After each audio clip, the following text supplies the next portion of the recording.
gentlemen, welcome to the BSR Newsroom. My name is Coach H. Tonight's leading story is the 34th Annual New England Indoor Track and Field Championships. We're going to take a ride to my main man, Coach H, on the memo.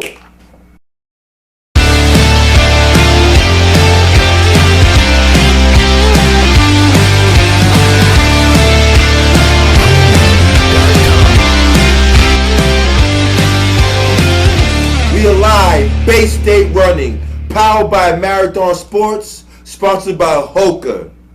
Next up, at the Reggie Lewis Center, this Saturday will be the New England Indoor Championships. Now, ladies and gentlemen, after a 2-year absence, the New England Track and Field Championship has returned back to the Reggie Lewis Center. And we will have some of the best and top athletes in the region attending this Saturday meet. As I look at the performance list, there is no surprise that we have strong athletes in multiple events. This week, BSR will preview some of these events. But also, don't forget, my family is here. That is OSR, Ocean State Running. MSR, My Sports Results, will be on site providing complete coverage. And the live stream is free.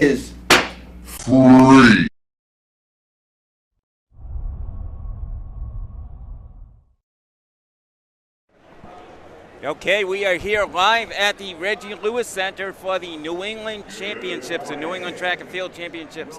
Steve Mazzone from the Ocean State Running, and right alongside me is Nessa Malloy, also of Ocean State Running, but we're going to have multiple people here behind the mic, including Coach H, who's right behind me, throughout the day. And we're pretty excited about this. What do you think, Nessa? Yeah, this is my first time covering New England, so I'm always excited to get up here and get into Reggie, into a great track, and see some great competition. I want to give a shout out to Marathon Sports, of course, for allowing this to be a free live stream, which is a great opportunity for fans at home who can't make it up here to see the events. Yeah, and this is the last stop for the New Balance Nationals and the Nike Nationals, which are next week. So we're going to expect some quality competition here today. We've got a lot of people who are going to be at those meets next week, a lot of people that can actually win at those meets next week, including Gavin Sherry from Conard. And I think a lot of kids may have double, tripled at their state meets to score points for their teams, and they might be just doing one event here. So we may see a lot of times that are actually a lot faster than they ran at their state meets, which is exciting. And I know just from being from the Ocean State, the shot put circle, we're going to have the #1 thrower in the country, in Tarek Robinson O'Hagan. He will not be on our main feed, but we will have a separate shot put feed. So you will be able to see that. We'll have a long jump feed. So you'll be able to see multiple things here today at the Reggie Lewis Center. So the feeds for the field events will be separate links, but as soon as they go live, they'll pop up. So there may not be a link for it right now, but just keep your eye on the Bay State Running YouTube channel, and they'll pop up there. Yeah, and it looks like all the action will start at 10:30. Nessa, you want to go through the schedule and let them know what kind of schedule we have here? Yeah, so 10:30 we're going to have the sprints right in the center of the track. It's a bit different than we're used to in Rhode Island. We run our sprints on the oval, but they have the infield here, which is great. So it begins with hurdles, trials, girls run first, and then we got the dash, and then straight into our hurdles final. So it's a quick turnaround for those kids. But I'm sure they'll survive. And then at 11 o'clock we start field events with long jump and shot put. Boys are going first.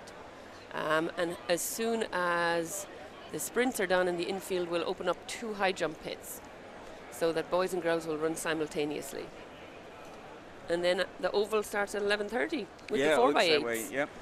With the relays, 4x8s, 4x2s. And then it goes the miles. Girls will compete before boys, it says, and fastest sections will run last. So just for kids doing their warm-ups, just know that. Miles, 1,600, 300 meters, 2 mile, and 4x4. So the oval events, they start on the track at 11:30. We're getting a selfie taken here. Coach H. Ryan. Thank you. Oh, it's not enough. Selfie. And it looks like a group selfie over here. I can't see myself even, but that's okay. Oh, I might turned away. So we have Ocean State Running, Bay State Running, Instagram, Twitter. Give us a shout out if you have any inside information on who's scratching from what or who's running what. Make sure you tag us in your pictures, any team interviews you do, and we will be out and about as well doing interviews, taking pictures all throughout the meet. Yeah, and also joining us up here will be My Sports Results, so MSR, and Marty Ogden will be behind the mic, sharing mic duties. Like I said, we're going to have multiple people here doing mic duties, including our main man over here, Coach H, and as well as several other people. But it's going to be an exciting day, and it's going to kick off with a really fast event in that 4x800. We're hearing that the Conard teammates and brothers, Callum and Gavin Sherry, are both running that and both looking to run fast times. So we're probably going to have a sub-8 in that 4x800 because we've got some quality teams from Massachusetts also in that relay. So a great way to kick off the meet. Yeah. And then we were talking on the ride on the way up here from way far Rhode Island, just with the 4x2s. We don't have a banked track in Rhode Island. I don't know what other states. Yeah, neither does Connecticut. Yeah, so times for the 4x2 may be a little bit deceiving because the Massachusetts times are off a banked track and Rhode Island, Connecticut are not. So it might even the fields out a little bit more. So that's going to be exciting too. Yeah, I think we could possibly have a few teams under 130 in that race. That's how close I think it's going to be, and I think there's at least a half a dozen teams that are going to be in that mix coming down that final straight. Yeah, and 4x2 is just always so exciting with the shoving and pushing and hopefully no dropping batons. But I see a Hayward Magic shirt. But yes, an exciting day here today. And again, the final meet here at the Reggie Lewis Center, but not the final meet of the indoor track and field season for several of the people here. So yeah, there's a lot of people heading down to 2 meets in New York, 2 national championships in New York, one in Ocean Breeze, and then New Balance is at the Armory. And then I don't think it stops there, right? Isn't there another national? There's another meet one. There's actually 3 national championships. It all seems a bit silly, but hey, you get a nice backpack. Yeah, exactly. Pay your entry fee, you get a nice backpack. Although I did see the Nike backpack the other night. I wasn't too impressed. Sorry, Nike. No, I'm joking. I mean, it's the privilege of earning it. So. Yeah, and that's the thing, too. When you say earning it, you have to earn your spot here today. Top 6 performances from the state meet. Those are the athletes that make it. If there's any scratches, then some other guys will move in. But it's the best of the best from throughout the region here. And we were actually talking about that too. We were saying it's a shame. So lots of kids, like we said, have double, tripled at their state meets, so their performance time there may not be close to their PR because they were holding back and waiting for that kick at the end. So they may be seated here in an awful, not an awful time, but at a much slower time than they're capable of. Like, it would be nice to be able to see kids entered at their PRs, or their season best at least, so it would make it fairer. Yeah, and the 800, the boys 800 is a prime example of that. I mean, what are the lower seeds in that race? Several lower seeds that could possibly win, including, I know one for sure, St. Raphael's Devin Kipiego, who ran a 2:32 after running national level times in the 3,000 and the 1,500, then running that 2:32. Yeah. Talk with his coach. He's going for sub 2:30, which he is 100% capable of doing. Definitely. There's also Zachary Barry from Maine, who broke the Maine state record last weekend in the 800. He ran a 1:52, and he's ranked 12th in the race.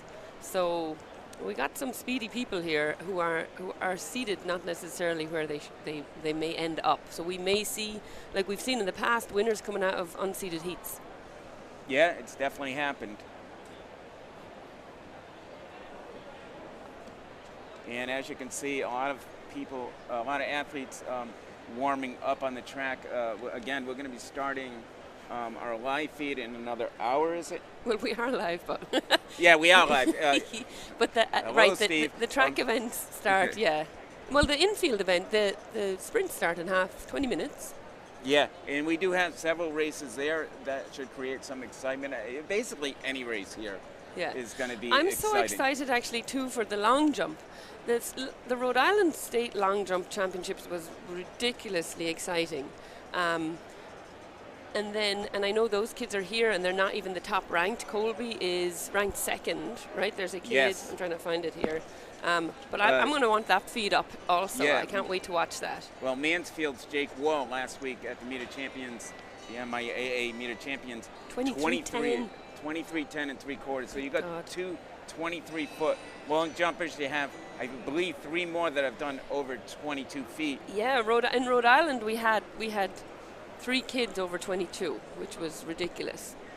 But so yeah, we have Jake Wall first, Colby Farney second, and Jayden Saunders from Smithfield has a 22-footer, and so does Moses Brown, Casey Lambert. So that's going to be a great competition. So I'm going to be definitely looking in on that feed. Yeah, and I was talking about the infield. Alana Smith of Danbury in the 55-meter dash at the Eastern States earlier this week, 6.96. Incredible time. She's the overwhelming favorite in there, but a lot of people in that 7-1, 7-2, 7-3 range. So I think it's her race to Who win. would win her boys' state championships? I'm joking, boys. Yeah. I'm joking. That's phenomenal, though. Yeah, that's incredible. Yeah. Definitely. But you got several in that 7-1, 7-2, 7-3 range, including Kiana Simus right here in Massachusetts. Yeah. So several people in that event. In the 600, the boys 600 is going to be nuts. You got 2 guys that broke 121, Bradley Diaz of Wakefield and Justin Levy of Newton South, both running sub 121, finishing 1-2. You have Pedro Mayal at St. Raphael Academy, 122 best, but running 154 at BU earlier last weekend. So that is going to be a crazy race as well. I mean, there's going to be several. There's there's going to be. It's going to be. The shot put, you have 3 guys over 60 feet, including Tarek. Yeah. Tarek, who just at New England weight, so they don't hold the weight competition here, but they had it down in Rhode Island on Wednesday, and Tarek broke the Rhode Island and New England state record. He threw 85. What was it? 85.2 and the Yeah, quarter? I believe so. Broke it by 2 feet, I think. Yeah, and it was a throw. If you go on to Ocean State Running, you can see actually video of that on their Instagram. And he did that after following out at the state meet. Yeah. He fouled on all 3 attempts, never made it to the final, so he proved that it didn't affect him. And then broke a couple of records in the shot put for different weights. Yeah, it's fun there actually, because they do a 16-pound and a 6K shot. Yeah. Right? So they're weights that aren't usually thrown. They also actually threw the 35-pound weight, the college weight. Yeah. Yeah. And he threw ridiculously far in that too. I was like, wow, he'll be ready to score at SECs next year when he heads there. Absolutely. Yeah. And, I mean, we could see a 70-footer from him today, which I think might hit that wall. Yeah. Here in Reggie Lewis. Well, that's what we were thinking at PCTA the other day, that we needed to move the circle back. He was thrown it so might need far. to be, because I think 70 feet is going to be right about where that wall is, and he's thrown 69.25 inches. And he's got to be, he's got some momentum from this past weekend, from this past week's National Weight Championship. So, and plus the Nationals next week, where he's doing both Nike and New Balance. Yeah. So he's probably gonna. And I'll be at both actually, because I have an athlete in both, so I'll be able to do some. Yeah, I'll those. actually be at New Balance. Yeah. So I'll be at the championship weight at Ocean Breeze on Friday. Okay, great. So I can do some coverage of that. We'll get some interviews with the whole of Rhode Island who's there. Yep. I know, seriously. First call for boys and girls hurdle check-in. Oh, first call. First call, boys and girls hurdle check-in. It always gives me butterflies when I hear those check-ins. Inside the track. you know, even though I'm 80 years away from competing. It's still, you still get those nerves. In the hurdles, please clear the area around the blue high jump. It's so lovely looking out too at the track. It's chaotic, but everybody's on their has a mission, right? Everybody's doing what they're supposed to be doing. You know, so for people like us that are so passionate about this sport, today's like Christmas time. I mean, it's a championship season, New England's nationals, state meets. That's the pinnacle of the seasons. It's really exciting for us, I'm sure, as well as all of you out there. But we're really fortunate. I think this is going to be a great meet. And again, it continues next week and the following week. I'm looking around trying to find the different teams. I saw SK over there, LaSalle are close by. So Nessa, one athlete that's not here that originally was on the performance list, as needs no introduction, but Sophia Goriaran of Moses Brown, who's been unbelievable once again this indoor season, running sub 201, under 18 national world record. World record. Was scheduled to run multiple events here, but kind of needed some time off. Yeah, so I talked to her during the week. I saw her at the track actually, and she just looked a little bit sluggish, and I talked to her and she said she just has raced so much this year. Usually she doesn't. She's very selective, but she had raced I think 6 weekends in a row. And her races are not like a jog in the park. She's running fast and hard, and she was running in pro races. She ran the pro race at Melrose. She was just out in Spokane at USATF indoors, and narrowly missed out on the final, but she just had a tough time recovering from that. It's funny, the Spokane track is the highest track in the country that's seemingly not considered altitude, but it is. Oh wow. Yeah, so you do have effects there, so it's hard. I was listening to even another podcast during the week, and they say it's just so hard to run fast times there because of that.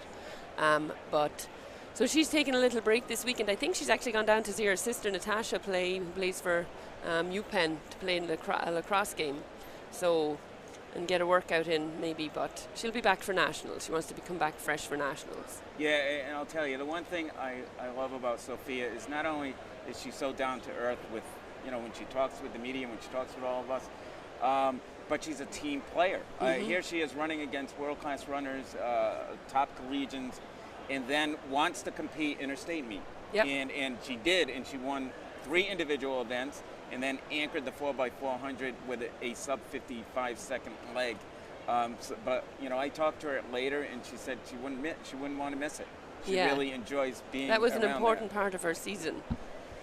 Because unfortunately, sometimes you have too many of these top level athletes that don't really compete for their teams, that compete outside and don't get that opportunity, and I think that's extremely important. Yeah, we've had some. I know there was a couple of Massachusetts state records broken this week, and there were, I know, national age group records, and unfortunately those athletes are not here. They didn't run in their state meets, and that's actually kind of a shame. You know, kids are kids once, and to be putting them all the time in these time trials it's not necessarily the realistic, or it I don't know. It wouldn't be for me. Yeah, and again, getting back to Sophia, she's also an All-American lacrosse player. And I guess people have often come up to her dad and said, listen, why don't you just have her focus on track? And he's like, because she's a kid. I want her to be a kid. Yeah. I want to enjoy being a kid. And, you know, so that's why he does it. And I give him a lot of credit, yeah, and too. I had read, he had done an interview with somebody, and he said, like, that would be, so you say you go run fast, and then you punish her by taking the sport she loves away. It would be like a punishment for her, you know, so. But she does well at both. She's figuring it out. Yes, she is. We could, who knows? We could see a sub 2 minute when she runs the nationals next week. Yeah, if you get her and Roisin and Juliet in the same race. Yep. What the heck? Yeah. Are they scheduled? Are they all 3 scheduled? I think they've scheduled for New Balance. I think I'd have to check though. The results. The entries are out, but I think, and then or maybe. They're all going to the is it Adidas or Adidas, however you people say it? Adidas, yeah. That's the week after, right? Yeah. Where is that one? in Virginia Virginia. Beach? Yeah, so maybe that's the one that they're all scheduling to get together. I'm not sure, but they definitely have it planned. That's the good thing about them too. They all talk to each other and they want the best out of each other. So exactly. they figure out how they can race each other, because they know by racing each other they're going to get the best out of each other. And Coach H, I've never heard you so quiet. Taking it all You're in. taking it in, I know. It's lovely. It's good to be back. Yeah. I know it. So it's been 2 years since there was, yeah. That's crazy. 2 years we haven't had. I mean, it's coming up on the 2-year anniversary of everything being shut down, right? Nuts. Yeah, and here we are, still with masks. Okay. You guys talked about Sophia. I was looking forward to see Sophia run. I know.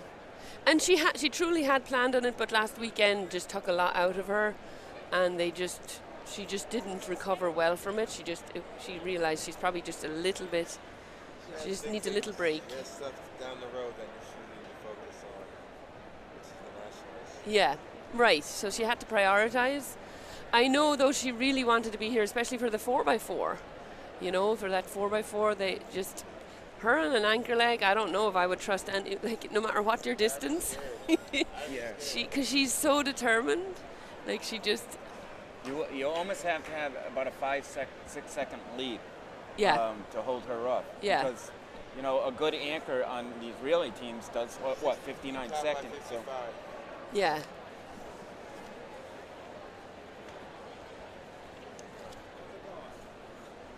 I'm just looking at the. Yeah, and speaking of that 4x400, we have several teams that could be in that mix. I mean, you have Lexington, Medfield, Wellesley, and Central Catholic from Massachusetts, Windsor from Connecticut, Rhode Island, Moses Brown. I mean, without Sophia, I think there's still maybe a 410, 412 type team, which might not, get that win, but should get them on the podium. And you have Classical. And Classical, yeah, have been running great, improving every week. And they're a 4x2 team. Same thing with the bank. What can that give them?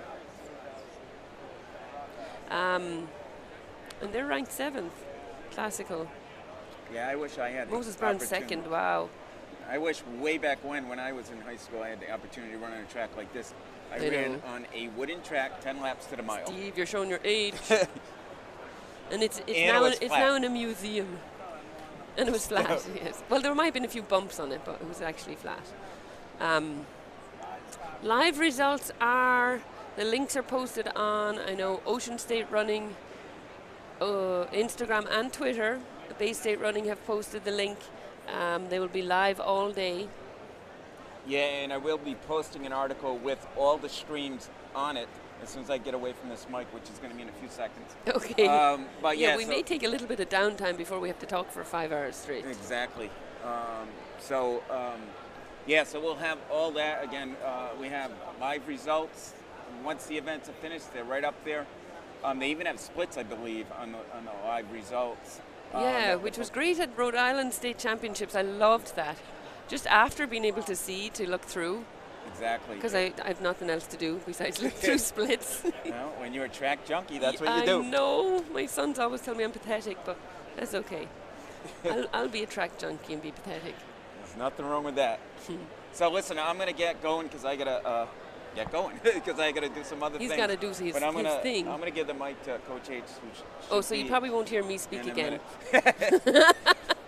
For a while. But yeah, I got to get going, and we're going to be live all day with all the coverage that you need for the New England Championships.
Good morning, good morning.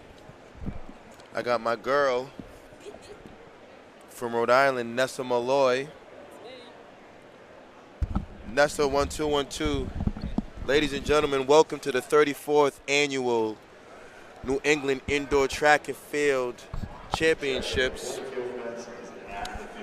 We have Bay State running on live coverage. We have Ocean State running live coverage. My sports results, New Hampshire Track and Field.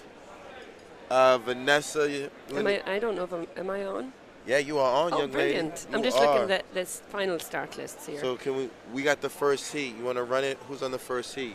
I'm assuming it's updated here on our live results. So the live results are live.mstca.org. So in first heat, we should have lane 2, Lindsay Hoban, lane 3, Briley, Montanari, lane 4, Mariella Schweitzer, lane 5, Lexi Brent, lane 6, Astrid Berger, 7, Alison Humphreys, and 8, Amy Papa.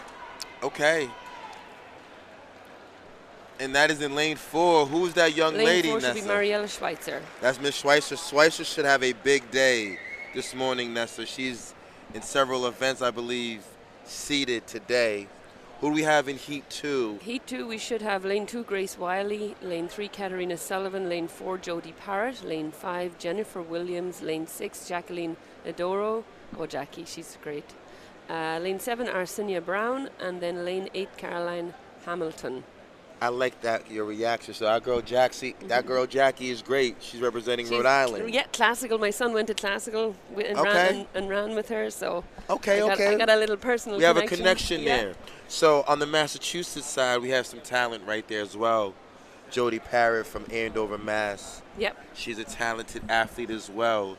So yeah, she is the fastest time in this heat. But we also have the young lady from Rochester, I believe, Rochester, Miss Williams. Yep. So this will be a very tactful race, Miss Malloy, as we start to see who will advance to the finals. I don't think they're. Do people in sprints do they use tactics? I think they just go all out. Yeah, well, you're right, but I don't know. I'm not a sprinter, so I would just try to get over those barriers just run as fast through as it. I can. Just run through it, right? Yeah. But I didn't know if someone's gonna go. Oh, you're right, though. It's in New England, so why hold back? Yeah, you got to make it through. So let's see what it's saying to make through. Top 8 times advance. So it's advancing on time. So what is the time to beat? What did Schweitzer run that last round? 8.53 is the time to beat? Yeah. Okay. And then what's right now? So we'll say 8.90 is third. Okay, and we are off. Parrott looking good. In the middle, Parrott is rolling, and that is Jodie Parrott. And I believe Miss Sullivan from Plymouth South, I believe. Yeah, Plymouth South. I'm going to run through Heat 3 here because they get going quickly. We've got Charlotte Williams from York, Caden Simpson from Jonathan Law, Connecticut, Leona Knox from Hillhouse, Connecticut, Celia Coulis from Wilmington, Mass, McKenna Druin from Edward Little High School, Maine, Annika Simmerd from Essex, Vermont, and Grace Terrell from Green Mountain Union, Vermont. Fastest time in this heat is 8:45. All these top times is lane 4. We got our seem to have our fastest is the lane to be in, but they're very similar. 8:31 there, huh? Yeah, 8.50 looks like that's going to be the cutoff. Sullivan from Plymouth South, 8.50. You know, it's going to be a good one. Miss Malloy, where do they have the state meet in Rhode Island? What venue do they have it? We have one track.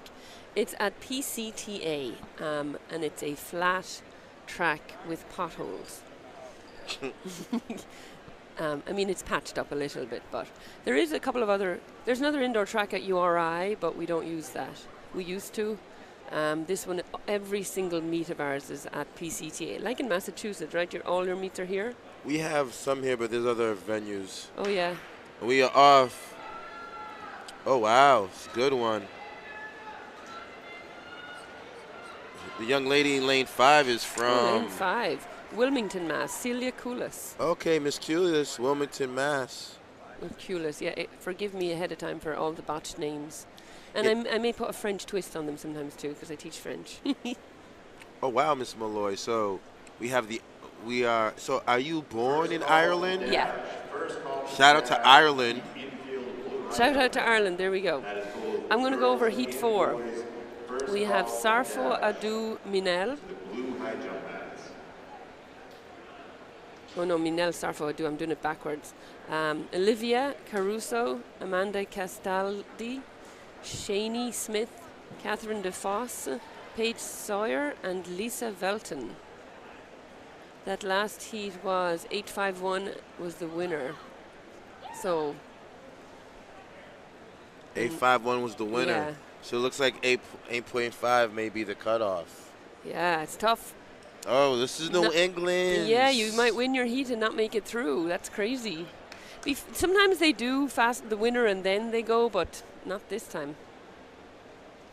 Like, you know, and then they'll pick the next fastest losers, but not here. But at this stage, I mean, that's what it says right up at the top. Top 8 advanced by time. So I'm assuming that's correct. And we have one more heat. Yep, heat 4. So let's see.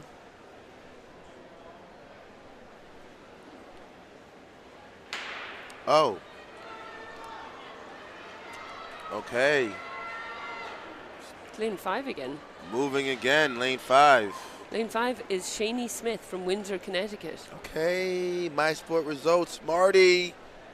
We have a young athlete from Connecticut here. Marty's on his way. I know, but we got to give Marty a shout Okay, out there we just to go. know that. Well, we should give the girl a Connecticut, shout out. yeah, of course.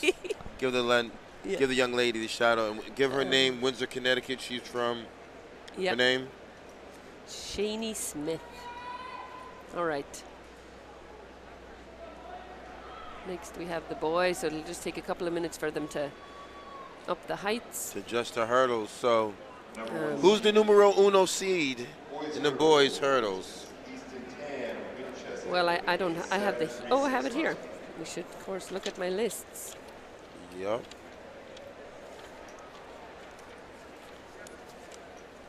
My watch is telling me to move. It's going to be annoyed with me all day. Oh, it's going to be a good one. As I sit down, but that's okay. Sitting with a purpose is always a good. Oh, it's reason going to to be sit. a good one. I'm going to get you excited. My Rhode Island people. Okay, top seed. It says Easton Tan from Winchester, Mass. 736. Seed. However, though, in the heats, though, heat 1. Oh yeah. He's in it. You know this young man. What's my main man, Matthew? Metalatos. He's from Rhode Island. Yes. I'm sorry, Matthew, for messing up your name. North Smith? North Smithfield have a crazy feeder program for hurdles. Really? It's ridiculous. In outdoor states last year, they went 1, 2, 3.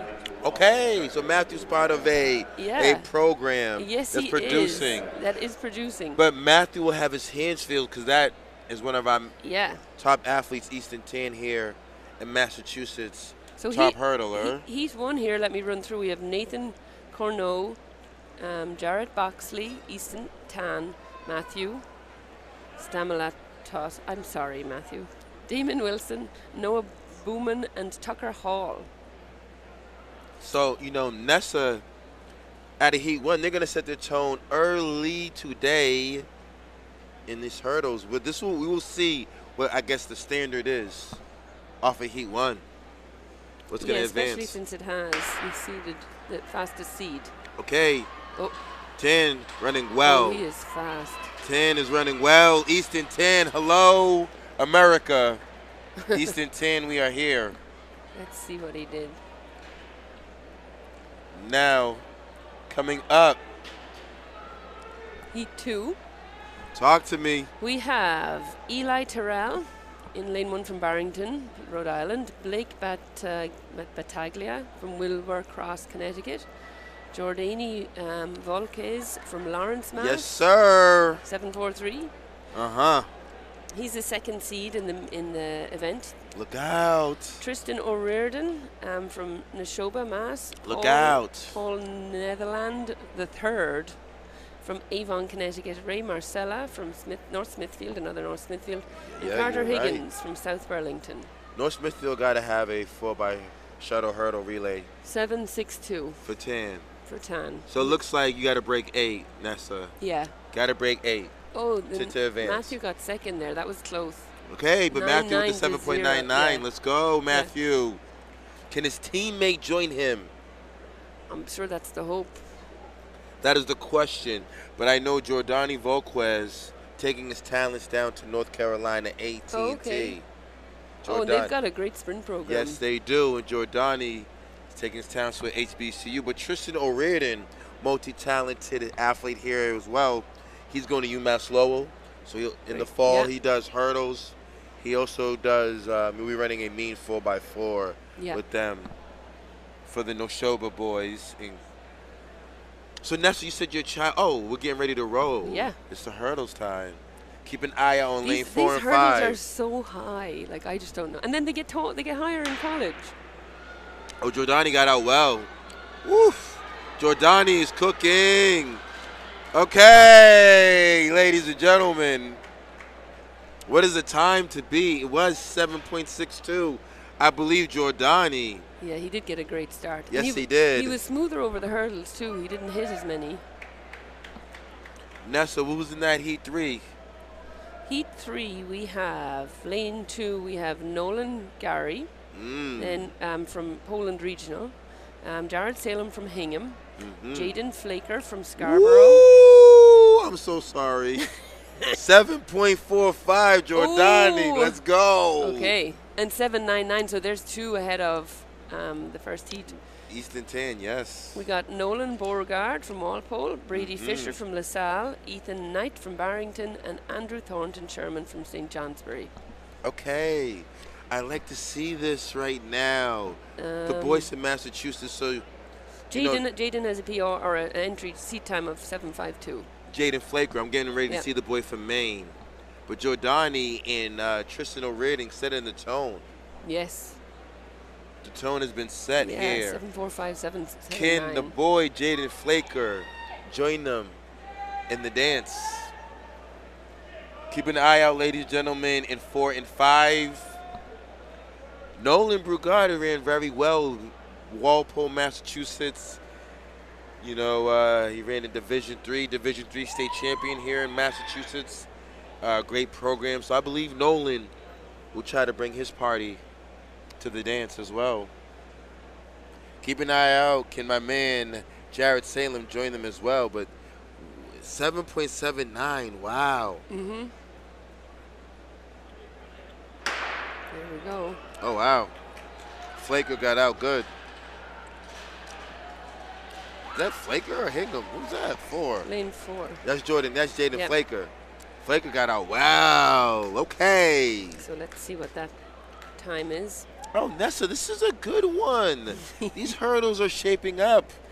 All right, Heat 4, we have Aidan Ferreira from Essex, Vermont, Ethan Kane from Bonnie Eagle in Maine, Joshua Wilkie from Ellington, Connecticut, Michael Johnson, what a name. You got to be a sprinter with that name. For real. Lewis Mills, Connecticut, Jake Wall, Mansfield, Tieran Croft from Maine, Andrew Griffiths from Cheverus High School, Maine, and then Connor Collins from St. Johnsbury. Fastest is Michael Johnson. Imagine that. Nessa Flaker with a 7.58. Oh. So 7.81 so the first heat for is Nolan. the slowest. Yeah, it's heating up. But Nessa now in Heat 4 though, I don't see him. I think he's taking his talents to the long jump. But lane 5, Jake Wall is our Massachusetts state champion in the long jump. 23:10. Yeah, I can't wait to watch that competition. So I don't you see think Jake. He's not? I think Jake may be focusing on Jordani. Excuse me, sir. He's ready to roll. And they have a quick turnaround now between heats and finals. In the finals, I there's believe no so. other track events. Yeah. I don't see Jake. So if we're correct, lane 5 is open, Nessa. Do you see that down there? Yeah, well, we can see it on the screen right here, too. Yeah, so Jake Wall is taking his talents, focusing on the long jump. I mean, I think I would, too. Oh, actually, Mary Ellen. Okay, Miss, is that from the Wall family inside? My main man, Jake, is not here. He's not even doing long jump? Jake is not even in the building today. Oh, So lane 4 4 is our man, Michael Johnson. Johnson. All right, let's see what Michael's time is.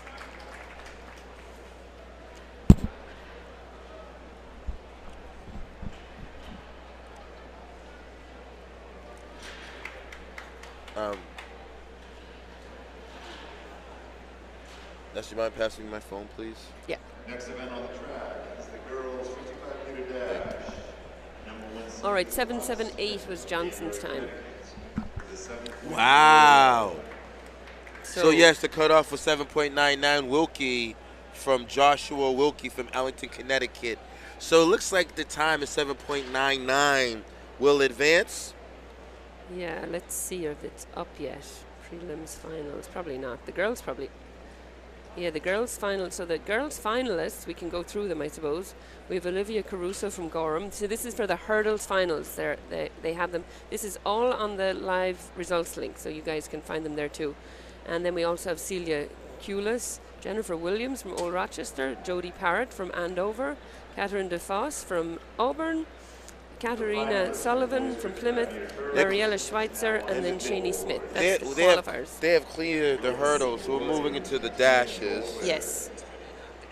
Flicker, Johnson, Biergard, I'm going to give the mic over, I think. Am I? My main man Marty is here. Marty made it. How are you? I'm My Nessa. Sports Result is here. Ladies and gentlemen, this is the New England track and field family. If you are not familiar, check out mysportsresults.com, representing Connecticut. If you are not familiar with Ocean State Running, representing Rhode Island, we have New Hampshire track and field in the house. And my name is Coach H, representing Massachusetts. Bay State Running is here. They have cleared the hurdles. Girls prelim pulling up right now. My main man Marty will be joining us relatively soon, but we'll warm you up before Marty jumps on the mic. I got my homegirl, Sadie Souls from North Kingston, Rhode Island, Alina Sutherland from Cranston West, Rhode Island, Elena Smith from Danbury, DeJour Delshire from Bloomfield, big day for her, Lauren Boyd, Smithfield High School, Rhode Island, Lindsay Hoban, and we are off in DeJour, lane 5. DeJour about to have a big day. That is that girl, Elena Smith from Danbury, actually. Alana's one of my girls there from Danbury, from Connecticut. She is tearing it up, setting the state record last week at the Eastern States. Yes. She did? 696. Okay. Yeah. Marty, that's what I want to hear. She is coming in. She has got to be the favorite. She is not tailing off after a state opener or anything. No, she's not. Looking forward to nationals and doing well here today at New England's. Marty, talk to me, Heat 2.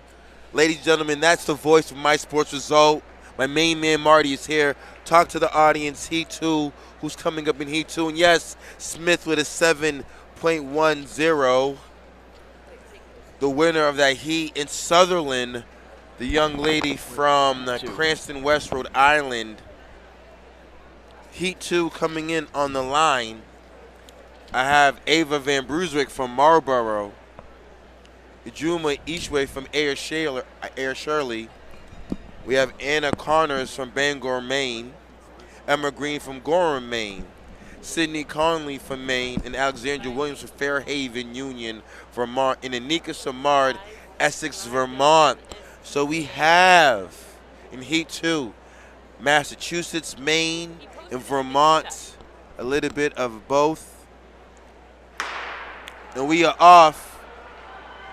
Lane 2, it's tight, but the lean will go to Anna Connors from Bangor, Maine. Anna Connors, the time to beat, though, like Marty said, is his home girl. The state record holder from Connecticut, Danbury himself, Alana Smith. The time to beat is 7.10. Marty, we'll see what technology says as we see the results for Heat 2. Coming up on Heat 3, coming up, it's early. Okay, so Connors with a 7.30, The young lady from Air Shirley, Ijuma Izuku, 7.37. So now Heat 3 is on the line. Marty, who do we got? Heat 3, we've got Droin from Edward Little, Amanda Castaldi from Sheehan, Daly from Middletown, Nishiza, Abigail Lothan from Wellesley, Mass, Nancy Inthalt from Stonington, Tashira Carey from South Kingston, and Sarah Hall from Essex, Vermont in lane 8. Marty, let's keep an eye out on that girl Najasia Daly from Middletown, Connecticut, and my girl Abigail Lothan in Wellesley, Mass, lane 4 and 5. Heats up here. Prelims and they're off. Oh, they got out. Oh, yes. Daly got out. She got out well, I think. Woo, I don't know, Marty. I love how they have to bang into the mats there. That's so cool. They are moving when you see them doing that kind of stuff. Marty, I don't know what technology. I don't know who won that last heat. Well, you know, that's the beautiful thing about technology. We don't have to guess. It'll be right in there. It'll be right in there. Daly, let's see who they say is going to win this. Daly got out, but McKenna Druin was coming. Maine was representing all over that meet. I want to see what happened in that last heat. Yeah, isn't she the state champion Maine there? So we've got a couple of, we got every one of these kids is good. They're good. They're all champions, Marty. Marty, everyone here and even on the live chat are champions. We didn't have this opportunity a year ago, Marty. Oh, every kid here is a champion. But okay, Druin on the outside, 7.28. McKenna got that. Talk to us, Marty. Heat 4. Who's coming up? Heat 4, we got Ruth Bruckner from Sequa Valley Union, Vermont. Jenny Flynn from Lewiston. Emily Morin from Barlow. Keanis Seamus from Milford. Carolyn Felona from Scarsborough. Allie Murphy from Norton, Mass. Zena Ray from West Warwick. And Ashley Clark from Vermont. Marty, keep an eye out on that girl in lane 4. Kiana Simons is special. State champion here in Massachusetts in the long jump and the dash. She has. She's got it there. Oh, she actually does. Yes. So we will see a showdown, Marty, with your girl from Danbury and our girl from Milford. Look out. Boys 55 coming up next. Prelims here in the 34th New England Championships Indoor Track and Field. We have my sports result in the house. Ocean State running in the house. We have New Hampshire Track and Field in the house, and I'm representing Mass. Bay State running. Marty, talk to the people back home in Heat 1, Boys 55. Who's coming up? Miles Burr from Mount Desert Island, Maine. Tristan Berg from East Hartford. Sophomore Brian McLean from Derby. Nolan Freeman from New Milford is the top seed in this heat. Camille Pemberton from Bishop Hendrickson. Max Filippo from Essex, Vermont. And Jaden Thompson from Johnsbury, Vermont. We got some Vermonters, Connecticut. We got Maine. We got all over the place here. Marty, talk to me about Nolan Freeman, though, and Brian McLean, these Connecticut boys. Yeah, Nolan, earlier back in December, he ran like a 6:47. Told me he needed to get back into lifting, and his times are slowly getting back down now as the championships come down. McLean, he's unknown. He was part of a state championship 4x1 last year as a freshman, his older brother last year. So these two guys, they're really building some real momentum for themselves. Okay. Freeman's going to my old alma mater, Southern Connecticut. So I was really excited to hear about that. He's a great kid. Southern Connecticut in the house, alumni. Yes, the Owls winning the NE10, dominating on the guys' side. That was awesome. Okay, the alumni spirit. That's right. That's what we want to hear, Marty. So you're saying keep an eye out on the unknown and Brian McLean, lane 4, ladies and gentlemen. And this is Heat 1, Boys 55 here in the 34th Annual New England Championships 2022 edition. We're setting up here. They're getting the blocks. Starters getting them going. You just don't want to hear the bang, bang. That's it. No false starts. Let's see them all run clearly. And they're off. No false starts, and they're off. Okay. Uh-oh. Someone slipped in the drive phase. Yeah. And he came back. Okay. No. He was Tristan second. Burke. Burke, and then Freeman was second there. Freeman had a pretty bad start there, but he'll clean it up for the next round. Tristan Burke, you can see by his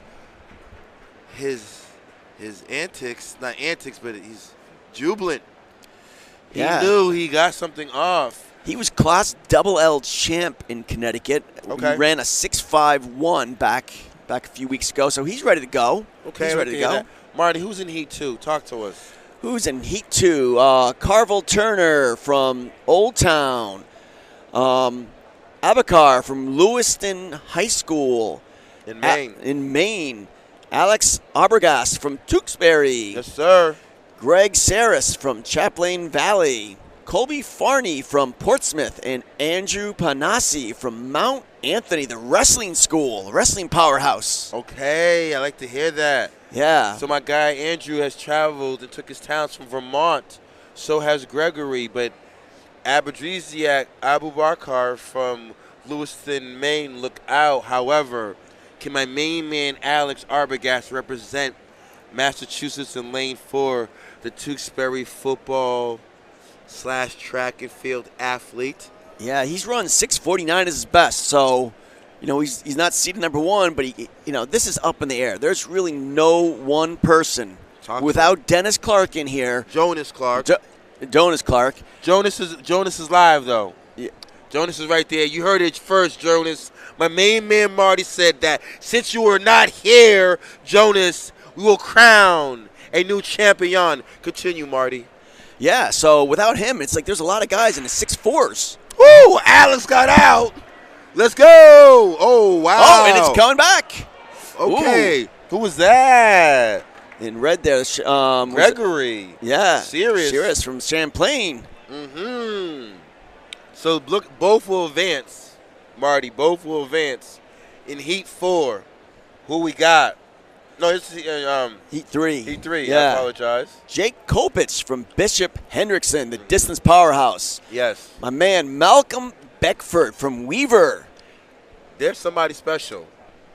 The Weaver, they're special. Weaver has been special throughout the years. Well, we'll talk about Beckford especially. Okay. Jared Gibbons from LaSalle. Brett Earl from Quabbin, Mass. Quabbin. That's what I'm here for, I got you. Raimondo Labola from Lewiston High School in Maine, and Griffin Johnson from Kennebunk. Now, Malcolm Beckford, back in January, he's running really fast. Yep. He's run a 6:43 and a 34.98 on a flat track. Yes. He's had some calf problems recently, but let's see if he's worked those out. I mean, because he potentially could be in the mix for the win. But we'll see what if his calf's getting better. He's had 2 weeks off, no racing. That's one advantage Connecticut has, is that we've got a couple weeks off to kind of, heal up, prepare, get some workouts in. We'll see what he can do, though. We'll see what he can do. Because he's going to have some competition in Gibbons from Rhode Island, from LaSalle. And my main man, Brett Earl, sprint jump specialist here, Massachusetts, Quabbin. So Brett will give him a challenge. But, yes, thank you, Marty, because over the years I've seen the Weaver program as well as the Danbury program at high level sprinting. Yes. They have a number of boys that are in the all-time top performance list for 55 and 300 meters in Connecticut. Yeah, they can move. They can definitely move. And here we go. Okay, Brett got out. So did Bedford. There's only 4 in this heat, so it looks like that was Bishop Fendricken. No, that was Jared Gibbons, I believe, right? Did Gibbons get out? That was my main man, Jared.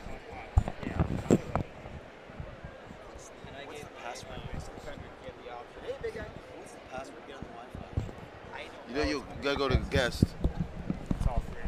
So, Gibbons 6.55, 6.63. Earl with a 6.71. It is early here in the Reggie Lewis We have the final heat of the boys 55 dash here in the 34th New England Championships. And like Marty said, it looks like 6'6", 6.7 may be the cutoff. We'll find out. But Marty, let's read out Heat 4. Who do we got in Heat 4 today? Heat 4, we've got Camaro Lee from South Burlington, Vermont. Braden Duran from Bishop Hendrickson. Colin Brown from Cheshire. Colin Brown from Cheshire. Jason Waduni, he's the man right now. Brockton, Mass. He's the guy. Edmund Locke from Bishop Hendrickson. Man, Hendrickson's got some sprinters. Yes, they do. Justin Camprona from North Yarmouth Academy. In Maine. Yes. Yes, Bishop Hendrickson has the sprints as well as the distance. My main man, Steve Mazzone, and Nessa can comment on that. Ocean State running know very well how good Bishop Hendrickson program is. But ladies and gentlemen, back home, big shout out to all the athletes in the live chat and the families that are tuned in. My main man, Ben D from West Springfield's in the house. Like you said, Marty, Jonas Clark is still a fan of the sport, student of the sport. Jake Wall, Alex Landry, some of our top athletes here in Massachusetts are locked in, Marty, with you and I and Nessa. They're here in spirit, huh? They are here with us because they knew, Marty, that the New England, and we are off. Let's see what we got. It's coming in. Ooh, Jason, somebody's rolling. He got it easily there. Ooh, Colin Brown from Cheshire, Connecticut. I believe Colin Brown, Marty, the Connecticut boys came to the Reggie Lewis. Cheshire's there. He is looking fantastic with what he's been doing this season. Let's see where the heck happened my Wi-Fi. Got to get back out of my notes. So now, Marty, now we're going to really dance. Top 6 athletes will make the podium. Top 6. Brown was the SCC champ, the conference champion last spring. Get this, last spring, 10:86. Okay. He ran for the 100 meters. Okay. Yeah, he's got some wheels. Yeah. As do all these young men and women here. You know, we can say that over and over again. They got wheels. All of them do. Marty, so what do you say at home? Every athlete at this level has the pedigree, has the talent. You're at the New England Championships. So what does it require to have a successful meet? Because everyone's good. We control our nerves. You just have control our emotions. You just have to be able to run within yourself. Correct. Let the competition kind of pull you along, but don't take yourself out of the game. You know, you've been to races before. It's another race. Might be a little more crowded, but just run what you're capable of. So, Marty, the girls' finals is coming up. Can we go? What do we got? Via Caruso from Gorham, Maine. Celia Coulis from Wilmington, Mass. Jen Williams from Old Rochester. Jody Parrott from Andover, Mass. Yes. Catherine DeFoss from Auburn, Mass. A.K.A. Westford Academy. Yes. Katrina Sullivan from Plymouth South, Mass. And Mariella Schweitzer from Joe Barlow. And Shawnee Smith from Windsor. Yeah, these are hurdles here. So you already know, Marty, you can see through the finals a lot of girls that I'm familiar with. Keep an eye out on Jody Parrott. She has something to prove, I believe. Parrott is rolling. The Andover athlete, Jody, is our New England champion. I believe Jody had something to prove, Marty. Yeah, Jody, she's a multi-talented athlete, though. Let me tell you. Talk to him, Marty. Yeah, she's a long jumper. She's here in the long jump. She's on the 4x2 team. She is a talented young lady. Let's see, her seed time coming was 8:42. What does it come out to? What is they come up with the results yet? Can we go to the boys? That's coming. That is coming, but we know Parrott has the win. Now, DeFosse is going to be long jumping as well. So is Parrott. So Schweitzer too. Yeah, Jennifer Williams, I think, is long jumping, high jumping. So all those hurdlers are multi-talented, Marty. Well, as hurdlers normally are, because if you're a hurdler, you are an athletic person. You can do a lot of events. But Marty, let's read off this boys' finals, then we'll wait for the girls' unofficial score. Josh Wilkie from Ellington, the Knights. Tristan O'Riordan from Neshoba, Mass. Eaton Tan is one of the favorites. Yes. Winchester. Jordan Vasquez from Lawrence. Jordani, look out. That's right, Jordani. Jaden Flaker from Scarsboro. Look out. My main man, Michael Johnson. Yes. Just like the 400-meter runner. This he's a multi-event athlete from Lewis Mills. Noah Bolgard from Walpole, Mass. And Jared Salem from Higginham. So, you know me, I'm going to be rooting for my boy Michael Johnson, but I don't know if he's going to get this in this field. It's going to take a lot. Michael's going to roll. Keep an eye out, though. Easton Tan didn't have a good round, but Jordani looked smooth in that first round. Jaden Flaker looked like he has something to say today. Good final coming up, ladies and gentlemen. Boys 55, hurdles finals, New England Championships 2022. I'm really looking forward to see what Tan can do because he popped off a big PR last week at the Mass meet. Let's see if he can duplicate it. Okay, Jordani Volquez is our New England champion. Nice. Okay, Lawrence, Massachusetts, the 978 has a New England champion. Marty, proud of that young man. Let's ride Jordani. What a race. Parrott with an 8.21 and Kulis 8.49. It looks like Schweitzer with an 8.49. Was it DeFoss? The backstop's in the way there. Sorry about that. What do we got here? DeFoss with 8.54. Sullivan 8.66. Oh, and we're on to the boys already. Okay, Jordani. Lawrence 7.31. That's a solid time for him. Okay. Jordani taking his talents down to North Carolina AT&T in the fall. Mi hermano, I'll take a large in the hoodie. S'il vous plaît, thank you kindly. We're clearing the hurdles. So that means it's the girls' finals. Talk to us, Marty, back home. Girls' finals. When you cut on the mic, you said that your girl, Alana Smith, from Danbury, Connecticut, is in the house. Yeah, she's been coming on strong this whole season. She started off strong, and she keeps getting better, setting school, FCX, state records. She now has a state record in 55 in the 200 meters indoors. She's not too far from the 300 meters indoors. She was the last New England champ we had here. She was New England champ as a freshman back. Oh, thank you. Yeah, she was a New England outdoor champ. So we'll see. But you know something? On this level, the slightest change is everything. But I think my girl Alana's got it. We'll see. I love it. Both of us rooting for our hometown kids. We got to represent for the state, but like you said, Marty, we're representing our states individually, but in total, New England has won. Oh, there's so many. The region has won. Track and field has won, but they're going to be a winner.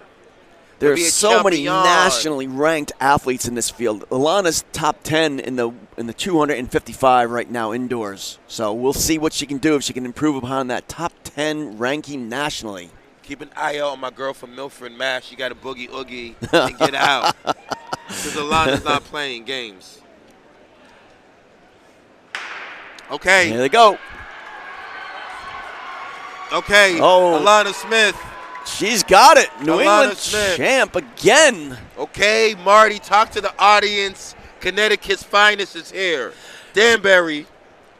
For those of you that don't know, the name Smith, Lee Smith, if you're a baseball fan, he just got in the Hall of Fame a couple years ago. I'm sitting there flipping the channels. I go to ESPN, and there's my girl Alana there standing next to this guy. I'm like, what the heck's going on? Her dad is getting inducted to the Baseball Hall of Fame. Okay, thank you, Marty, for that inside scoop. Yeah. So Alana Smith comes from Hall of Fame genes. Yes. Okay. We heard it all. And her uncle on the other side, her mom's husband, her mom's brother, was also an NFL football player for about 5 years. Okay, so there's Alana's genes. rolling. There's genes. Alana is rolling. Alana is rolling. We're trying to get to the. We need the boys' finals right now. There's so much to talk about each of these kids. You know, each of these kids is special. There's so many great stories of how they arrived here.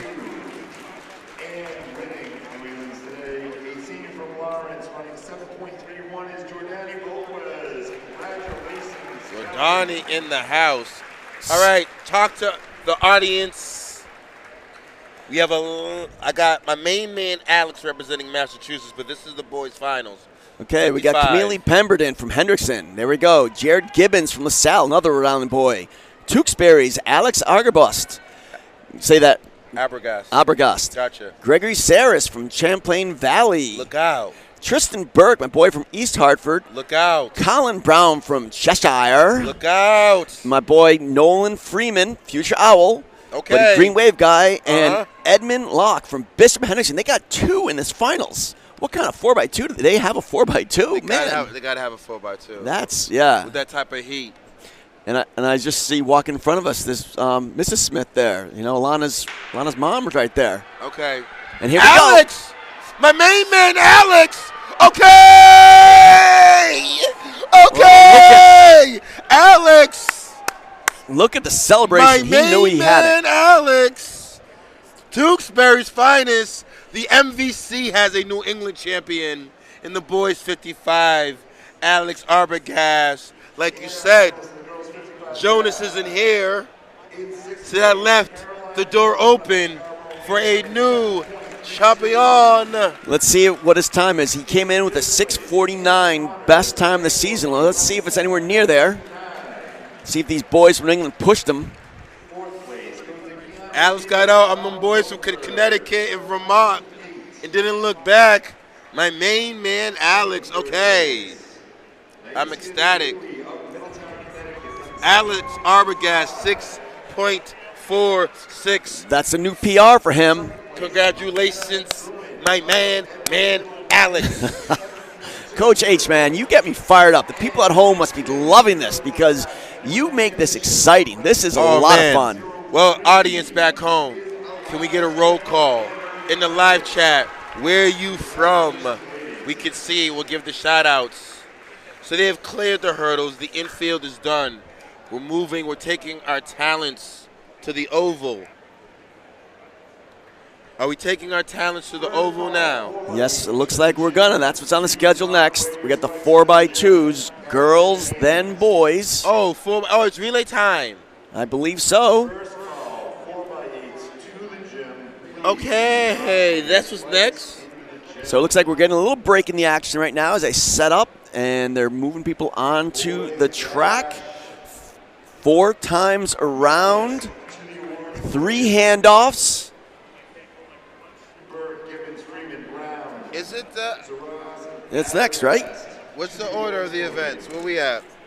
Oh, 4x8's next. 4x8 is next. The distance runners. We're going from the fastest to the middle distance now. Ooh, 4x8. Okay, I like this. Okay, let me get this up and running because we do have some announcements to make. In the 4x2, there's going to be 4x8, there's going to be some surprises here. Oh. I was talking to my boy Steve McChesney. I think you know him. Oh. Newton South. You say Steve McChesney? Yeah. That's one of the best coaches in America. We like 90 minutes we're on the phone for, and he was telling me about, and he's saying that there's a lot of mass teams looking to break 940 to make nationals. Yes, on the girls' side. Yes, on the girls' side. Absolutely, yes. But here's the unknown here. Yeah, the inside scoop, Marty? I got some inside scoop. Ooh, I like the juice, Marty. Talk to him. Glastonbury is coming in number 7 seed. You're like, maybe they'll go all New England. No, they're going for top 2, possibly a win here because they are stacking it. They've had a great relay tradition. They put some of their runners into different events. This is Glasstown? This is Glastonbury, yeah. Oh, Glastonbury, okay. Yeah. Connecticut, okay. So Glastonbury's got a shot. They should be in the mix for the win, even though they're 7th seed. I like this. Yeah. So You know, I like what you're saying to me right now. I saw Newtown last week. Newtown, Connecticut. They were doing a workout last week at the Bethel Indoor Track and Field facility. Yes. They were tearing it up. Yes. So they're also trying to get to 940. So 940 is that magic barrier. So we could potentially see 6 or 7 teams making the championship sections of nationals. That's what we're going to see. Okay, tonight. So here it gets interesting. Because like you brought up Steve McChesney, and you know Newton South could put together a great 4x8. So as I look at the seated section, we don't see Newton South, but what I do see is Brookline, Massachusetts. Yes. And Brookline does have the pieces as well. They've been the state leader in Mass all season long. They got 4 solid runners, you know. They're definitely the favorite coming in. No doubt about that. But there's also, I have a sleeper team. There's several teams in Massachusetts that are Harleston, Massachusetts, Marty. They're young, and they are the state champions in cross country. So they have the pieces as well. And keep an eye out. We will see what type of cards did the Newton North team of my boy Coach Magazo, where did he put the girls? Because I assume they're running fresh, like you said. You have the inside scoop, and I don't think any of these girls are going for individual glory today. We're going to put the team first. So yes, I agree, Marty. The 4x8 will be an amazing race today. What's really cool for those of you from Connecticut or other states, Mass puts the relays at the end of the meets. So whatever they run for their relays are generally after running 2 or 3 other events. So their 4x8, 4x2, 4x4 are at the end after they've done the individuals. In Connecticut, they run the 4x8 first. So we'll see what's going to happen with the different order events. If Mass teams are able to step up, you know, if Connecticut puts enough different individuals in so they can step up. Okay. Rhode Island's always in the mix. So got to give a love to Rhode Island there, and it looks like those are the 3 states we have in the second heat. So, but let's talk about the first heat first of all. All right. Now, and like you said, but we're gonna do a quick roll call. From what I seen in live chat, Silva from Lawrence, Mass is in the house.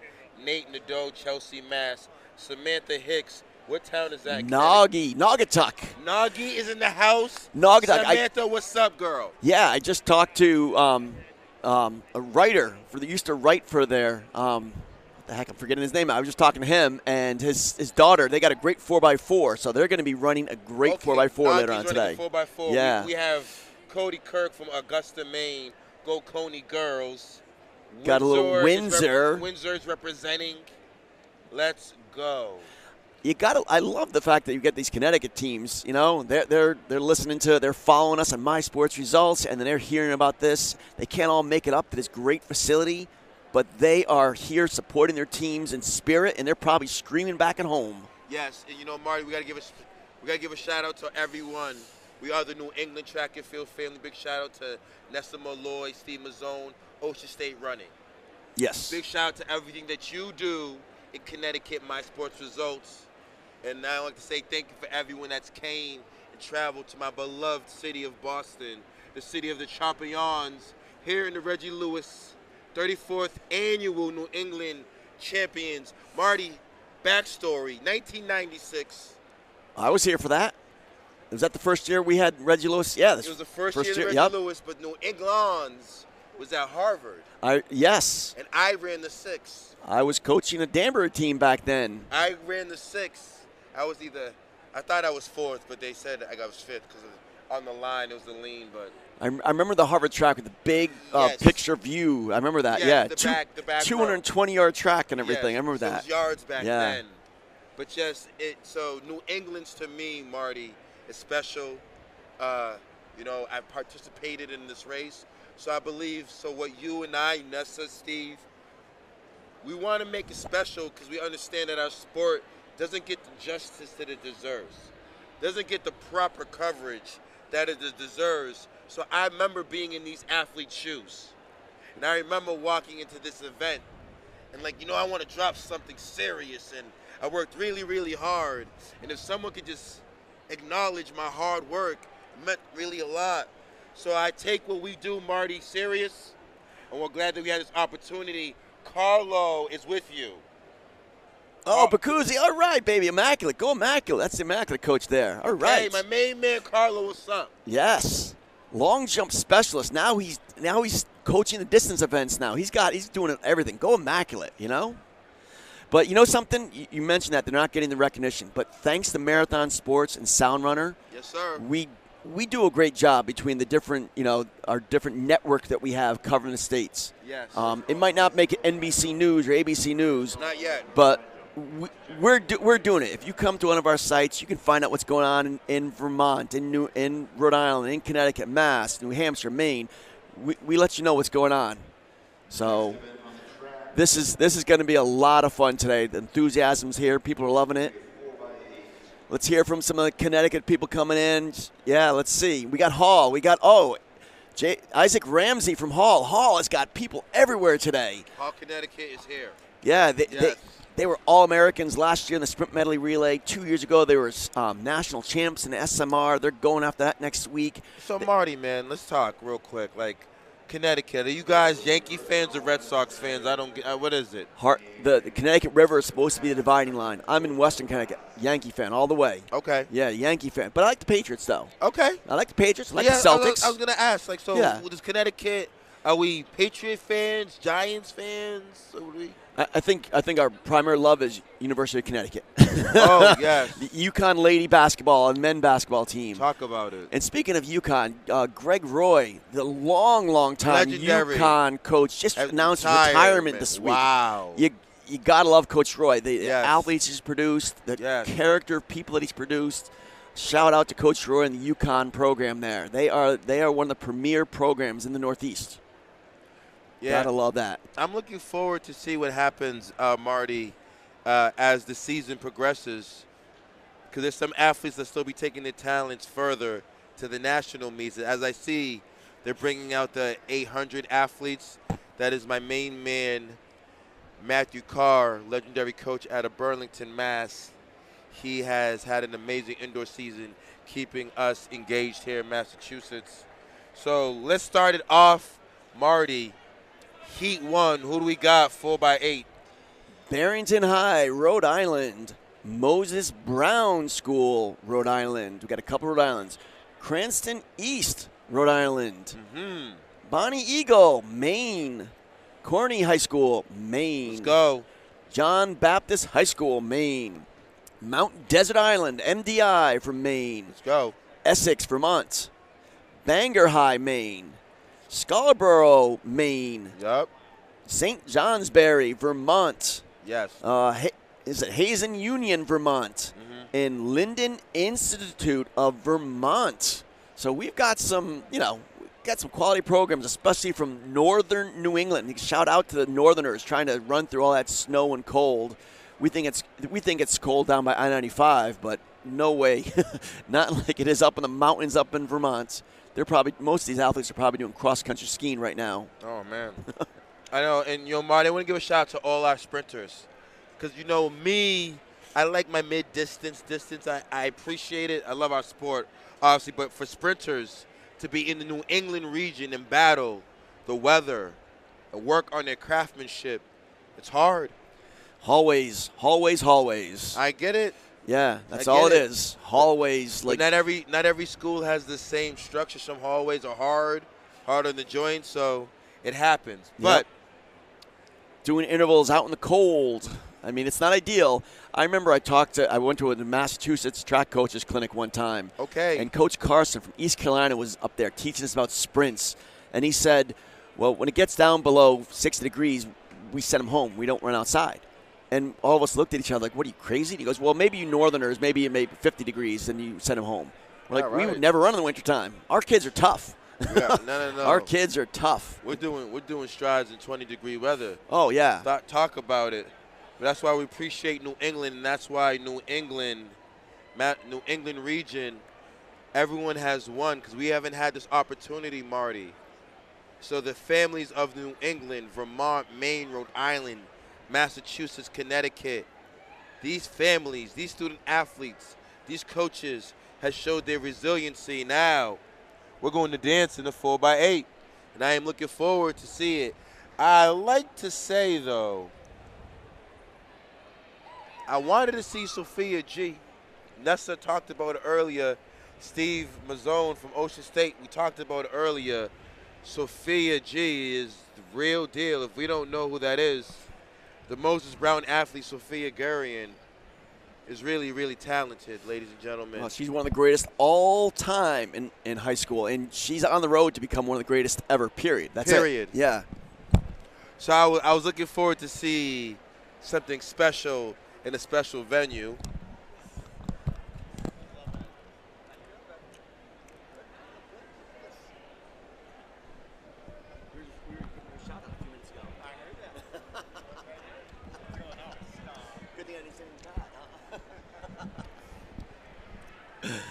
They're lining up here. Look at this. I love these officials here, getting it all nice and organized, getting Yes. the lead runners out on the track. Everybody else is doing the stride, right, to get to their positions. Yes. No big rush. We have plenty of enjoyment here. A little break if you had to go get something to drink, whatever. But we have about 10 to 11 minutes of action coming up here. We have about 40 minutes of, no, there's nothing but action moving forward, because the next round is just going to get better and better and better. Now, Marty, you know, I want to get straight to the entree. Let's get to the entree, Marty. My boys from Connecticut running that deuce. Rumor has it, no. Well, here's the story. Talk to me. They're going to go after a hard 4x8. They're going to run all out, which they run fast last week and everything, but they're going to try to go a little harder than 4x8. Gavin might be I think he's doing the mile. He's going to try to run the mile. Callum depends on how he feels. He'll either do the mile with Gavin or he might come back for the 2 mile. It depends on how much recovery he gets. Okay. So that's talking to Coach Knapp here, the guru of my sports results. Yeah. And that's what he told me. Now, what the heck's going to happen today, after the 4x8, who knows? But you know what I like about those boys? They put their teams first whenever they can. Okay. Yeah. Well, we're about to start here. The girls 4x8. Here we go. Heat 1, and it's off. And Charlotte Alley, MDI Trojans from Bar Harbor, Maine. What's up? My 4x2, Jennifer Carr, let's go. MDI, let's go. But we are rolling. 4x8 first heat. New England Championships here in the Reggie Lewis. Yeah, I don't know if you knew about the Sherry brothers, but they were invited to run, the Grand Prix meet at Ocean Breeze. Really prestigious meet. They ran great. And they decided we wanted to come back later that afternoon to run with their relay team for their school, for their conference meet.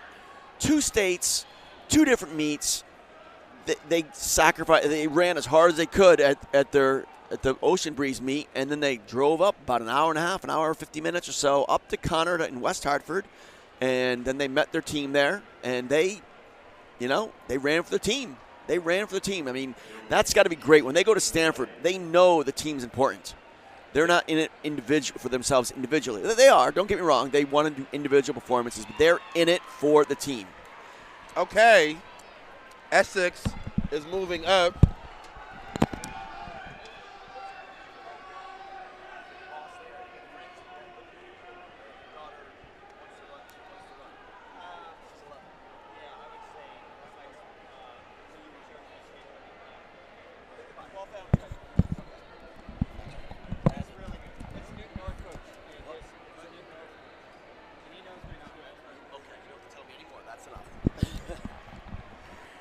Yeah, just trying to get some words on some youth track programs in the area. It looks like Waltham Youth Track Program is where it's at. Essex rolling. That's Exeter, Vermont in the lead right now. Cranston, Rhode Island moving up. My main man Dev is here. Kip is here. Ladies and gentlemen, there's going to be fireworks in that 1,000. Devin Kipiego is in the building. Oh. Well, right now we're going to go to an exchange, and that looks like we have Conrad, Essex, Barrington. My main man is the New England champion. Oh, we got a little guest here. We have a guest. You want to get him on the mic here? You want to get him on the mic real quick? Oh, wait. All right, no problem. Ladies and gentlemen, we're doing 4x8.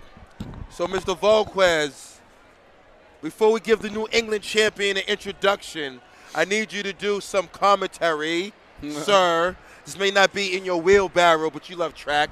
4x8. We have right here Barrington, Rhode Island, Conrad, Essex Tech. That is MDI rolling up. But ladies and gentlemen, I do have, let me get my video right. We will post this. We are standing with now the 34th annual New England 2020 Hurdle Champion. Yes, sir. Representing the 978 Lawrence, Yes, Massachusetts. Repping MDC. Long time coming, Giordani. Yes, sir. Share with the audience this journey as you stand as the champ. It's been a long time coming, you know. Last week I got beat, and that just fueled my fire, man. I'm telling you, I could not have needed that more. You know what I mean? Worked hard, extremely hard in practice, and we made sure that it didn't happen again. Wow. So, Giordani, you were fueled from all states. Yes, sir. Yes, sir. You did not come in and pay attention to the seeded times. Nope. Seedings are just seedings. What was your seed last week? My seed last week was 758 going into All-State. And then you now are the New England champion. What Yes, is sir. next? Maybe New Balance Nationals. I don't know yet. You know, it's something me and my coach is going to talk about, you know. But it's possible, you know. You got a number 2 time like that, you know. You might have to do it. Also, I found out they said it was a Massachusetts state record. Whoa, whoa, whoa, whoa, whoa. We have a new state record alert? That's what I heard, yeah. Okay, my man. Okay. Greatness is in Lawrence, kids. Kids, if you believe, you can be like him. Stay tuned, man. We're taking our talents to North Carolina A&T next year, so hey, And yes, we're coming. Yes, in short, Giordani, we'll get back to that. But I know you just came to the stream. Yep. I want to say congratulations on your Appreciate acceptance to the North Carolina AT&T program, rising in the NCAA ranks. Giordani Volquez, Appreciate you, Coach. our New England champion, brought it back to the big and beefy. Let's Had to. go. Appreciate you, Coach H. Yes, sir. Ladies and gentlemen, I am sorry about that. There's a lot of 4x8 action.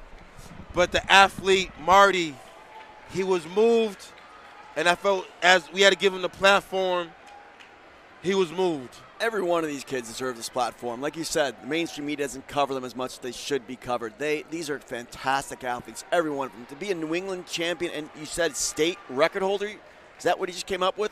Yes. That is a great Good accomplishment. News. That's some big news. Yeah. That is some big news. 731 is not bad at all. That's moving. So we have Bangor, Conrad, St. Joe's.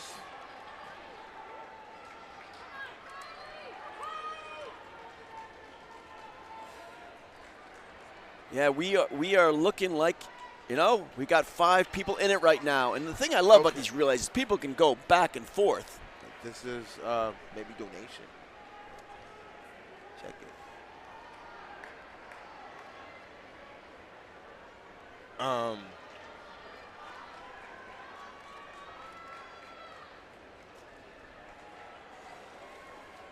And yeah, we also have stream for other events too, right? That's what we're talking about. We've got stream on the high jump. We got shot put. We definitely got to talk about the shot put. Have you already talked about that today? That is like my premier event. I cannot wait to see the results of the shot puts. There's a party in the cage. There's an absolute party in the cage. With Tarek, we'll let Nessa get on and talk about that. But Tarek, I mean, Yeah, we have three nationally ranked athletes here. 3 of the top 6 in the entire country right here in this building right now. They are going to be sending that into the wall. Yes, 50 can't win today. 50 will not win. No. You cannot win with a 55 throw. You cannot win with a 60 feet throw. It's going to take 66, 67. Yes. Both. Yes. I think we could have 3 in the over 65, I think, here. Easily. Could be one of the best ever.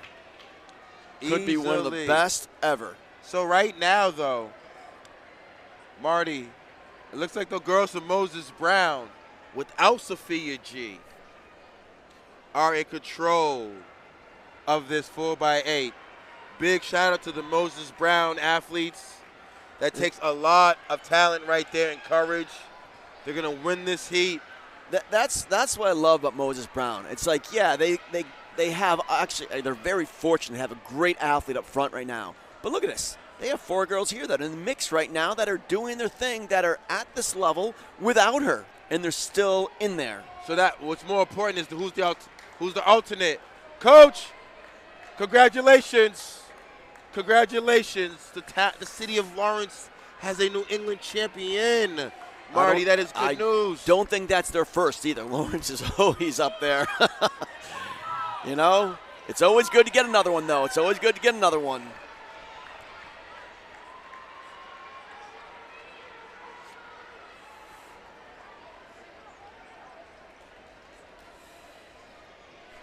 Got to tweet this out a little bit that we are live right now. We've got all kinds of things going on.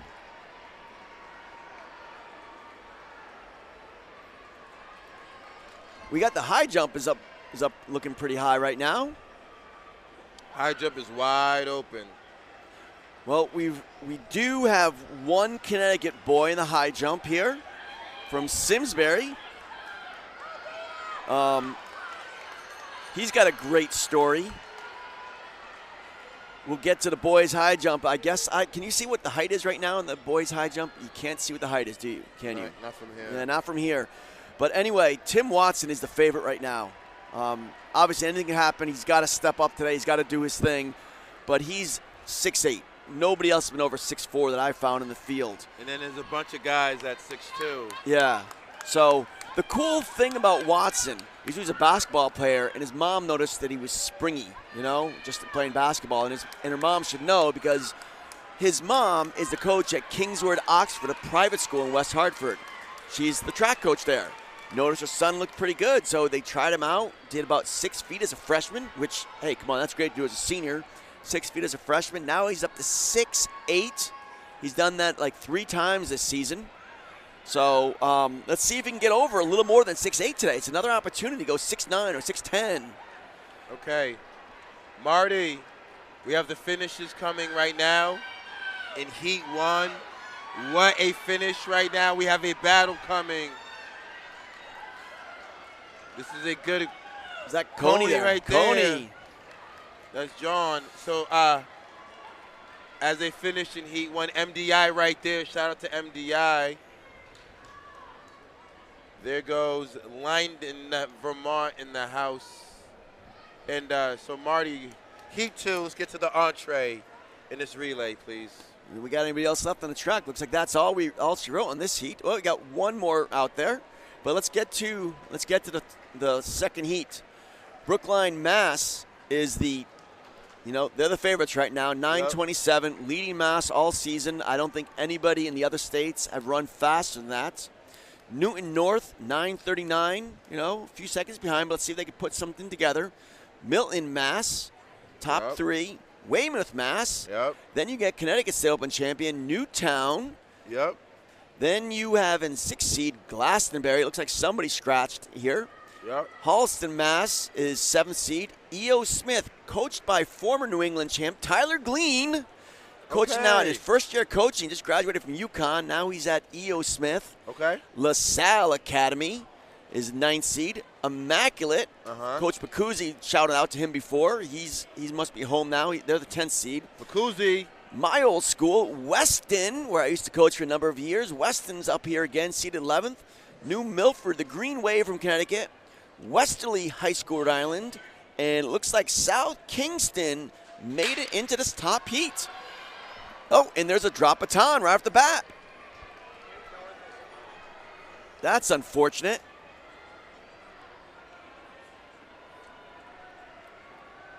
It's so interesting because these girls, these are the best of the best. All of them are front runners. They've won their state meets. They like to go straight to the front, but they all want to go straight to the front. So let's see who does come straight to the front.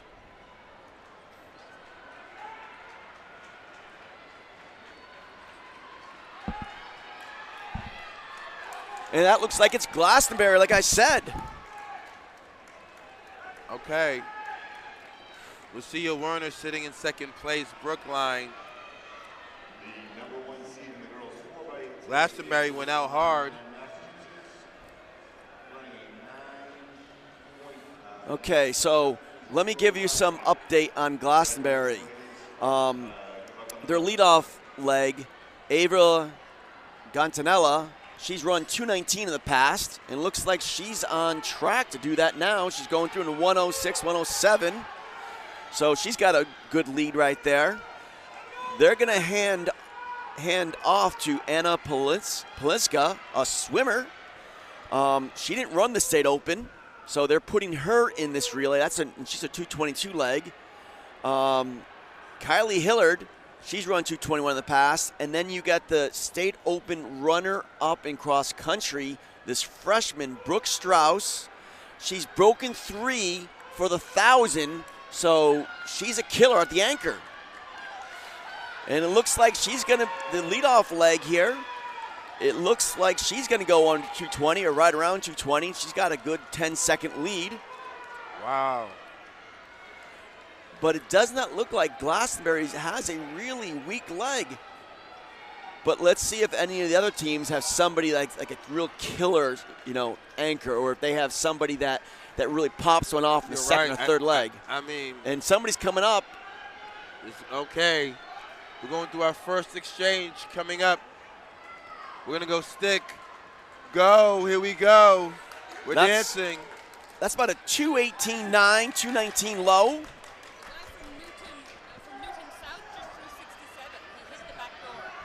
Is that Max from Newton North? Yeah, Newton North.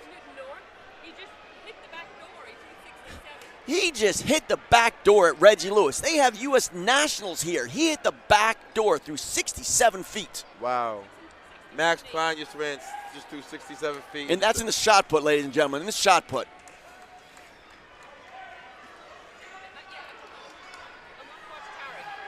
Looks like Newtown from Connecticut's moved into third place in the yellow. Marty, Glastonbury has opened this thing up.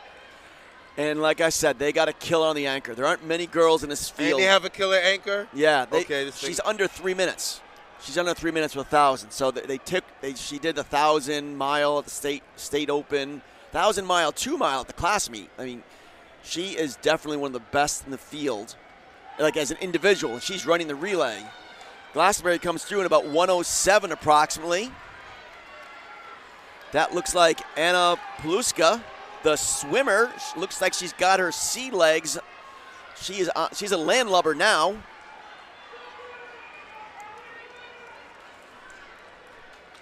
But you gotta love it. You got 1, 2, 3. Looks like Newtown just moved into second place. Connecticut is rolling today, Marty. That is Hannah Snyed from Newtown. If we're hearing this right, Max, he was seated 15th because he had a really off day on their all group meet. Yeah, he was really off. Where the heck is he now? Max Klein from Newton North looks like we just got a report that he just set the meet record in the shot put, and he's seated 15th. There's 2 other kids that have had better throws in this season, so now they got to step up.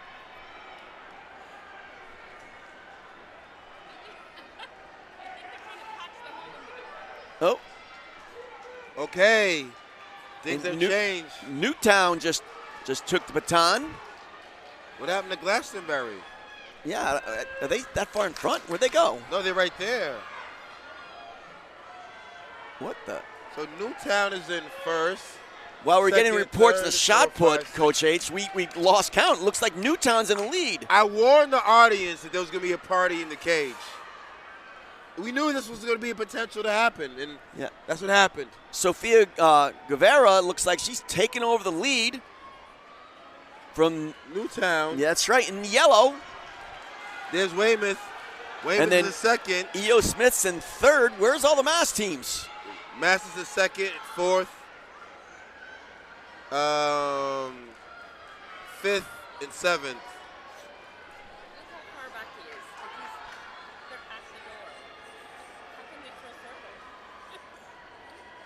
He's almost throwing out of the sector. He's almost out of the sector. But now this is Newtown, if you want to say. They've got another killer anchor. My girl Gracie Richards right there, though. Weymouth's finest. Mike Miller, passionate. There goes Jordan Liz Reardon in second. Moving into third. Jordan Camille, though, is a sub 3-minute girl. Brookline. Brookline does have a thoroughbred anchor as well. They will dance. Gracie Richard. Weymouth. Mike, here we go. Guevara, though, last one, fast one. This is what Newtown's motto is. Last one, fast one. Weymouth decides to go fresh. Gracie Richard is rolling. Let's go, Gracie. Here comes Holliston in third. Brookline is fourth right there. Glastonbury's fifth. And Newtown, the state open champs, is in second place. So, okay, but we're Weymouth. coming to anchors a little bit. All things can happen now. Keep an eye out on Holliston. Brookline, Glastonbury closing. Oh, it's about to be fireworks, ladies and gentlemen. What do we got? Here comes the anchor legs. We're going to go. Stick. Go. Here comes Newtown. Stick. Go. Glastonbury back in it.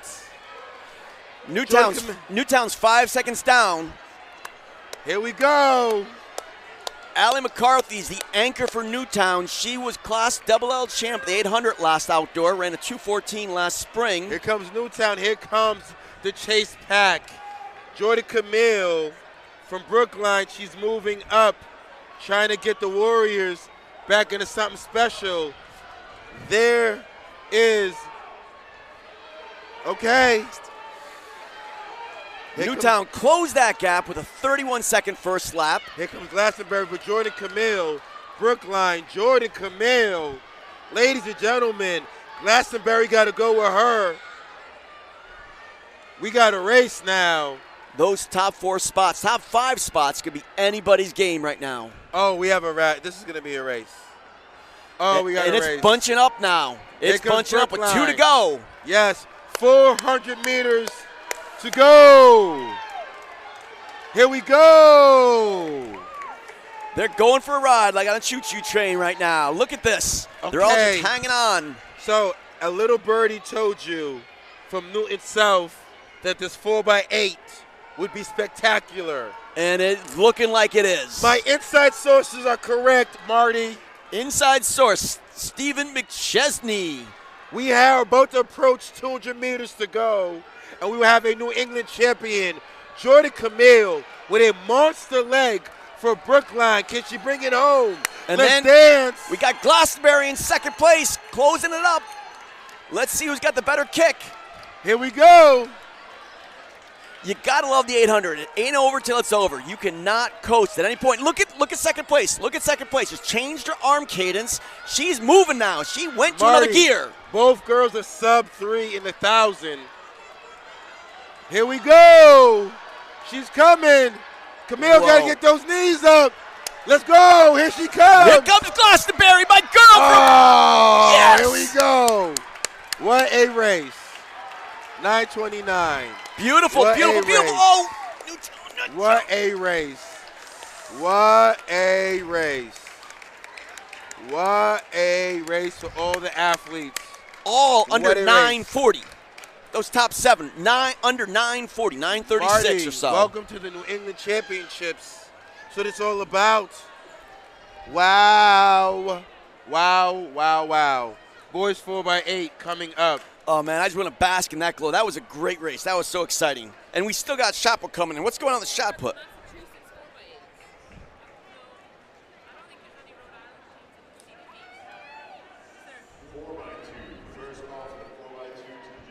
I'm looking forward to seeing what those official results were. They still have the first heat up, waiting for the second heat to come up. Okay. Okay. You got some news for us, right? I mean, Glastonbury, anchor, Jordan Camille, anchor, 2 to go. But Marty, let's talk to the people back home.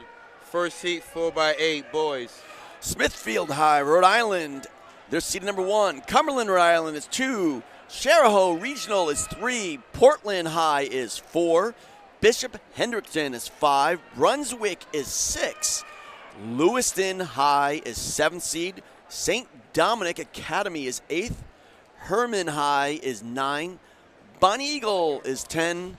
South Burlington is 11. Hartford, Vermont is 12. And Oxbow is 13. Okay. What do we got? No worries. What do we got? Some shout-outs here. I'm still waiting to see that girls' first New England champion indoors in 2 years in the relays.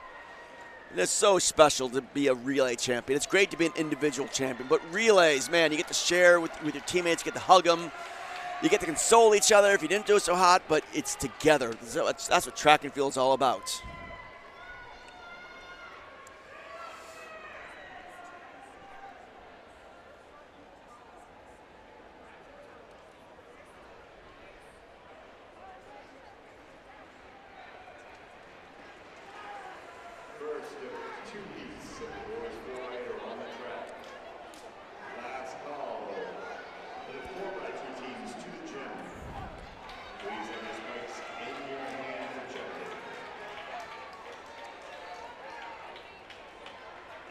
All right.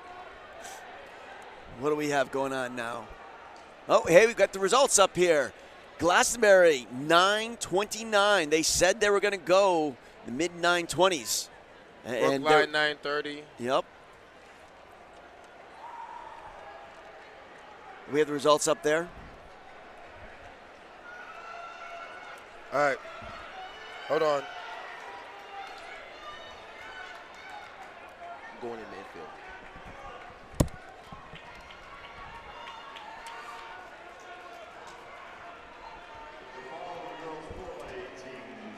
Okay, Brookline, 9:30. Weymouth, 9:31. Trying to get back to the results there. But those top 3 get plaques. In 4th place, E.O. Smith, 9:35, a season PR. Holliston, 9:38. Newtown, Connecticut, State Open champs. What was that, 9:36? They're looking awesome. That's qualifying for one of the national championships in the championship section. And 7th place was Weston, 9:42, a season best. And LaSalle Academy was in 8th place. So look at those numbers there. I think about 3/4 of those at least at big-time season bests.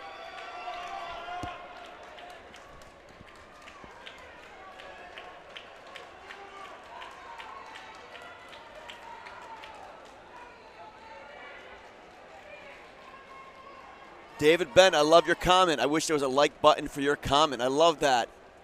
Yeah.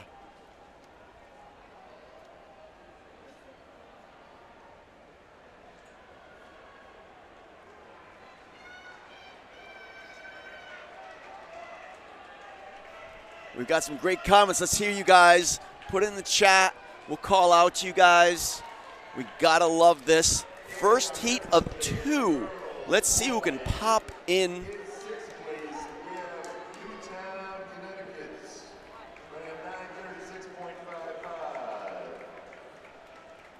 Calling out the all New England 4x8 teams. In 5th place, we have Holliston. I'm not on. I got you. Am I on? Yeah, you're on. We can hear you.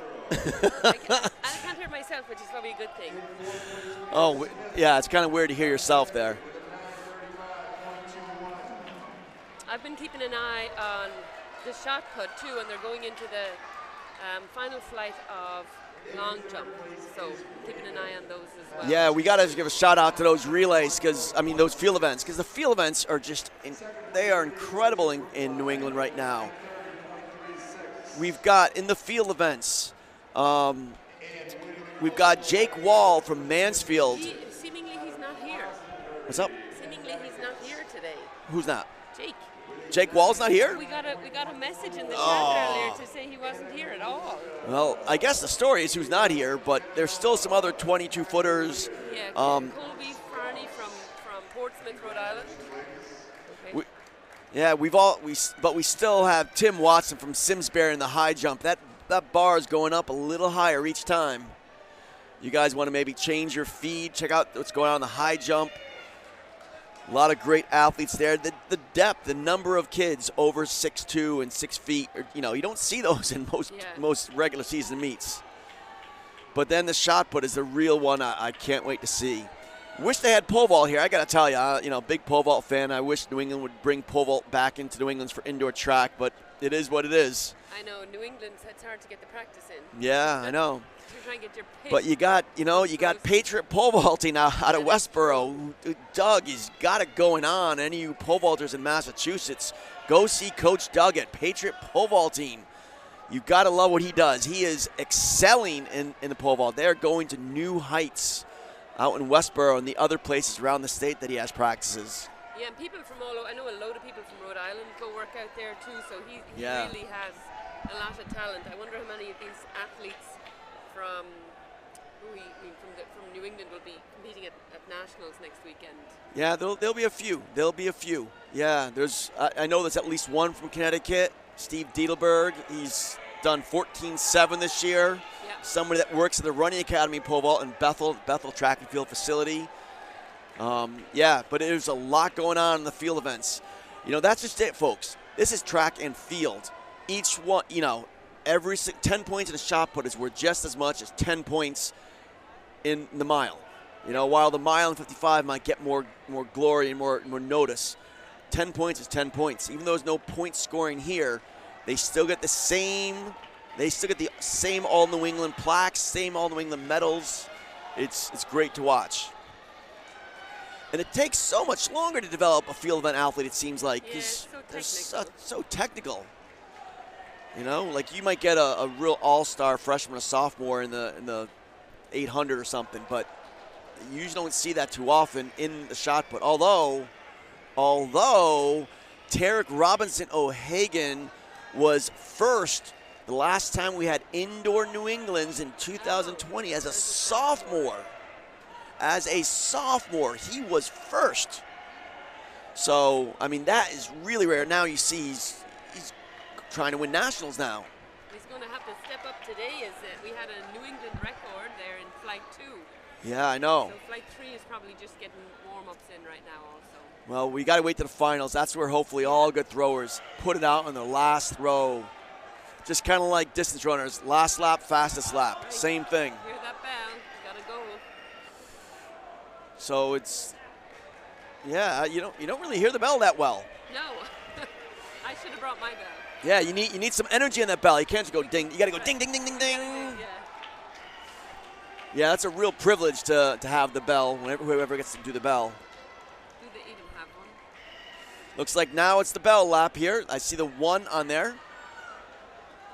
Was that a bell or no? There you go. I barely heard it there. Shout out to the Mass track officials manning the different events here on the finish line and the throws and the jumps and all that.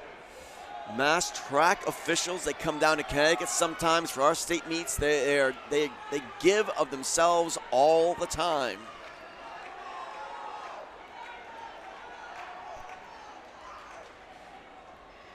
We're looking at about 8:28. That's a respectable time. I remember when I first started coaching, it was a big deal to make New England's. It was a really big deal. It's so exciting and, you know, just setting a school record or the best time of the season. You know, this is what I like to say. This meet is the cherry on top of a great season. Yep. You know, you already excelled going through your state meets, but making it here, there's no loss. Yeah, It just, to be top 6, right? Yeah. Have nothing to lose. even if you finish there. 10th, 15th, 20th, Yeah, if you could set a make it PR, you could get to compete against more competitive people. But now we're heading into the fast heat. The barn burners. Let's look up. Oops.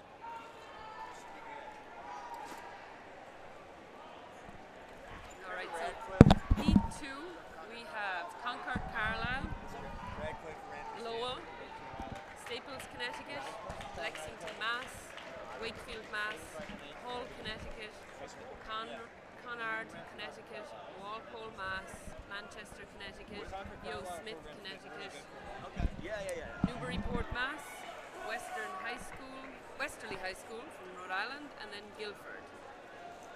We got 13 teams on the line seemingly. Now let's see here. It looks like Connor switched their order up.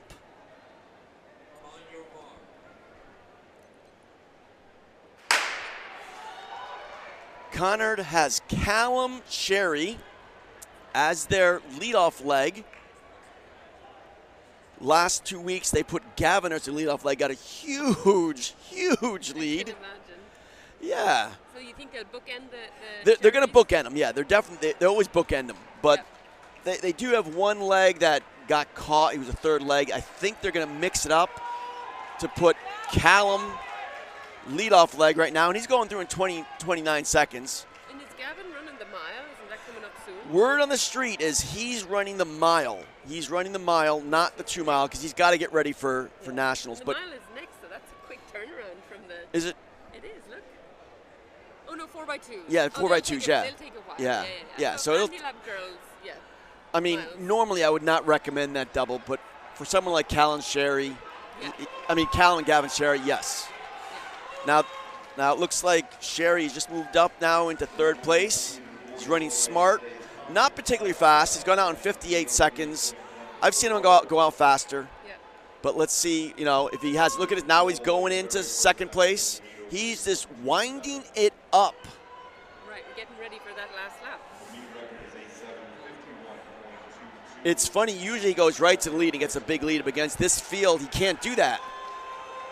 126 for 600 meters for the Stanford-bound senior. And he's trying to get around. Smart move. Use the whole back straightaway to get around before that turn. That is smart racing right there. He's not making a gap on him though. And here he comes.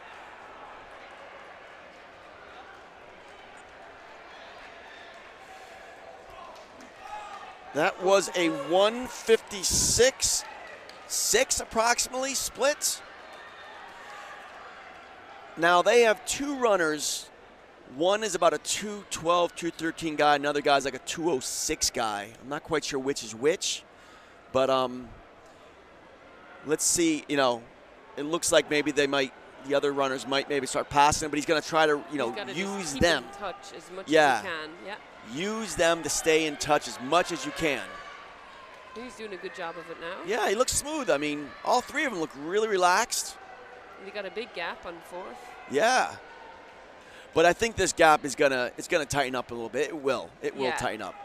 Yeah, because their seed times are all pretty close. Yeah. 8:03, 8:03, 8:07, 8:07, 8:10. I mean, Kennard came in as 7th seed in 8:13. Yes. Yes. I mean, if they've got to run better. But if the Sherrys, I think they had more. They tripled last week at the State Open. They ran the And where does 4x8 come? Oh, that goes comes with first. Yeah. The mile is in the middle and the 2 miles at the end. Yeah.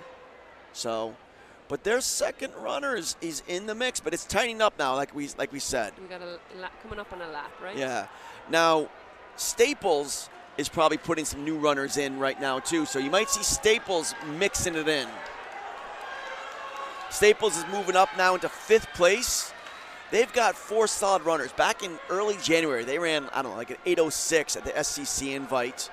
And they're in much better shape now. They're in much better shape, and they've got some depth that they can move people in. That's the beauty of New England. You can move people in. Right, you don't have to keep the same 4 on the line.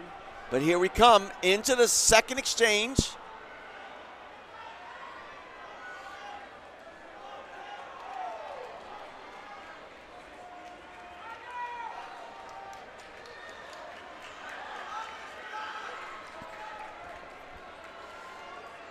So those are clean exchanges. It's always confusing on the exchange. You never, coaches always hold their breath. And who's that in the lead there? Is that a mass school? Obviously it's a mass school. Wakefield? Wakefield, yes. Wakefield, who were 5th seed, to have an 8:10.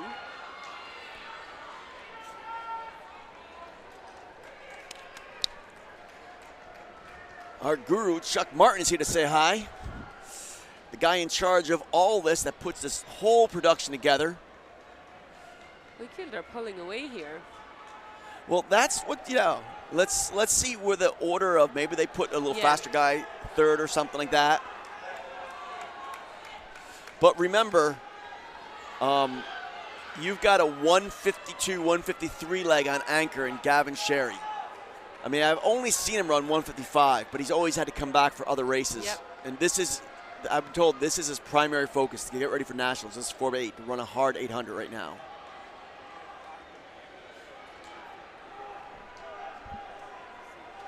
But Wakefield, though, still extending the lead. With Lowell in 2nd. Yep, that's Lowell. Staples in 3rd. Staples in 3rd, yep. Staples is a really good anchor, too.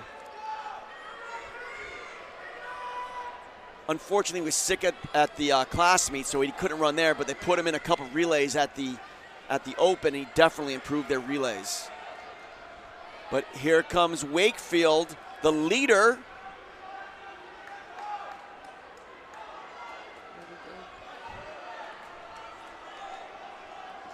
And here's Aiden Puffer. Oof. Botching the baton a little bit.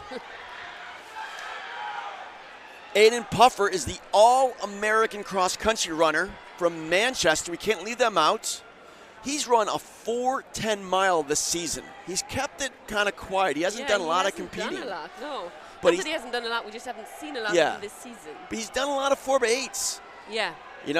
But which is great. He's getting ready for outdoor track, getting ready to go to Northern Arizona, the premier cross-country program in the entire country next year. Gavin making his way up, running smart and sensible.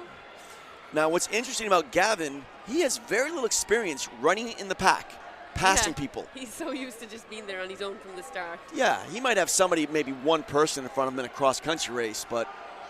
Which might be Aiden Puffer sometimes. Yeah, and something. Yeah, exactly. It's Aiden. So, but we got the top 3 is still the same. Top 4, Manchester's moving to 4th, Puffer. 5th, that looks like Hall. And in 6th place, it is Gavin Sherry. The question is, how much can he make up? Yeah, it's a good 50-meter gap. Well, they weren't looking to win this at all. They were just hoping to get all in the wing and for Gavin and Callum to run fast half miles. Yeah. But it's getting tighter in the top 3 right now. We're coming on the bell.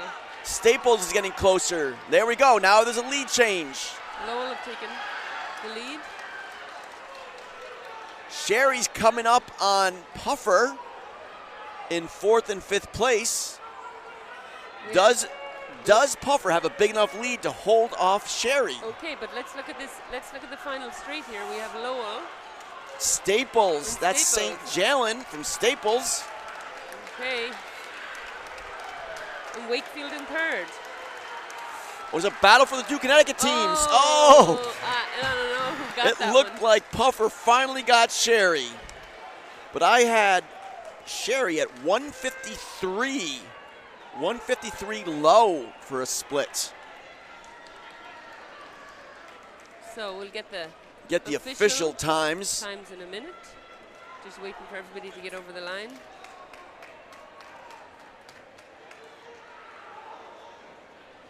.827 is still a time to beat, and I think they beat that. And that was Smithfield, Rhode Island, who won Heat 1. You gotta love, if you look at the infield right now, all the athletes congratulating each other from each team. They're patting each other on the back. They're hugging each other. They're putting their arms around each other. Yep. That's the best part of the track and field community. Name another sport that you get to be friends with your competitors. I don't know if there is one, right? Yeah. Rivalries and rivalries, but when we're on the track here, we're all doing the same thing. That's I love right. that. Everybody stands on the same starting line or the same jump line, toe board. It's you against yourself as much as it's against you against other people. All right, But now we're moving on over to the ladies 4x200. Can you pop up the heat sheets there? This is frozen. Oh. I can get it here. Okay. Heat 1, we have St. Johnsbury, Vermont in lane 2, Fairhaven Union in lane 3, South Burlington lane 4, and Mount Mansfield Union lane 5. We've got 4 teams here. I'm just still waiting for the 4x8 final results. They're not up. Yeah, we need a face ID for that, and I don't have it.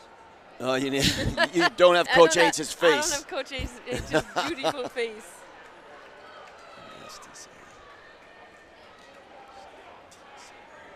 Oh, we might have had a zone violation there. That's coaches all the time. You hold your breath through that exchange. Yeah, honestly. Okay, there we go. 7:56 for Lowell. 7:56 for Staples. Wakefield were third, 7:59. Manchester was fourth. But those are top 3 teams under 8 minutes. That's a PR for their season. No other, I don't think any New England teams have gone under. No, I don't. 8:03 was Manchester. Conard was 5th, 8:03. That's a big season PR. Lexington takes the last all New England spot with Hall in 7th place. Hall was Connecticut State Open champs, and they decided to take some of the runners out and put them in individual events. E.O. Smith was 8th place, 8:06. These are all big season PRs for each of these teams. 3 sub 8 is great. Yeah. So you will wonder, will they put together 4x8s for nationals, or will individuals be doing their own events? There's also distance medleys at nationals, which I love. Yes. I love those relays. Oh, yeah, because you never know what's going to happen with those anchor runners. You could be far behind. And I remember watching Alan Webb at the Penn Relays was easily 100 yards behind, and the announcer kept saying, watch Alan Webb in 8th place. And watch him come up and winning the Penn Relays Championship of America. Sub 4. Oh, yeah, he did. I think that was the first time he ran sub 4 for 1,600 meters.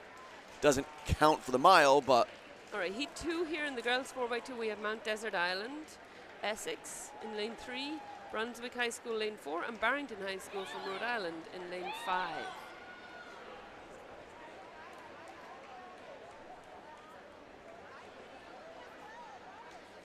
Of course, you can check out the live feeds of the field events. Go to Bay State Running YouTube channel, and you'll get the shot put and long jump there. There's so much technology here going on. I've got to pay attention to everything, you know? I'm afraid of all the wires around me. Oh, my God. Yeah, don't step on anything. Start a fire or something, you know? Right. There's so much. Heat 1 was 1:55.24 was the lead time there.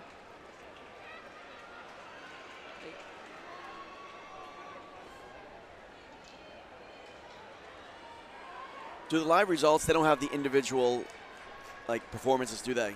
I think they might for the, I think they might.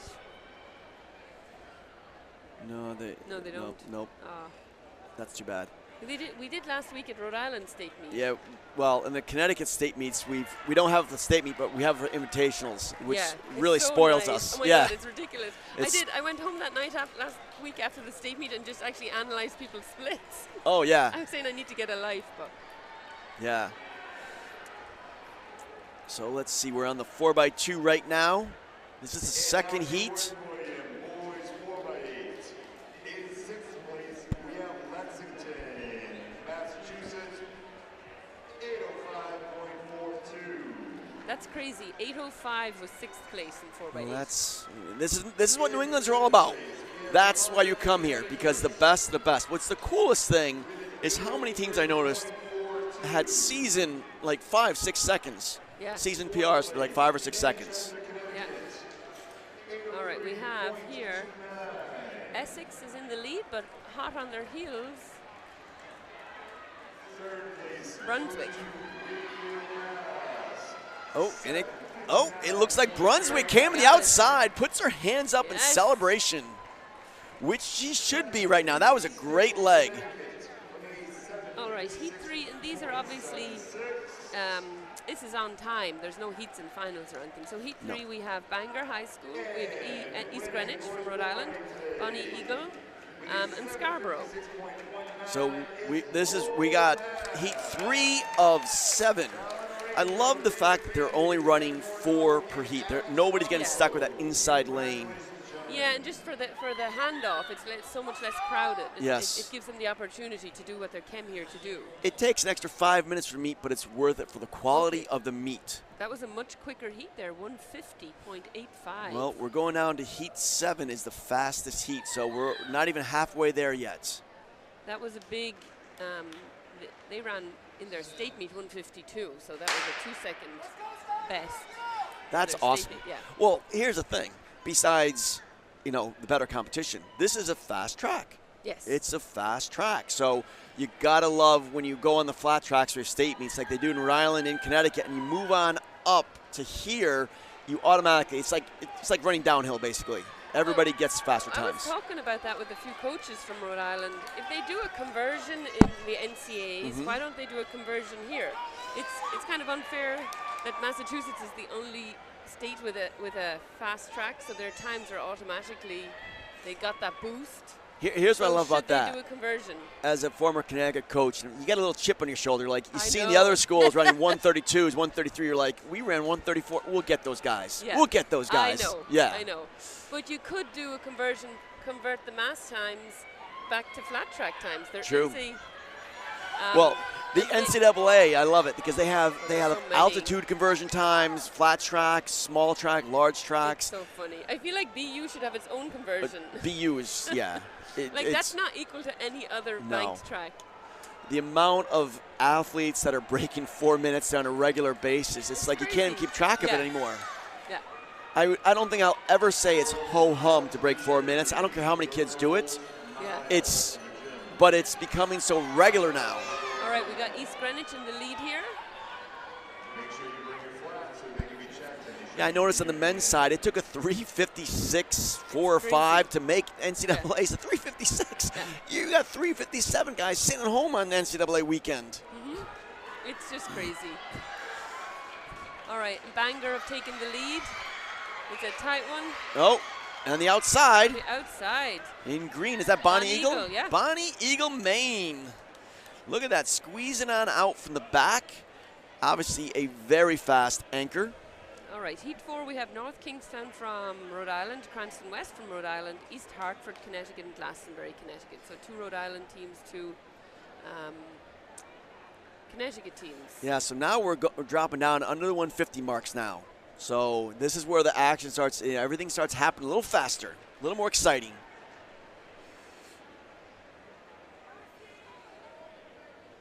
Four by 2.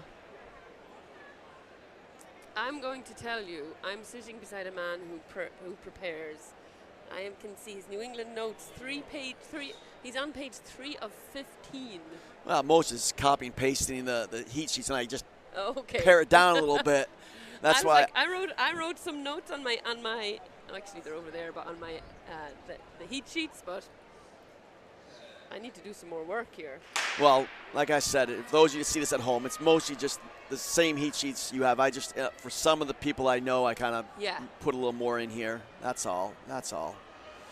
Especially for my beloved Connecticut. Yeah.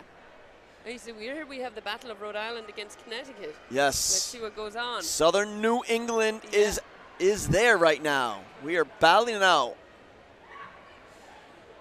The I-95, I-84 corridor there. Connecticut has it right now. Yeah, that's Glastonbury. They were my team of the decade I had for the 2010 decade. During COVID, I figured out a little formula to get team of the decades. Yeah. They've had more between state open runner-ups, class championships, class runner-ups than anybody else. Glastonbury is always in the mix of things. They won the Class double championship again this year. They were second in the real. Oh, my girls! Bad handoff, dead stop on the handoff. And it looks like there's a yellow flag up. So, that's a shame. The Guardians did not guard the baton. You hate to see that happening at the big meet. So we got Cranston West in the lead now. Glastonbury in second. However, we believe that there's a yellow flag. Good handoffs. Good handoffs. Okay, Staples had a bit of a botched one there, a little bit second grab. But Staples is coming up, moving on up on the second. Will she have the room? Looks like she is. This should be Alani Sutherland from Cranston West, who is our state champion 55. So nobody's going to challenge her, and here she comes. Like a 147 approximately. And they were the favorites coming into our state meet, and they had a botched handoff. They did finish, but they messed up a handoff. And Glasgow had a great race and won. So now we are moving on to Heat 5. 5, yeah. We've got the Wreckers from Staples and Westport. We got LaSalle Academy. Bloomfield always in the mix in the sprints. And Groton Dunstable from Mass. Now that's a new team for me. I mean, I know I'm not a Mass guy, but still, I know a lot of Mass teams, so it's probably a really big deal for them to come in lane 5. And they've got a good seat time. Yeah, 147.99. Giddy up. Yeah. Giddy up. So that's great to see programs like that, like that we're not used to seeing, making it here, and you're going to build teams like that. Yeah, Staples has been under 150 all season. Bloomfield's been the Class S champ. They've had a season best of 148.07. So I really want to see what Staples can do, because they've been under 150 all season, but I don't think they've been under I think they were on 148.99. There's 98. There's a seat. So let's see if they get down to low 148s. Clean. Nice okay. All right. 2 grabs for Bloomfield in the orange, but they're still in the mix. Yeah, this is so much better. They have 4 teams in the heat. They used to do 5. Yeah. Yeah, in Connecticut they used to do 6 for a while, and there were so many mashups. It was bad. Yeah, we do 5 in Rhode Island. Yeah. We do 3 heats of 5. 15 teams make it in. All right. Bloomfield made it back up, huh? Yes. Oh, the leader just had to look back twice. You got to get that in the first try. But it is a bunch up the front. And Bloomfield's trying to use the straightaway to get around. Will she get around before the turn? No, she doesn't quite get it. She's going to try to do it on the turn now. You got to run longer now. But here she can slingshot off the bank. Yep. And now on the home stretch, into the anchors. Let's make sure these are clean. Good handoff for Bloomfield. Good handoff for both. All 4, good handoffs. Bloomfield in the orange and blue are in the lead. But it's a challenge. Look at second place. It's coming up. Nobody's conceding anything. They're going for state pride right now. This is Groton Dunstable. This is what? This team, Groton Dunstable? That's the team we're talking about. Oh, nice work. When Coach Ants gets up here, we got to talk about them. Yeah. They might be maybe a new superstar program coming out of Mass. So that's the other thing about the seed times. They're from the state meet. They're Yes. not necessarily their fastest times of the season. Yes. So we'll see. So who do we have coming up next? We have Heat 6 of 7, so we're going to get all New England's out of this at the very least. Yeah. Classical, Rhode Island. Gorham from Maine, our northern neighbors. Burlington, Mass. And Massachusetts from Mass. Those are your 4 in this heat. The last heat is on seed times, the fastest of the day. But there will be somebody's getting all New England in this heat. Top 2 seeds at 145, huh? in the Yeah, heat, yeah. we'll talk about Sheen and Danbury a little bit.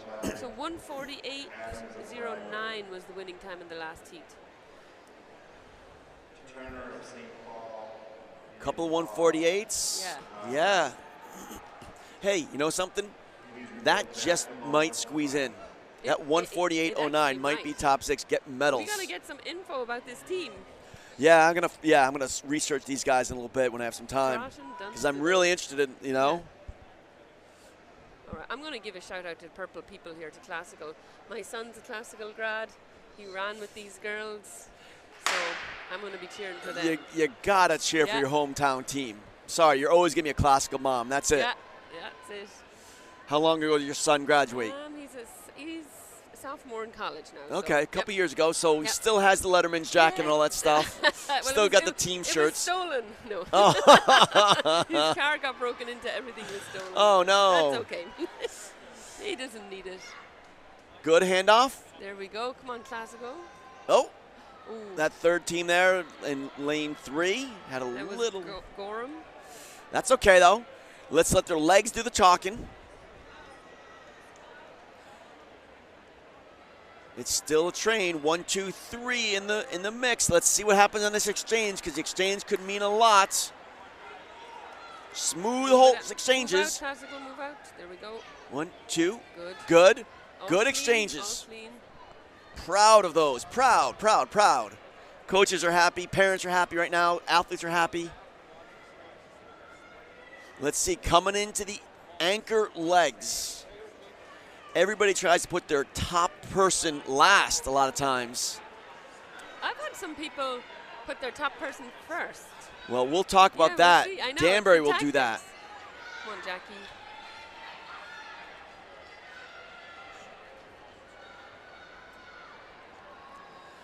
Oh, now look at those going look for at that. second and third there. The leaders got it. But second and third and fourth, they're anybody's game.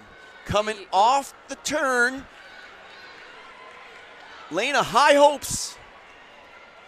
Smooth Massachusetts. Oh, that's going to be close. Yeah, so the top 2 we'll see the times, but should be all New England. Well, we don't know the about time that. right now to beat is 1:48.09. All right, heat 7 final. This is the seeded heat. We have Lowell, Mass, Andover, Sheehan, Connecticut, and Danbury, Connecticut. So Now, Danbury and Sheehan have the fastest 2 times Yeah. from a flat track. So that gives them a double advantage right there. If you notice, the New England champ in the 55 dash is lined up. She's going to be the second leg. So Danbury's going fast to faster to trying to hang on. But Sheehan has 4 solid runners. They don't have that one superstar like Alana, but they have 4 solid runners. They still haven't put up the last heat.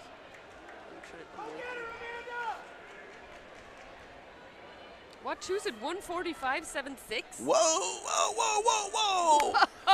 1:46.59, and then 1:47.66 for classical, 1:47.67 for This is Gorham. Florence Dickinson. Oh, looks like Sheehan's got the lead. Sheehan has the lead, but now is when Alana Smith is going to try to walk her down. But she got a pass on the turn. Whoa, look at her, just went like she's standing still. She is a quality athlete. Made it look so smooth. Now Danbury's got to pray and hang on.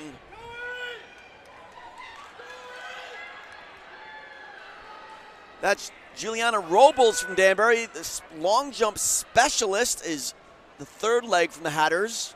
We've got Sheehan trying to make up the distance. Sheehan just might be able to make this up. I think Avery Winters will be their anchor. Wow. Brianna Gilliard from Danbury. Oh my goodness. Known her since she was a little tyke in middle school at the highest stage right here in New England.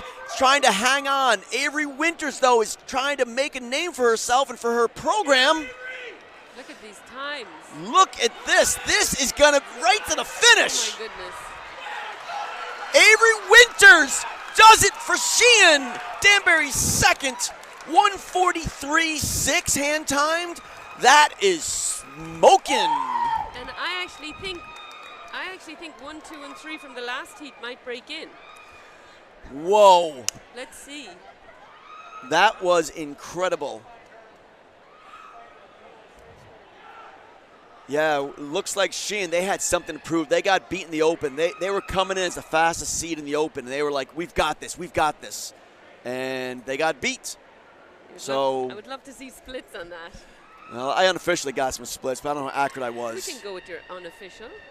I'm just going to announce we got Heat 1 here of the boys going off. We got Lake Region Union, Fairhaven Union, and St. Johnsbury. 26. 144.04 first. Danbury second, 144.47.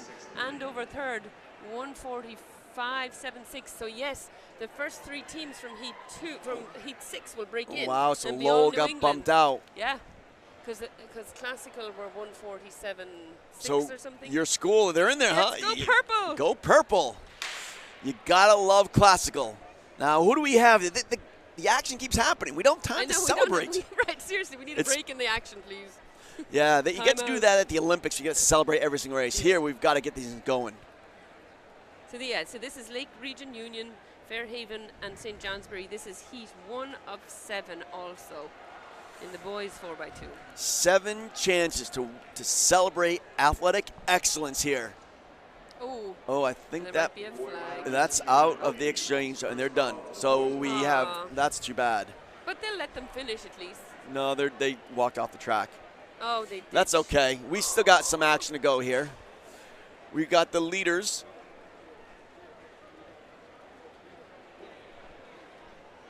Who's in the green there?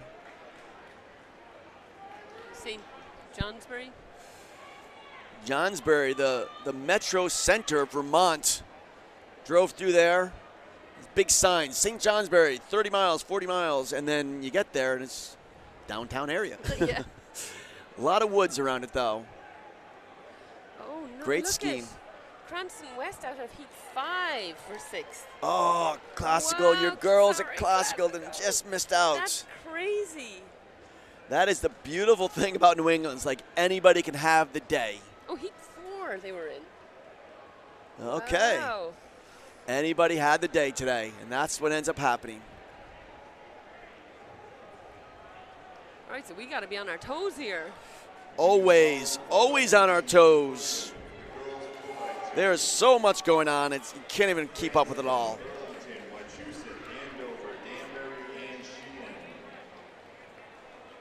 Again, we need the following 6 teams.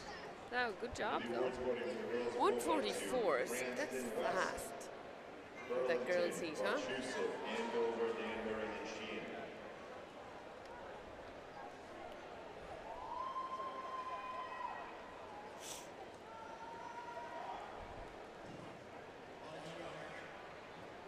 In 6th place. All right, Heat 2 of the boys, we have Mount Anthony Union, Vermont, Burlington, Vermont, and Essex, Vermont. So these are teams that probably raced each other many, many, many times. This is Heat 2. Here we go. We got 3 teams in here. That's the girls. Oh, sorry, I'm looking at the wrong. I was wondering why you. I'm looking at the wrong one here. I'm still focused on the girls. That was so awesome.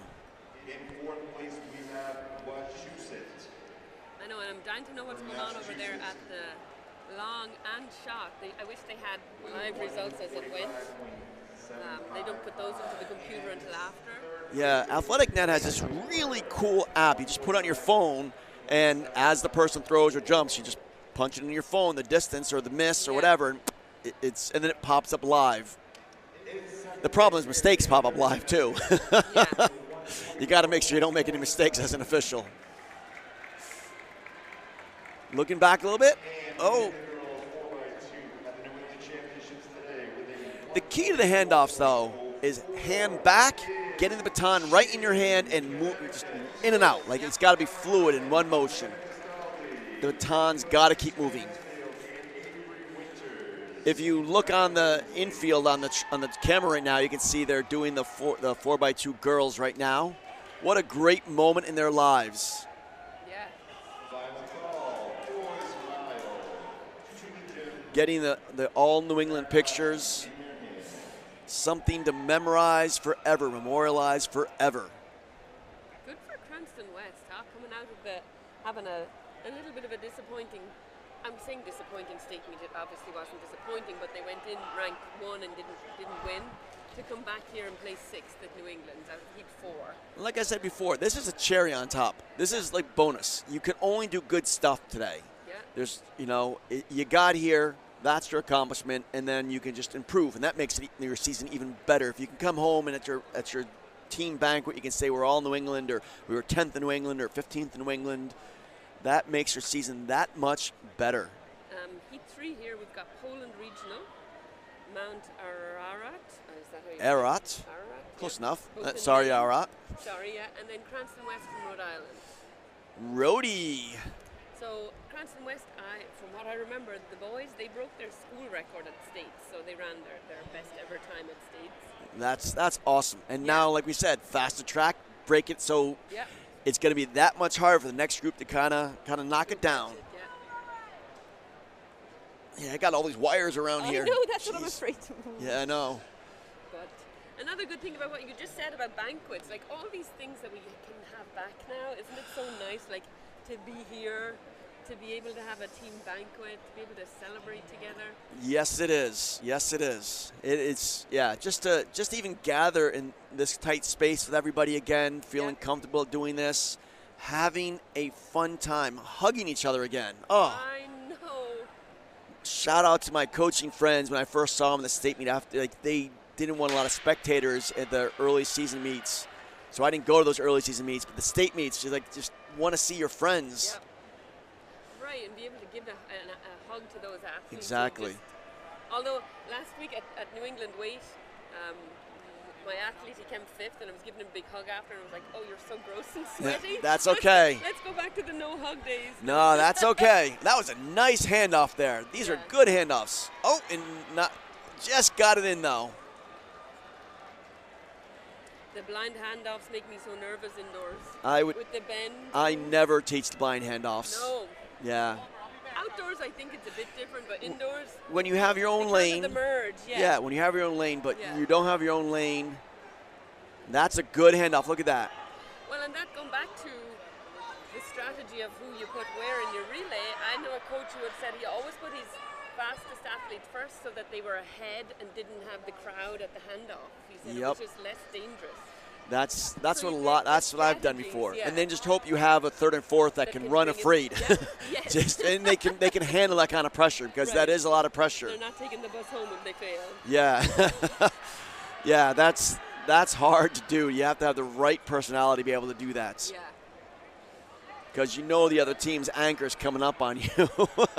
But that's all good, though. Hey. It brings the best out of people, you would hope. You only have so many cards. You got to play your card. That's all you have. But you got to play them the right way.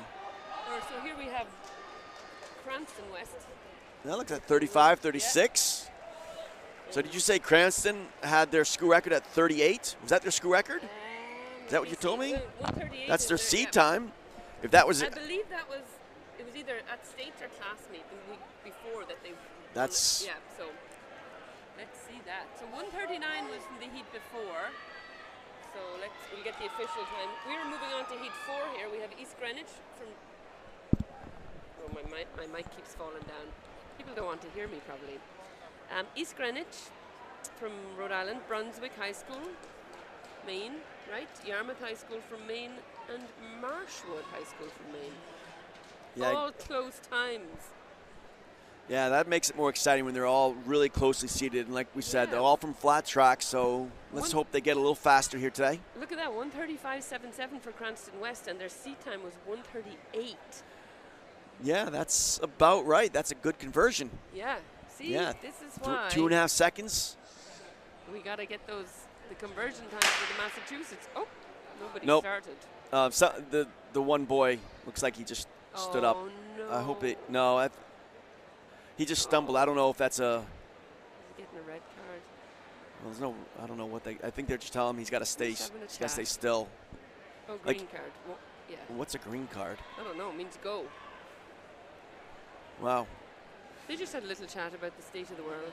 Yeah. Hey, So what what's do your take on? Nah, just teach them. It's like, hey, you know, you got to stay stationary. You can't move.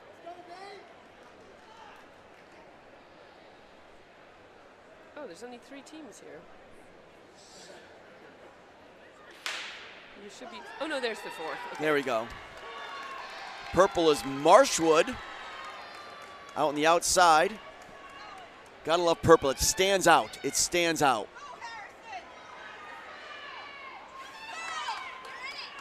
Oh, there's Colby Farney. I wonder how he did in the long jump. He's obviously in their relay. Good handoffs, clean.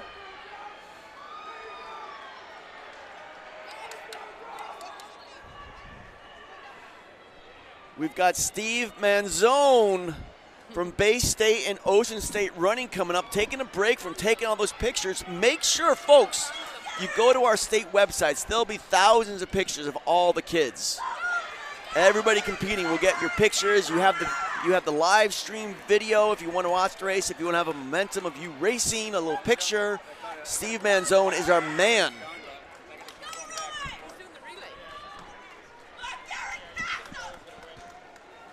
There's an exchange in the lead. Look at this.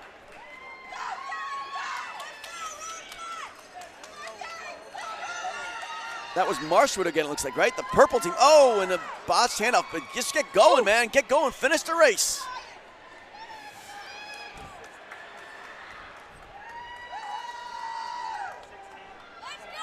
The purple people eaters are leading the charge. Hawks? Who are the Hawks? What was that? They're the Hawks. They're Marshwood? Yeah, I guess so, yeah. They were purple out on the outside 5, before. Yeah, 5, yep. That's it. Gotta love the fans here cheering them on. They're more tired than the athletes here. I love it. Yeah, I'd finish these meets as a coach. I'm exhausted. I mean, kids only run 200 meters. I'm sprinting back and forth. But in Heat 5, we're moving into Heat 5, it looks like, right? Yep. Yeah, so we got Portsmouth. We got Lincoln. That's Rhode Island. Portsmouth, Rhode Island. Lincoln High School, Rhode Island. Then you got a couple of Connecticut teams. The Hatters from Danbury and Windsor in lanes 4 and 5. Lead off for Portsmouth here is Colby Farney, he's a 23-foot long jumper. So I am kind of hoping his long jump is over because he'll have some pretty dead legs heading over after this.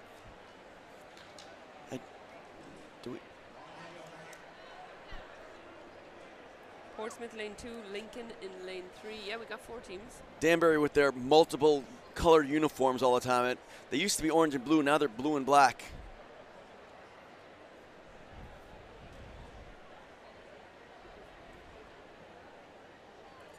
I'm just seeing if there's long jump results up yet.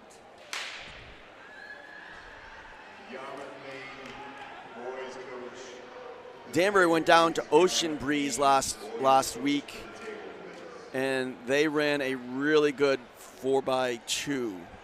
They ran a 1:33.78 after coming in with a 1:35 seed time. So, wow. Yeah.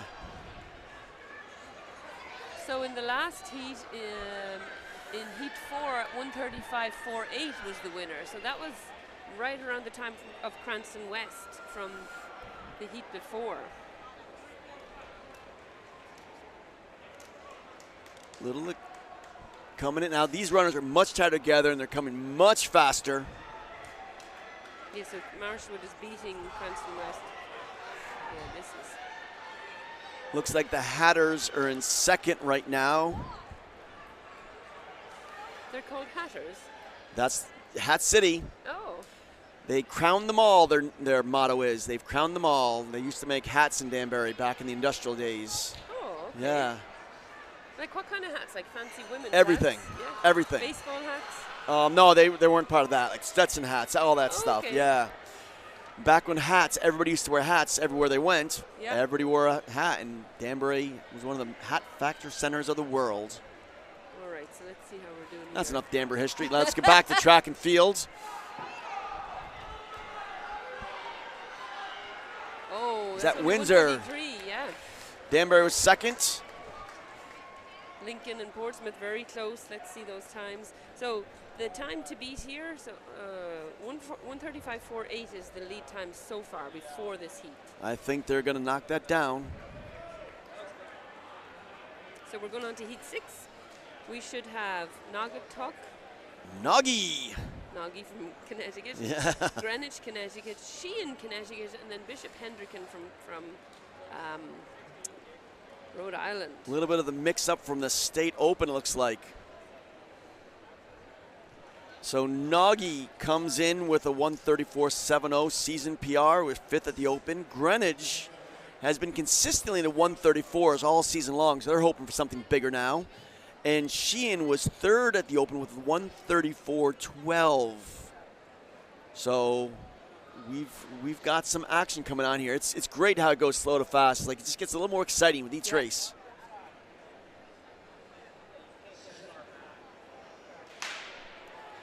And they're off now. Greenwich is in red. Sheehan is in yellow. Naugatuck should be in maroon. That's normally their colors.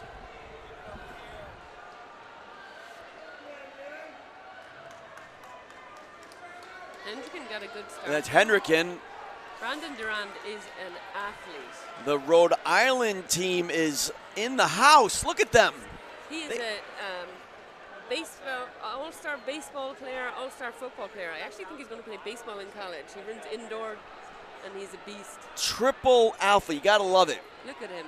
He did not like to lose, as his coach would Greenwich say. in second. Naugatuck's in third. Sheehan's in fourth. Naugatuck's trying to stay in lane 1. That's hard to do when you're running as fast as you are. 133.19 was the winner of last heat, Windsor. 133.19. That's their season best by almost a second, I think. Yeah. But Hendrickson's still in the lead. The Ocean State. So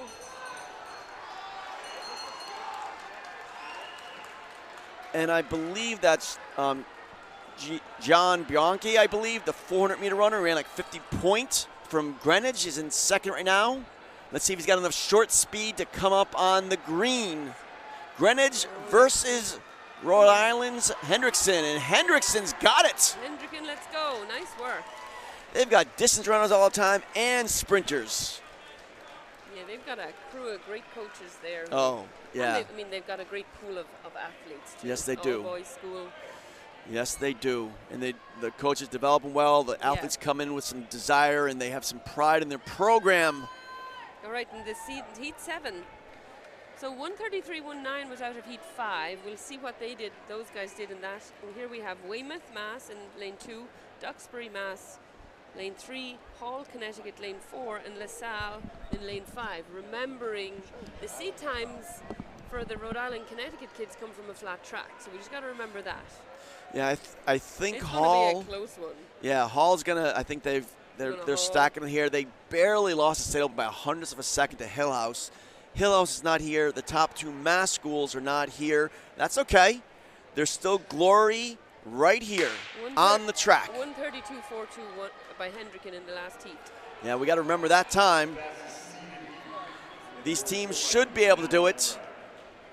Which is season best for Hendricken. All right. We have here leading off for LaSalle, Gibby. He just placed 5th in the 55. Okay. All right, let's go. So we've got some speedsters here. They got some individual speedsters.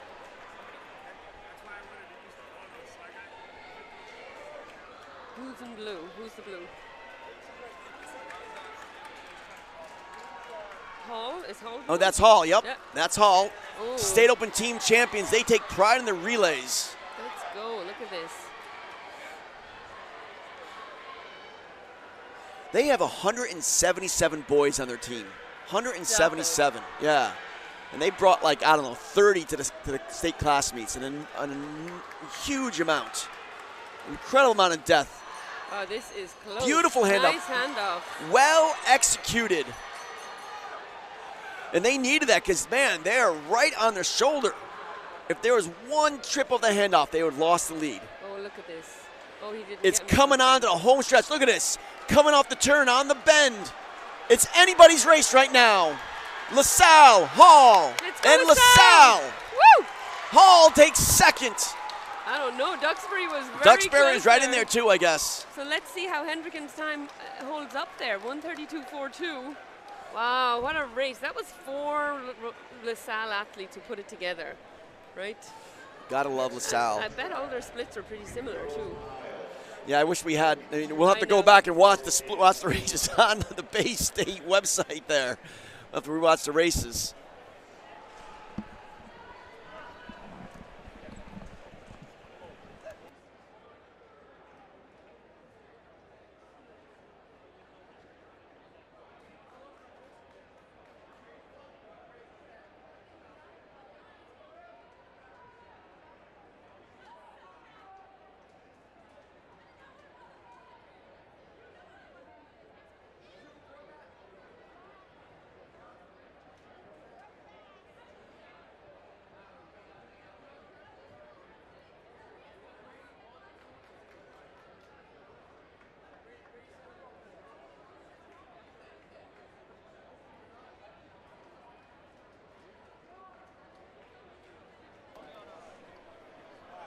All right, so we're just looking at results of the boys 4x2 LaSalle 131. Am I on? Yes, you are. Okay. Yeah, LaSalle 131.28. Hall 131.82. Duxbury 131.86. Weymouth 133. So Hendricken should place 4th there. All right, we got the girls' mile has started. Yes, we do. And Let's get the heat Nessa, sheets. Yes. who do we have in this girls' I'm trying to mile? Get my heat sheets here. Girls mile. Heat 1. We have Jacqueline Vanderhoof from Thornton Academy, Emmeline Pendleton from Bonnie Eagle, Maine, Tori Chase from North Kingstown, Rhode Island, Grace Doyle from Classical Rhode Island, Eleanor Tyne from Orono High School, Maine, Eva Merman from Moses Brown, Rhode Island, Emma Young from Cape Elizabeth in Maine, Ellie Brooks from Orono in Maine, Elizabeth Cunningham from Rice Memorial, Vermont, Madeline Larson, Essex, Vermont, Evie Slavic from Rice Memorial, Vermont, Sophia Nikitina from North County Union, Vermont, and Cassandra Royer from Hazen Union, Vermont. Fastest seat time here is 5:20. And this is heat 1 of 2. Wow, and Jacqueline Vanderhoof, she decided she's going to go early, Nessa, not waste any time. Looks like it. Now, we see a move being made on the backstretch. We'll identify the athlete as they get closer, but Vanderhoof, I like the strategy, Nessa. Why not take it out? Yeah, she wants to try break in with those, to that seeded heat. See how she does. And the same thing as we said before, these seed times are based on their state meet. So many athletes run multiple races at their state meet, so their seed times may not be truly represent how fast they are in the event. Correct. So we also have I know Rhode Island runs the 1500, we don't do the mile. So it's conversion So coming here. conversions and there's 1600s in some places. 3200. Yeah. But she has taken off. I would like to see what her PR actually is. So she's seated at 520. Yeah. But she's definitely rolling right now.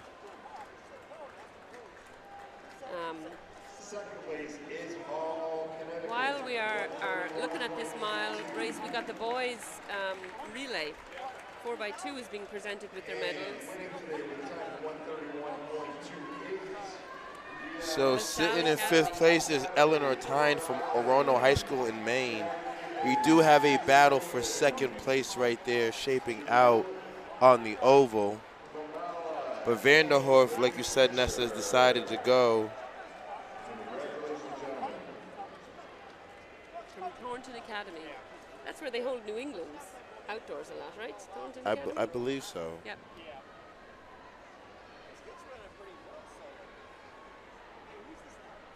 All right, 3:11. Jacqueline Vanderhoof running well, Thornton Academy. Here we do have a battle for second. That's Tori Chase. Yep. From North Kingston, Rhode Island. She was a member of the state cross country championship team. At North Kingston. Yeah, North Kingston. Okay, so yeah, Chase is definitely in the middle of something. It's not the last time Chase has chased. And she has a 5:23. She has run faster than that in a 1500. Okay. She's probably run around 4:55, I would say. So Wow. that would convert to 5:15-ish. yeah.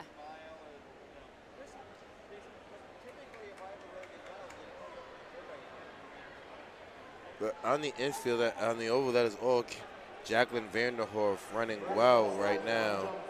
And then the battle for second is Tori Chase, as well as, oh, Nessa, look at that. The real battle is for second place right now. I know, it is. Let's see, and there'll be... We got to do a roll call. I got my people from Maine running in the house. Kristen Carney's in the house. I got my main man, Sunil Cates, Wagwan Star, over at over Air Force Base. So the people who protect us right, and our civil liberties are rolling. Lap to go. There's the bell lap for Jacqueline. She was at 4:37. Oh, this is going to be a 5:10 for her, potentially. Yeah. So she just decided to go for it. And there goes Emily. Oh, yes. I mean, this is New England's, Nessa. That's what it's all about. Yep. Like, you take calculated risk, you go out hard, and this is all your training. This is what it's worth. Like you said, Nessa, a lot of these athletes, this is just a pet stop. For most of them, they're taking their talents to New England. And that's our homegirl, Nessa. Who's that right there from Cumberland? Yes, Grace Carr from Cumberland. So ready to have a great race. Okay, I like that. She gave you the nod. Yeah. Look at those nails. She's got the hot neon pink. Okay. Fashion statement. All right, there we go. We got the first heat. So, Nessa, let's read out Heat 2.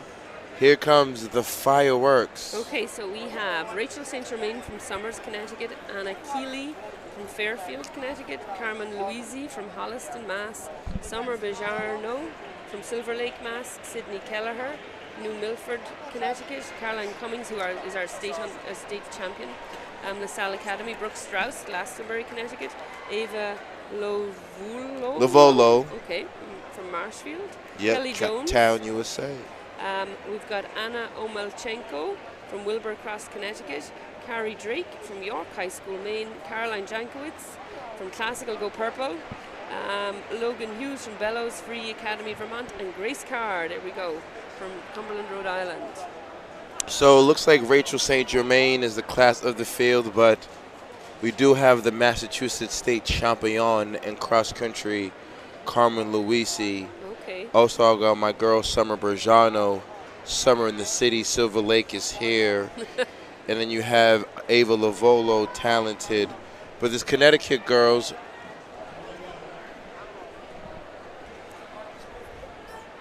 the Connecticut girls are doing everything they need to do. All right, so race is off.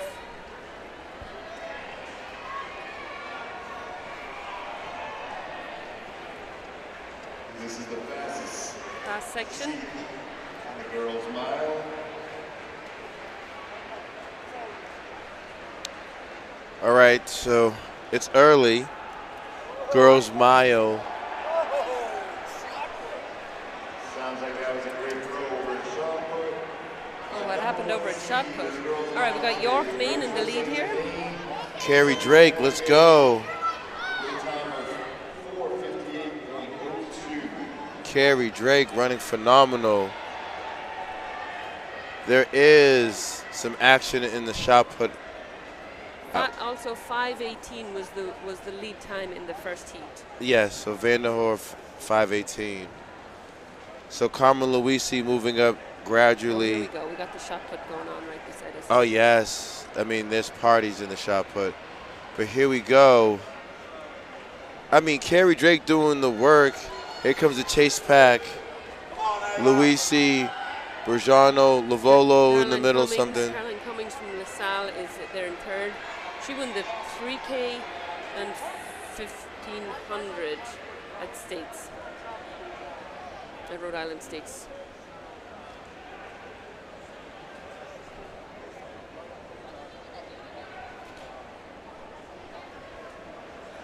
So her time, yeah, she did run easy. It's not I easy, like but York's approach, though, she's gotta, Nessa. yeah, take it out. Take it out. Make I him like get you. it. Yeah. And then now it's making the other athletes. But the girl from LaSalle, Caroline Cummings, like you said, Rhode Island, Caroline, and the other young lady is in position. I do see Summer Bergiano moving up. Carmen Luisi right there. But this is great strategy. Why sit back, get boxed in, get out more looser? And what is her time coming in? 5:13, but once again, we don't know. That's not her PR probably.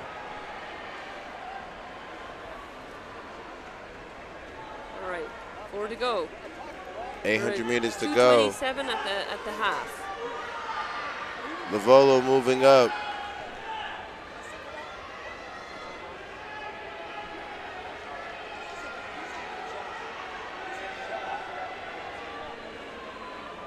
Lavolo moving up. Caroline Cummings has gone into second. She's going to try chase her down. She sees Bergiano moving up. Carmen Luisi's coming back from that 4x8. Oh, okay. So that she's got something in her legs. yeah. So here we go. York, they do see her. I mean, great strategy by the York athlete. Cummings is coming. I don't know, Here comes the chase screaming. pack. Yeah. But she's hanging on. We made a surge, but I don't know if it's closing anymore right now.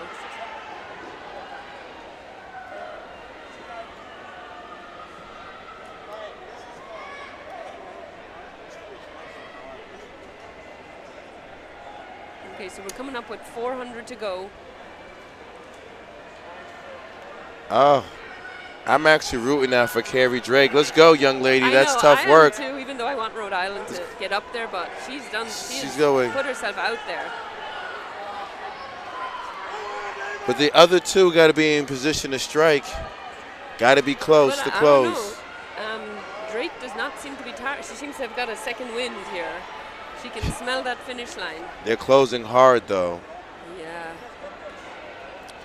I do see them closing really, really hard. This is going to be a crazy last lap. I believe so, too. I think York can pull this off. So this is Anna Keeley from Fairfield, Ludlow. Can I get in third? Fairfield. She's All right, trying to go. We got to be careful. So Kelly Martin is Caroline Cummings' coach, and she's about to have her baby. I can see wow. I can see her screaming at the trackside. She needs to, Wow. to hold it for a few minutes. The suspense is not done. Here we go. Here's the move. So here we have Anna Keeley. Keeley's coming. By Cummings. Oh my goodness! Look at Keeley's this. coming. Come on, York. Oh dear. York did all the work Come on, for. York. We do want her to. Oh, All the work. look Here's at Keeley. this. You called it out, Nessa. Wow. Closer. 5:02.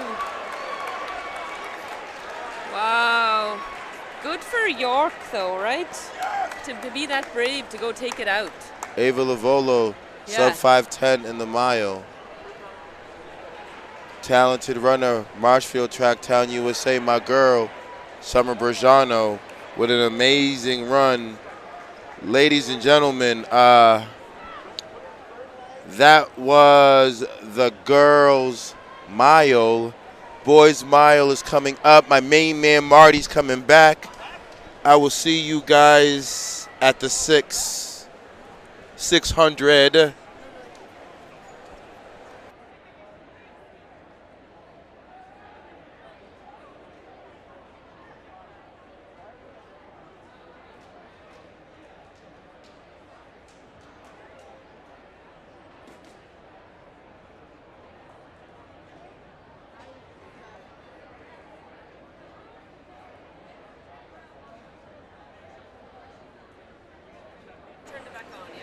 Good afternoon, ladies and gentlemen. We have two heats. Boys Mile in the 34th New England Championship. In the heat one, we have Liam Calhoun from Rom, Connecticut. Charlie Collins from Hampton Academy. Evan McGregor from Bishop Hendricken. Ethan Mastre from Bellows Free Academy, Vermont. Kai Hillier, Champlain Valley Union. Jack Pereira, St. Raphael's, Jack Casey, LaSalle, Brian Stark, Chester, Wayne Fitzschool, Maine, Joe Valeri, Brunswick High School, Maine, Jake Twig, Poland, Jacob Pelter, Coney High, Gavin Jacobs, Boys Mile. It is early here. That is Liam Calhoun from Ram in the lead there.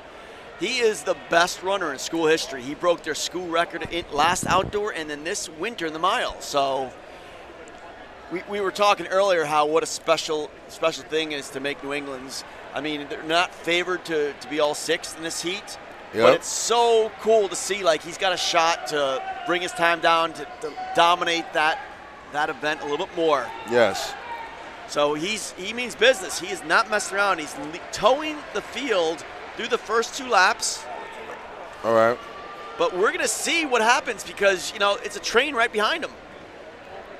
Is he putting a target on his back or does he have more? Can he go gun to gun? I like that, Marty. Like you said, Marty, there's many ways to run this mile. There's some that sit. There's some that go out early. They pick their point. They pick their positions when they move. But right now, like you said, Liam is doing the work. And he feels confident to go gun to gun, but it looks like a move about to be made on the outside. A pass is about to be made. You identify the athlete coming up. Can you see the bib number, Marty? Can't get that from this. Well, let's see if we can get it over here. Okay, and I see that's Ethan Mastry from Vermont. And then we have Jack Casey from LaSalle sitting. And then the Bishop Hendricken boy, Evan McGregor. So we have Rhode Island, Connecticut, Vermont, and Maine in the middle of something special right here. Going through like 2:11 or so, approximately 2:10, 2:11. So they are on PR pace for all these runners. They came in with a seed time in the mid 4:20s. Not sure if anybody ran much faster earlier in the season, but still, breaking 4:20 will be a huge accomplishment for these kids. Absolutely. But look at them; they're moving. They're just in unison right now. I love this because they're just running relaxed right now. They're not making foolish moves. They're running like veterans, where the last 2 to 3 laps is where things start happening. Casey looks like he's ready to go, though. And this is what we said. Last 2 to 3 laps, where things start happening. Ram High School. It's a regional school. I'm from Connecticut. I don't even know what RAM stands for. Regional, Hebrew, I don't know.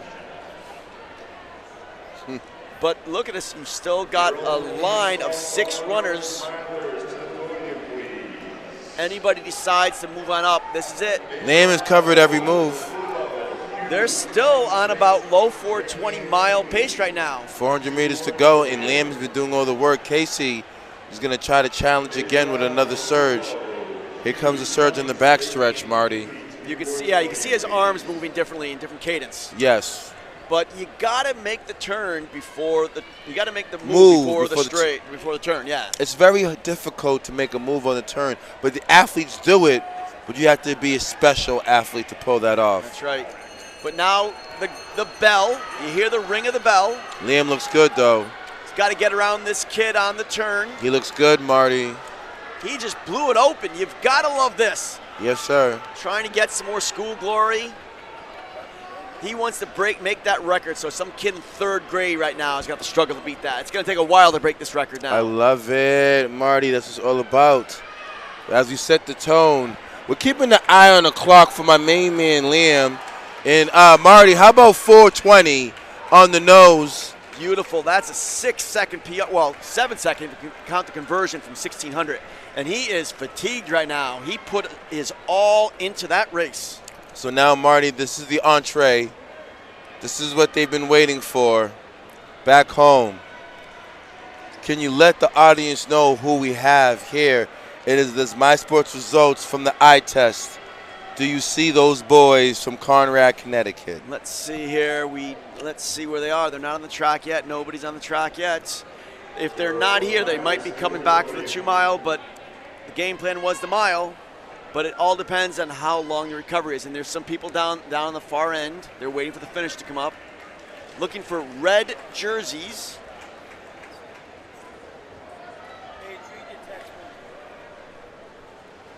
And I do not see the Sherry brothers. That makes this wide open now. They chose to skip this, and they're going to move in. That leaves it open now for the top seed is my boy, Sean Kennedy Wallenberger from Hale Ray, one of the small schools in Connecticut. Marty, we've had an inside scoop. There's breaking news. As we speak, breaking news. We have 3 girls tied for 5'7" in the high jump. That's a huge season. Where'd that come from? One from Bloomfield, one from Fairfield Ludlow. I'm guessing. Who is it? Emily Rubio, I see still out there. But back to the creme of la creme. Is your boy? Do we see him? No, he's in the. Kennedy Wallenberger is in last right now. He's had a great series of races this year. I'm not sure what's going on. He's got to move up a little bit, but that's okay. There's still a lot of racing to go. He's moving up. But let's see who's coming around in the lead.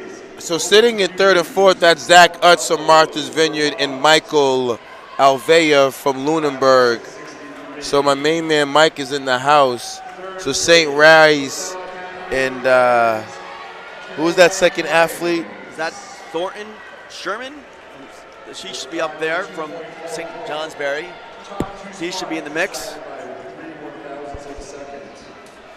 Yeah, we were trying to get your shout-out notes on the live stream for a little bit. We needed face recognition. Oh, no We did not have your face before, so we missed out on some of the shout-outs we had. Yeah, that's St. Johnsbury. But moving up is Kennedy Wanberger there, moving into 4th place. Looks like he didn't have a good start, but he's making his way up. But Thornton Sherman was the Vermont State Cross Country champion, who was 6th at New England's in cross country. And he was 12th here at New England's as a sophomore in 2020. So there aren't many people here that got to run 2 years ago. Missing last year really hurt. There's very few people with experience at this level.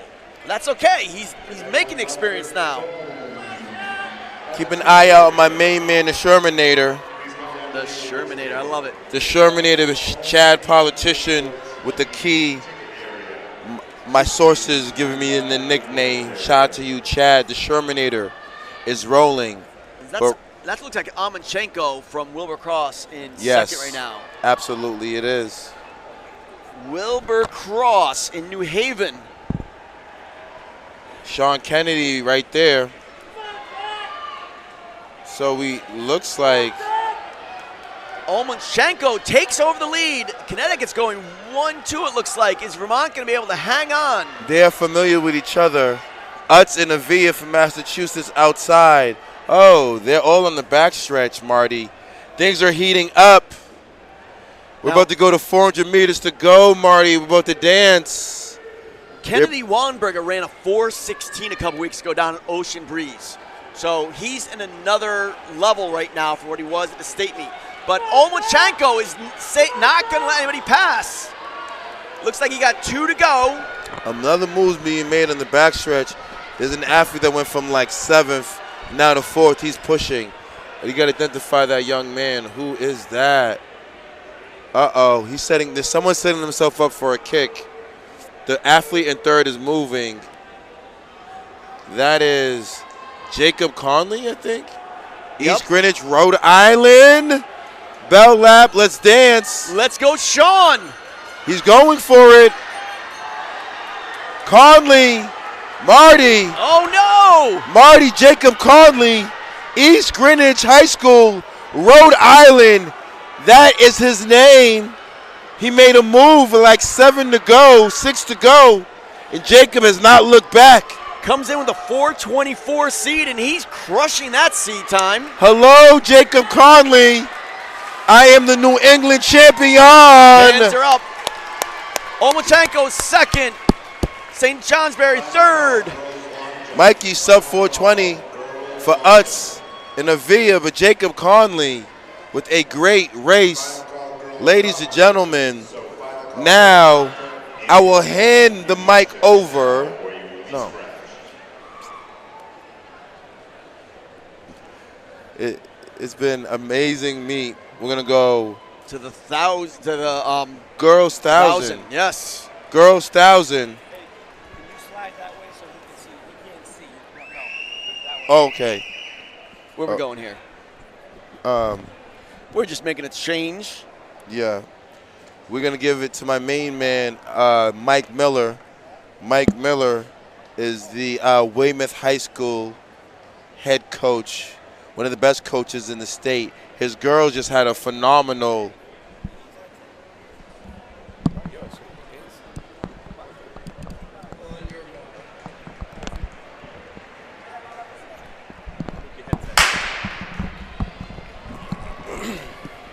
What's up, Coach H?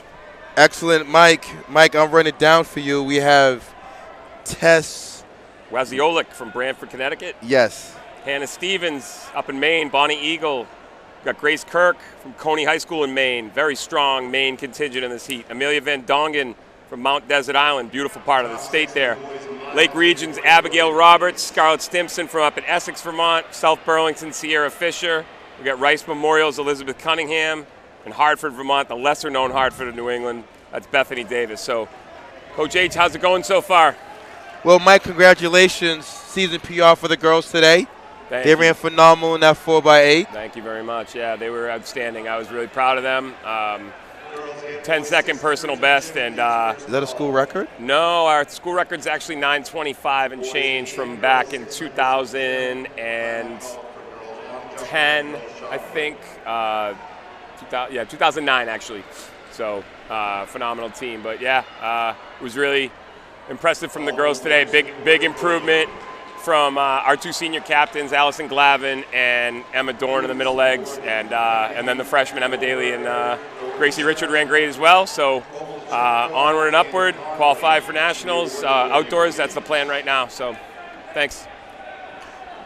So, Mike, right now, the girl from Brantford, Connecticut, she's doing the work, the numero uno seed. Yeah, that's a fast seed time. I mean, 3:04 to be in the unseeded heat. Now, H, you know this better than I do. Where does Connecticut run their state open? Marty would know. I don't know. I'm guessing at Yale maybe, but so that would be on a bank track. If not, I think you come to New England and you see a lot of kids from states that don't run here on the Reggie track. They get an opportunity to really improve their seeds a lot. But I see that happening here from Tess. She's out quick. Pretty impressive start to this race. Yes, she is. And she has a few meters on the next athlete. Tess is about to put this thing away, Mike. Yeah, there's a pretty sizable gap here, about a 20-meter gap right now. I'm getting the split unofficial. That's a 2:27. So if she turns it on here, she might be able to dip under 3. Unbelievable to do that in the unseeded heat. Unseeded heat. That's real impressive, and she's only opening up. Yes, she is. Wow. She's turned over. She's up to 30 meters now and rising. Wow.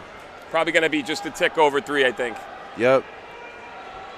But still, pressure from the unseeded section. No doubt. No doubt. You want to get on that podium now. Remember, Mass Kids, looks like it's going to be 303. Yeah. Okay. So remember, Mass Kids, I don't know about the other states, Mass Kids placed 8 medals, but not here, right? Go just 6? I think it's 6 here. So that's a little tougher. Gets a little tougher. So, so the gauntlet has been thrown down, my man H. Tess Waziolik from Brantford, Connecticut, 3:04.03 coming in. Looks like she won about 3:03. So Heat 2. This is the Mike. Heat.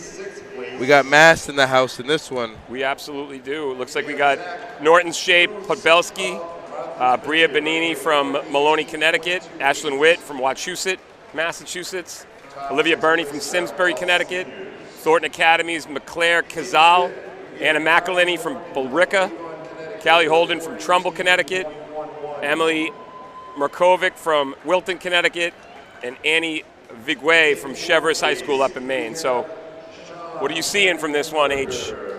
You know, Mike, I'd like to see Shay P ballot it out, bring Ken Taylor and the town of Norton some more joy. Always like to see my main man, Kent Taylor, get joy, that's for sure. Absolutely. But, Mike, we can't keep it. We have sleepers here. We do. The girl from Maloney, Connecticut, and then Simsbury, Connecticut. But Ashlyn Witt, Wachusett's program, Mike, has had an amazing year. Yeah, no doubt about it. Very steady. They started off early in the season, looked like one of the strongest teams, and then I think that they maintained that throughout. Both Witt and Pobelski have actually made a really good gradual improvement with each week. Saved their best for all states, and I wouldn't be surprised to see either one of those girls take this race. Correct. Clean start, H. That's what we want to see. But McClenny from Billerica, she could have a day as well. Without question. Looks like a little bit of a gap opening right off the bat from Pobelski. Yes. She likes to get out there and mix it up. Mix it up a little bit, but also try to get away from the feet on the heels. That's the one thing we never want to see, right? Early on, it's already stretched. Coach, on a side note, Ella Bates. Did Ella run? Or So she's a hockey player in the winter. Really? Yeah. She's a phenomenal hockey player, actually. Wow. Yeah, so she'll be rejoining us in the spring. We're excited.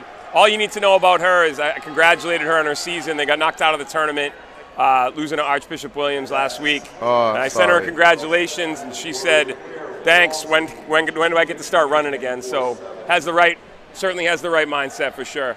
Wow.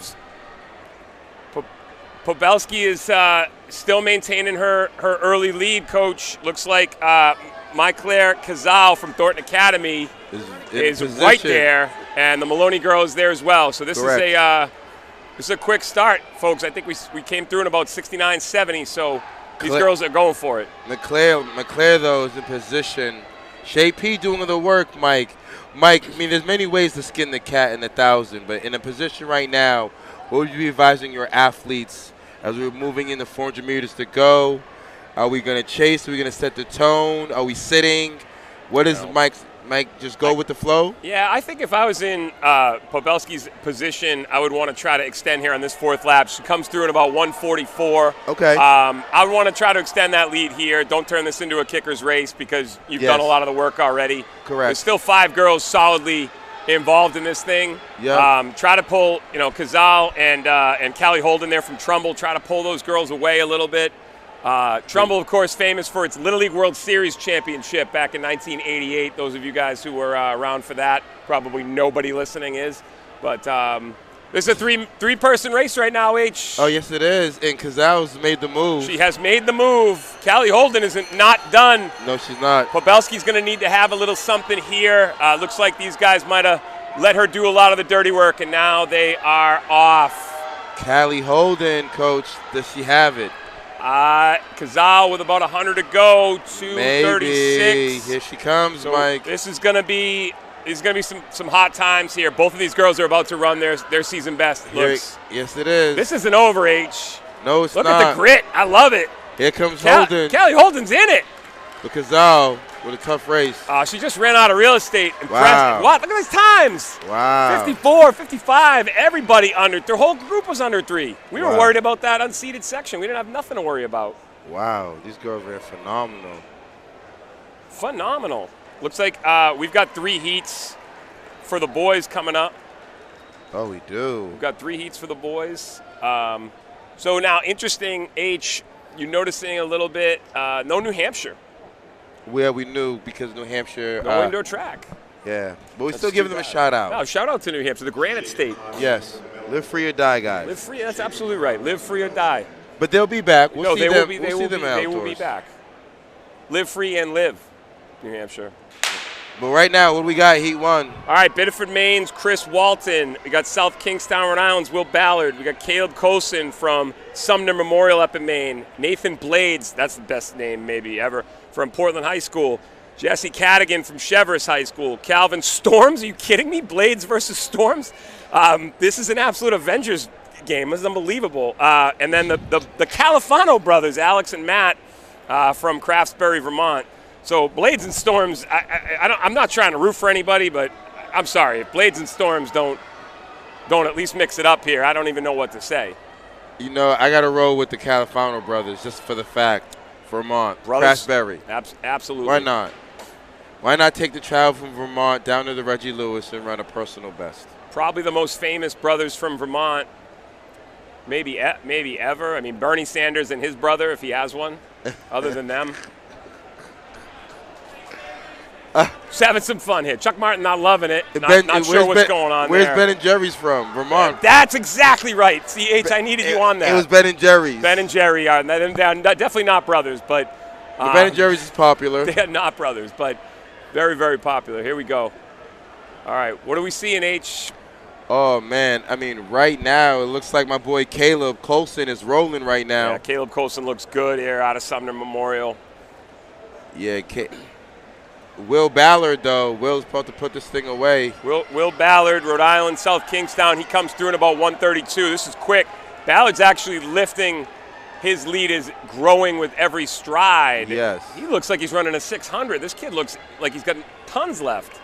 Yeah. 300 to go here, 147 unofficial. He looked like Gracie Richard in that 4x8 split. Yeah, that was a nice. Let's go, Gracie, huh? That was nice. But okay. Gonna enjoy those two freshmen for a little while, but here goes Ballard. Here we go. We got a lap, and he is about to crush his PR. Absolutely. He doesn't look like he's fading at all. Ballard's with 240. I saw him at two. I saw him through under 203. This is actually from the unseeded heat. I know. This looks like a dude who's about to put it down. So in Rhode Island, I think a lot of these guys are running 3 or more races, right? So it's actually possible that they're coming into this race with a seed time based off of their third time of the day. So this is clearly 235 for my man. Yeah, this is a big opens it up 236 low. All right. So he's shaking his head. He says, "No, you didn't want to come with me. No, you didn't want to come with me. Not today, guys." But this way it could get interesting. Impressive result there. Heat 2. What do we got, Mike? This is gonna start to heat up. Yeah, this is gonna start to heat up. No pun intended. You got Bishop Hendrickens, Evan McGregor, Adam Melnick out of Narragansett, so heavy Rhode Island to start. Ryan Orr from Stonington, Connecticut. Charlie Collins from Hampton Academy, that's in Maine. Nathan Evans from Lincoln in Rhode Island. Christian Malave from Ansonia, Connecticut. Griffin Mandalorian from Suffield, Connecticut, and James Kilwick of North Country Union up in Vermont. So you got some little bit faster times, obviously seated in this section, but everybody close, 236 through 239. So this is a blanket. Anyone can win this race. Anybody. Like you said, oh wow, there's a reaction. What was that? 6'9"? 6'9". 6'9" high jump. 6'9". There we go. We got 2 guys at it. Okay. Got 2 guys at it. I like to see that. Why not? There's nothing more fun than having a high jumper going all the way through to the final height. Nothing more fun than that. So I guess the girls' high jump. Let me just see what happened. We'll see if those results are in yet. All right. Now we got some scratches here, H. I'm only seeing 5 on the line. And there's 8 on the list. I hope the Mandalorian didn't scratch because he was who I was really excited about. Really? Talk to me. Oh, this is the way, and he was coming in here. He was gonna be the guy. But I'm looking at. Let me see if there's a number 7 on here. Yeah, the Mandalorian's coming in, and right to the lead. Of course, right to the lead. Suffield's Griffin Mandalorian, 238 on the seed. And Mandalorian background, what's the deal with the Suffield kid? Narragansett's Adam Melnick takes the lead. I'm just looking at Mandalorian's season so far. He's, again, one of the better middle distance athletes in Connecticut. He's got a 238 high split, but I'm going to guarantee you that Mandalorian goes a little bit faster than that coming through today. This is still Adam Melnick from Narragansett H, and this is only 5 guys, but you know what? All right there, right? Yes. That's what you want to see. I think this is going to go to the line. I think it is too. We have 2 It's tightening up a close. little bit. It's tightening up a little bit. Mandalorian's not going anywhere. He's He's positioning himself well. Yeah, and now I think he's ready to take over this race. You always want to talk to your kids if they feel like they haven't done everything they needed to do. There you go. Lap 4 is your spot, right? 133. Yeah. 133. He's turned it on. Yep. He's absolutely turned it on.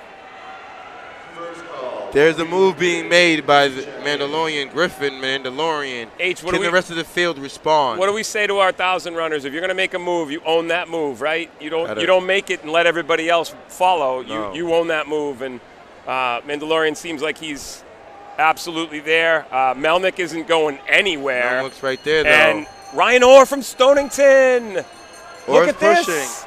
He's pushing. All right. Here comes Melnick. Orr, though. This is Ryan Orr feels good. Oh, Mike, he's moving on the backstretch. Yeah, that's Ryan Orr. Oh, we have a battle. Oh, we have a battle. This is going to the tape, kid. Yes, it is. This is going to the tape. Here comes Melnick. Can he slingshot Mike off the turn? Mandalorian's going to have to hold his space here. He's got that long stride, but no. Oh, go! Oh! Orr! Oh, your boy. You called it out. From Tate, that's 232, right? That's moving. You called it out. That's moving. All right, so we're at the seated heat. Yeah, I think this is the real fireworks, though. This is the I believe entree. so, yeah. So heading into the seated heat of the boys' 1,000, Lexington's Evan Eberly, my main man and yours, David Manfredi from Weymouth. Yes. Handovers Colin Kim, Eamon Burke from Xavier, that's in Connecticut. TJ Carleo, yes. A long line of Carleos from Newburyport. Tyler Bartlett from Fairfield Ludlow. Devin Kipyego from St. Raphael. Caden Cluth from Portsmouth. Look out. Ryan Gruza from Stonington. And Zach Barry from Scarborough. Here we go. H, what do you see? Kipyego is the sleeper. Yeah, without a doubt. All right, we got a miss at 6'9". Oh, is that up to 6'11"? Oh, yeah, he's gone up to 6'11". 6'10". Okay, they went up 1 inch. He's the only one left. Kipyego. All right, Zach Barry is taking the lead through the 200. That's a 31. Caden Cluth, though. That's my boy from Portsmouth, Cluth. Yeah, this is stretching early. Cluth is tough. This is stretching early. The Massachusetts boys have to wake up. Yeah, they certainly do. I see Carleo and Manfredi kind of in the middle back of that pack. Yes. This is quick early. Zach Barry is not joking around here. No, he's not. And neither is Kipyego. He's actually run probably the smartest opening, 59, maybe 59.5. My man Manfredi. Got to move. He's got to move, but moving. He's where he needs to be. He just needs to get by a couple of people here. I like what I'm seeing from these guys. These guys are not waiting. They're going for it early. Kipyego got some good genes. Cluth and Gruza are right. This is all tied up. I mean, there's 7 guys here. Here comes Kipyego. I'm counting 7. Here's Kip. 130. Cluth is rolling. There goes our boy. Manfredi and Carleo are making moves on the back. Kipyego's still taking the lead. Manfredi's moving up. Carleo wants to move with him. Wow. This might be my favorite race of the day right here. Yeah, this isn't over, H. This is a not good race over. right here. Kipyego is trying to take this thing here we from go. the 200 to the tape. Oh, yeah, sub 230. 159, here we go. Sub 230. Sub 230 for the boys. Oh, these boys are moving. Caden Cluth. Here comes Carleo. It's not over. It's not. Zach Barry's not done. He's He's on the shoulder. Scarborough, Maine, Zach Barry, but this is Kipyego. Kipyego's too strong. He's too strong. Oh! Caden Cluth! Caden Cluth! Wow! Oh, 228. 228. Cluth. Unofficial. Right. Okay. I'm going to have to go interview the guys. That was a good one, ladies and gentlemen. We'll be back. That was a good one.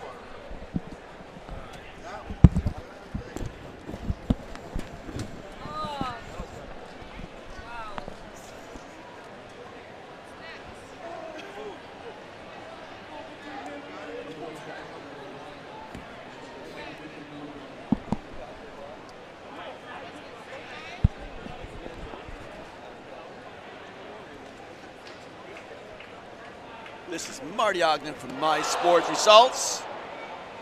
Just watching the high jump. It looks like Watson just missed an attempt that was his last attempt.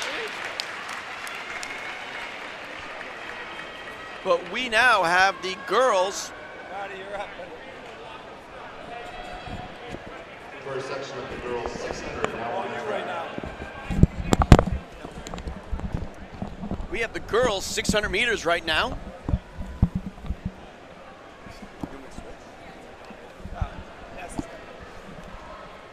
Getting some technical difficulties right now. We're switching the crews around.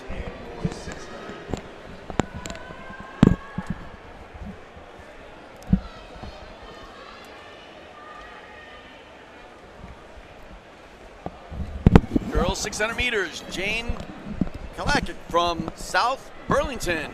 Brooke White from St. Johnsbury, Vermont. Sherry Foster from John Baptist High School, Maine. Marcy Butcher from Thornton Academy. And Aya Goldstein from Burlington are the athletes in the first heat. I still can't get over that 1K. Yeah, that was some big PRs. That's what happens when you get the best of the best and bring them together. They all step up a little bit, which is pretty Wow, cool. 228.65, 228.72. That was exactly like our state meet. They were hundredths of a second apart. Except they ran faster here. Huh. Interesting that Burke did not run hard on this. Either he's hurt or he saved himself for that 2 mile coming up later in the day. We'll see. And our medalist in the boys 1,000, in 6th place, a junior from Weymouth, David Manfredi, 232.03.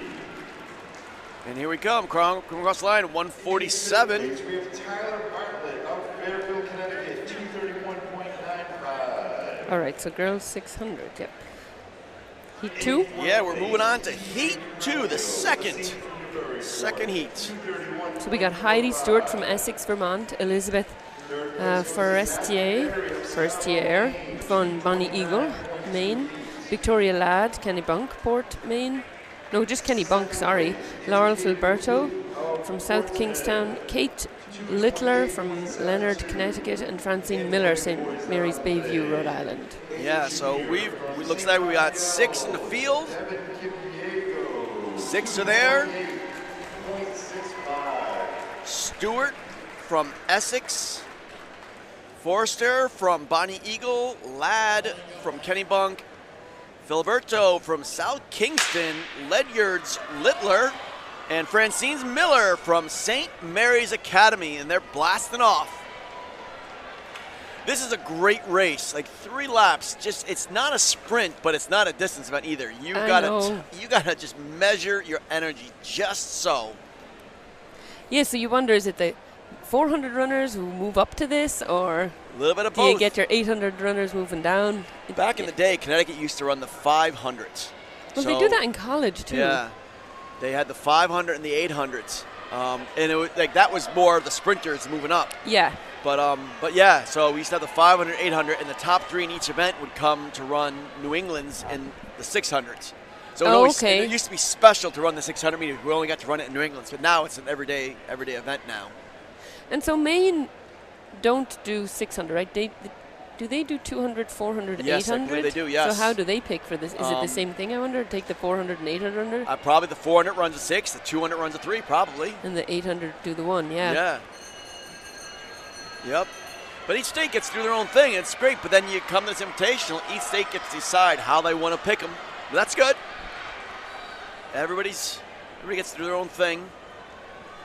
Gets a lot better in outdoor, and everybody runs the same events. There's Nearly. no, yeah. Well, until you get to the mile or the 1600 Yeah, 16 mile, or the yeah. 1500.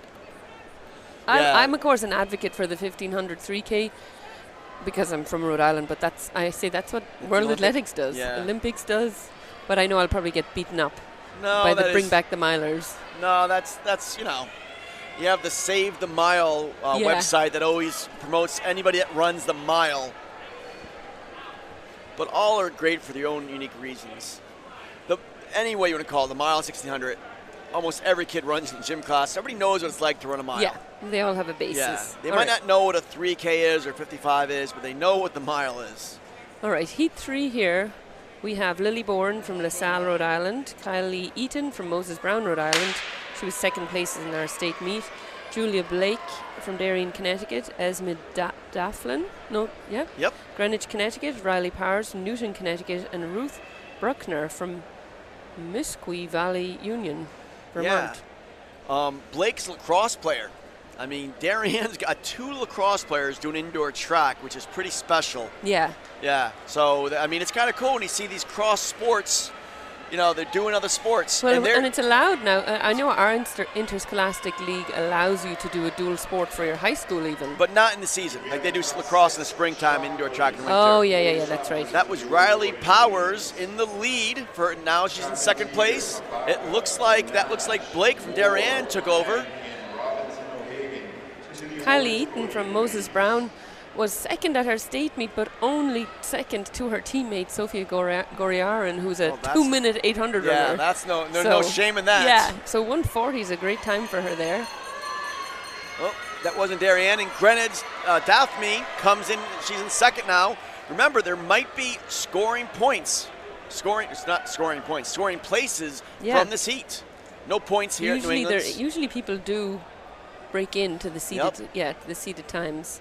You wonder also how many of these girls, I know the Rhode Island girls in this ran the 4x8. Well, I know Powers did. Powers was part of the 4x8. I feel like there'll be a lot of kids who are on their second event here. There's Valley right there. Taking it over.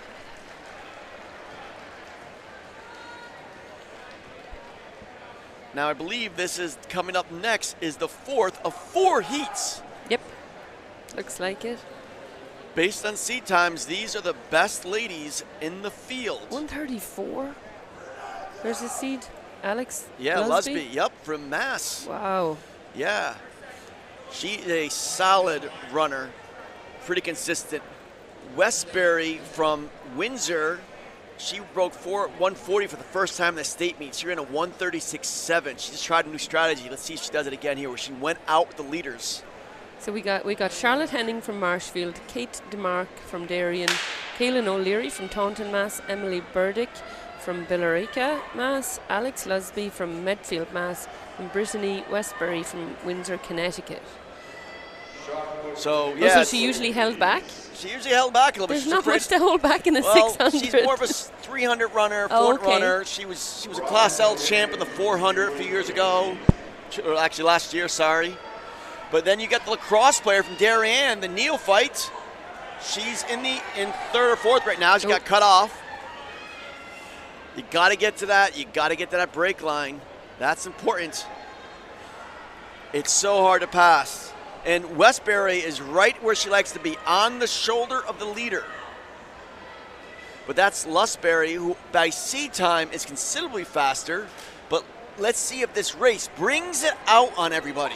Brings the best out on people. All right. Coming through, 1 lap to go. Looks like Westbury and Lusbury. That's where I got confused. I mixed them up together. But let's see if the sprinter from Windsor, my girl, you gotta love her. She was such a sweetheart. I interviewed her a few weeks ago at the Open, but she's got some leg speed. Let's see if it comes down the last lap, last 50 meters. I don't think so, but it's going to be a blazing fast time. 134, 135 for 1 and 2. So looks like unofficially, Lusby runs about what she's capable of, maybe a couple tenths slower, and Westbury is about a full second faster. I'm looking over at the shot put results now. They're just getting presented. Because the results haven't been up. We're going to hear the announcing here. Yeah. 3rd place, 62.8.5. Gary Moore Jr., my boy from Hill House High School. His parents, or his coaches, so proud of him. Going to Baylor. Yeah. Oh, so Tarek, won it then. Can you hear this, people? 67 feet. And he's second, and he broke the meet record, so that means Tarek broke it again. What the heck did he throw? Wow. Let's hear. And then Rick got his final throw of the day. Wow. 67, 11 and a half. 3 inches. KC is the one sophomore. Let's go, Tarek. That was 67, 11 and a half. 2 broke the meet record, a third over 60 feet. I mean, breaking 60 feet, I mean, that's rare at New England Championships. So Tarek retains his New England Championship. He won it as a sophomore. And now again as a senior. Can you believe that? Yeah. It's so rare. Like we talked earlier today about how it's so hard to get those technical events to do well early on. There's usually some major improvement. And there has been. I think he was like 62 feet as a sophomore. And now he's up to like 67. But he did it on his last throw. That's a champion. I love how you said that. That's exactly right. Yeah. That is a champion. All right, we got Heat 1 here, the boys 600. Porter Herto from Bellows Free Academy, Vermont. Matthias Nevin, South Burlington. Aidan Lavoie Violette, St. Dominic Academy, Maine. Cole Alexander, Lake Region, Vermont. And Andrew Thornton Sherman, St. Johnsbury, Vermont. This is going to be another great seeded heat. Yes. Well, we even have some prizes because we have some people that were holding out. There's some people in the second heat that'll run a little faster. The third heat that'll run a little bit faster. But you're absolutely right. We'll be talking about the last heat when we get to it. But right now, it's a string. A little separation, but still enough room. Maybe there could be some change. Somebody waits the last 100 meters. It looks like third place is moving on up to the east side of the track. Coming to the home stretch. It's anybody's race. Inside lane, shortest route. Gave up the inside lane for the victory in that heat. Heat 1 of 4. Oh, we're all ready to go for heat 2 already. They're moving. Yeah. So here we got Lucius Karki. Yeah. Kind of like Harry Potter. Yeah, I know. From Essex, Vermont. Raymond Flores from LaSalle Academy. Joe Golas from Charahoe, Rhode Island. Ilios Millet from Westbrook High School, Maine. Leo Angel Lopez from how do you pronounce that? Naugatuck. And then Andrew Griffiths from Cheverus High School, Maine, and they're off. Yeah, Connecticut, all New England, we are filled with Native American names. Yeah. Even the name Connecticut is Native American for long and windy river. So let's see who has a long and windy race here, or at least a straight race. But they gotta cut in off the turn. And a lot of times it's who gets that post first.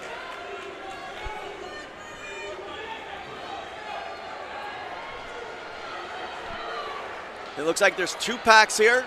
Pack of 3 and then right behind. Breaking 40 seconds for the first 300 meters. Let's see if they can hold on to that. That'd be a sub 120. That'd be fantastic if they could do that. But now they're kind of settling in with their nice rhythm. Is that Naugatuck in the lead, it looks like? Yes. That was fast for heat 1. 126.71 for heat 1. Yeah, well, they were 128 coming in, so that's what happens. Wow, 126.75, 126.85. Looks like Lopez from Nagy is setting the pace. Let's see if anybody winds it up. I don't think so. Lopez is going to have a really great performance now. Wow. Unofficially 124. There's times to go after, and that was heat 2 of 4. We're not even at the faster heats yet. We're not going to be able to keep up here. Oh, we'll keep it up. We're enjoying all this. All this, we're keeping it all up. All right, heat 3 is on the line, ready to go. We've got William Dales from Connecticut, Gabriel Sisks from Connecticut, Hall, Connecticut, Elijah Salmar from Smithfield, Rhode Island, Tobias Rufo from Hall, Connecticut. Hall got 2 here. Jeremy Rivera, that's the team you said was huge, right? Yes. Jeremy Rivera from Prince Tech, Connecticut, and Neil Chowdhury from Andover, Mass. You want some inside scoop? Yeah. Tobias Rufo ran the 4x8 before his 600, and there's not a lot of time. There's only the hurdles and dash between them. So he came back after the 4x8 from the class meet and the open, and had to run a 600 tired. He just ran a 50.1 or 2 last week at the BU Last Chance meet in the 4x4. So he's got some wheels. Yeah, I'm really looking forward to seeing what he can do over 600 meters. But right now he's in third. In the lead, though, we've got Bradley Diaz from Wakefield, Mass. He was 7th in 2020. He's a top seed at 125.1. And Justin Levy, Newton South, he just got nipped. He just was right behind him, 120.61, a tenth of a second. So there's a grudge match between two Mass kids. And here's Rufo here. Look at this. The Mass kids, the Connecticut kid, all battling it out. Oh, this is a battle. And this is what's going to make it fast, obviously. This is exactly it. Just somebody pushing a little bit more. Is that Rufo there in the lead? It looks like he is. Could he be a New England champion? It's looking like he just might have it. He's keeping his form together. There's Hall's Rufo. So 1:23.94 was the fastest in Heat 2. That was Heat 3, and we still have another heat to go. Yes. So that's like he'll probably get all New England with that, I bet. We'll hope. I mean, there's 6 in the next heat. Yep, we got Thomas Scarry from Xavier Brothers, Lachlan Bishop from LaSalle, Pedro Mayol from St. Ray's, Rhode Island, Jackson Coelho from Belmont, Mass, Brady Diaz from Wakefield, Mass, and Hatim Buktam from North Quincy. All right, they're off. Yeah, I kind of made a mistake on that. I was kind of jumped ahead with the next heat. 1:22.99. That is the time to beat. That's like a second and a half better than his best. Wow, out of the unseeded heat. Wow, so that's the time to beat now. 1:23.78 was second there, which I think that somebody in Heat 2 was faster. That's Wakefield. All right, here we have that's Diaz in the lead. Pedro Mayol he ran at Milrose, the St. Ray's athlete, has a PR of 1:22.9. Mayol, that's it. Pedro, the junior. So looks like he's the top-seeded underclassman. So if he can't win today, maybe next week, next year, you never know. God, oh my goodness, this Wakefield guy just lopes along. He just ran it like it was a 400. Well, yeah, you have to. That's how it is. But look at. Remember we talked about this. Back now. There was a tenth of a second separating these two Mass guys. Let's see if they got it here. Wow, this is fast. And Pedro's coming up. This is how Pedro races. He races so smart, and he always comes back strong. But I think he just left it it's too much of a gap here. Once again, another tenth of a second. Wow. Let's see what those times are on the clock. 1:22.99 is the time to beat. They'll probably have beaten that. It's going to take a couple of seconds here for us to get it. We're going to be impatient. Yeah, the Mass Coaches, Mass Officials Association, they're working speedily, but they got to be deliberate. You don't want to make a mistake. Yeah.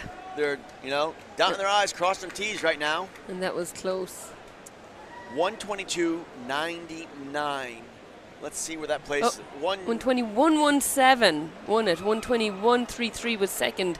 1:22.79. So Mayol gets third. Okay, so and 1:22.89. Lachlan Bishop from LaSalle gets fourth. He was 8.9. Yep. And 1:22. Oh my God, that was so close. 1:22.92 was fifth. That's right. And 9.9 was it? 9.9 was from the other heat. Yeah. Was from the other heat, so that'll break in. Wow. My goodness. So he gets all New England. Thank God we have electronic timing.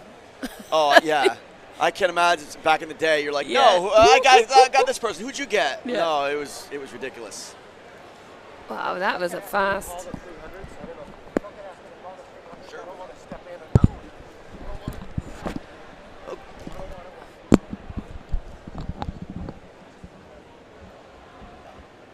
You want to call the 300s?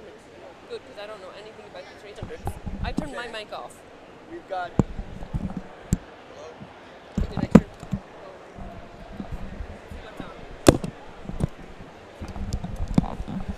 We're mixing things up a little bit now.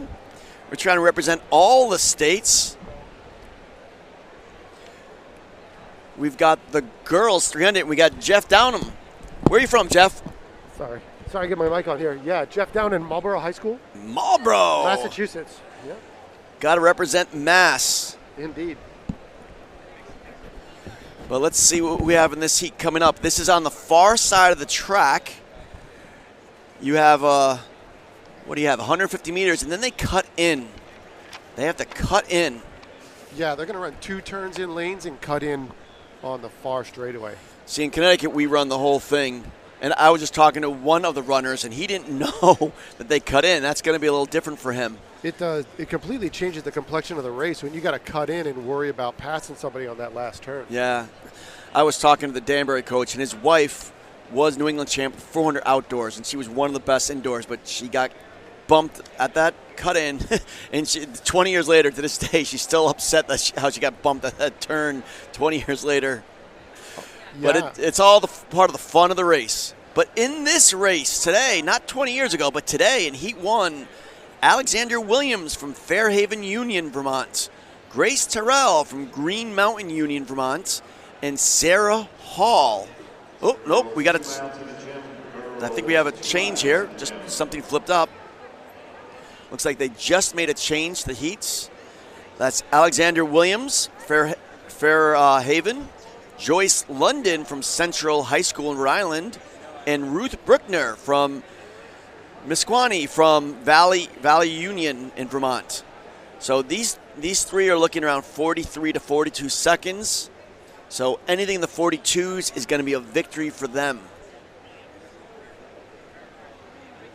Yeah, it looks like they're still getting them ready. They haven't come out on the track yet. Must be getting them ready behind the scenes. The meet record might go down. That's going to be a tall order. Lana Smith from Danbury is a 3rd seed, but she's run considerably faster in other races. It is 38:22 from Precious Holmes at Hill House High. About 9 years ago, she was a beautiful, graceful runner. Just ate up the track. Like the first 50 yards, boom. Big, huge lead in any race she did. So we'll see who can hit that standard. Yeah, it's always fun to watch some of those main runners, too, because they don't run the 300 in Maine, right? They're running coming in the 400 or the 200. Yeah, or so both. It's a different strategy. I mean, we were talking about this earlier, but a long time ago, Connecticut used to run the 500 and the 800. And we take the top 3 from the 500, top 3 from the 800, and run the 600 here at New England's. And that was just the 800 runners, it was too fast for them. The 500 runners, too long for them. But we'll see how these Maine kids do. Yeah, we have a couple. The top seed today actually won the 400 and the 200 at the Maine Division A's. Yes. Last week. So. Yeah, we'll be looking for Anna Connors. Yeah. She'll be in the fastest heat. She is quick.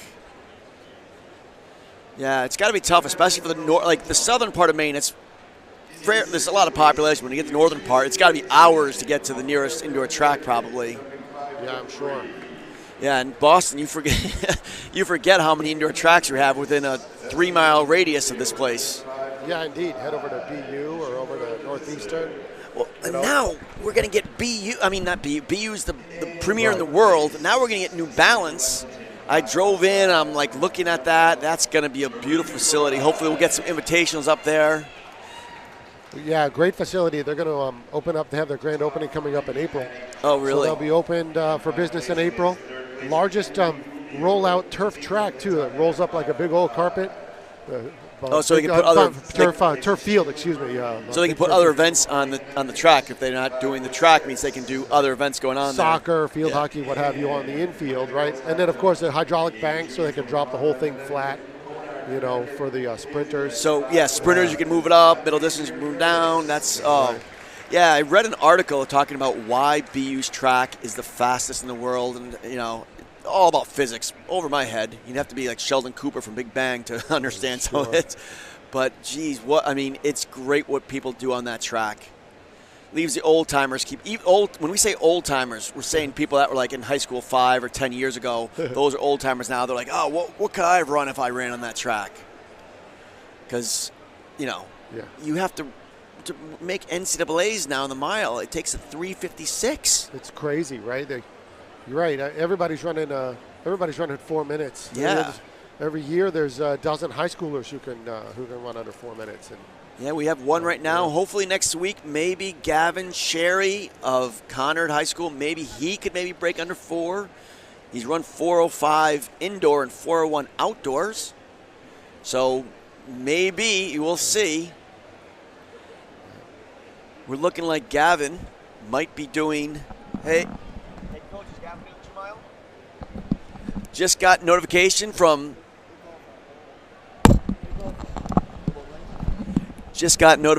Coach Ron Knapp, the Conard coach. The Sherry brothers will both be running the 2 mile. I guess that was too much of a turnaround to do the 4x8, come back for the mile.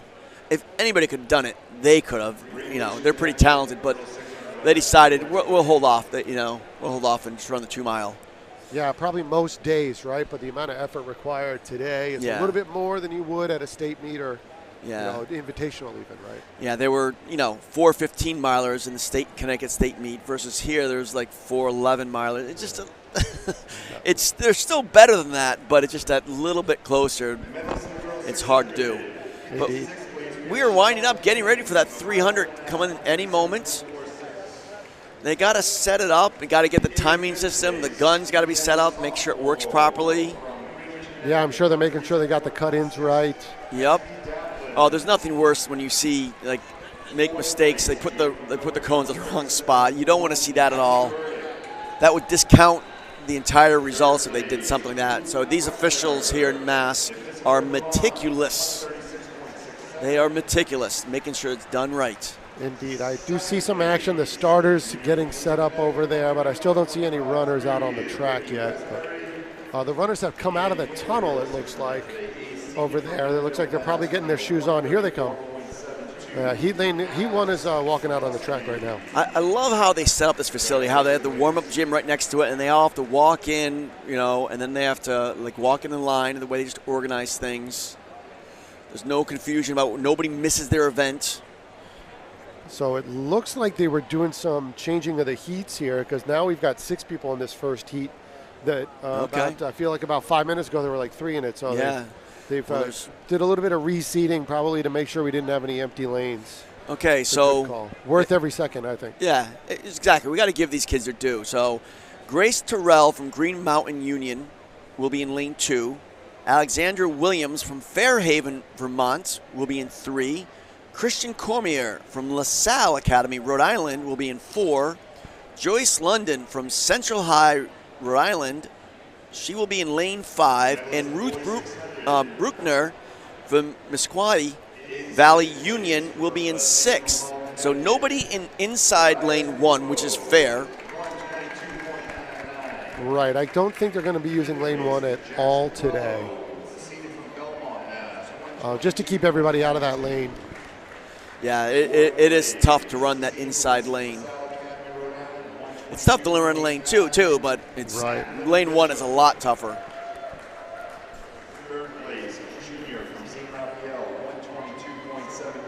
It looks like we're waiting to start this race because they're announcing the winners of the boys 600. So that's nice. We'd like to move quicker, but no, we got to give due to these athletes. We got to give them recognition.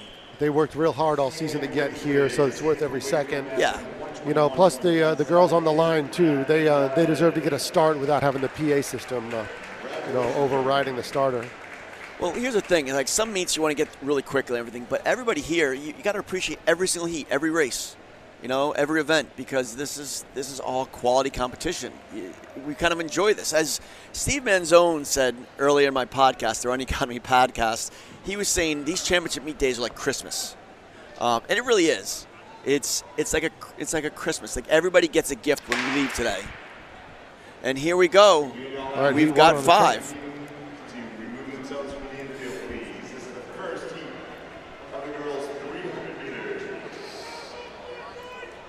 Okay, LaSalle looks like has an early lead. That's Cormier.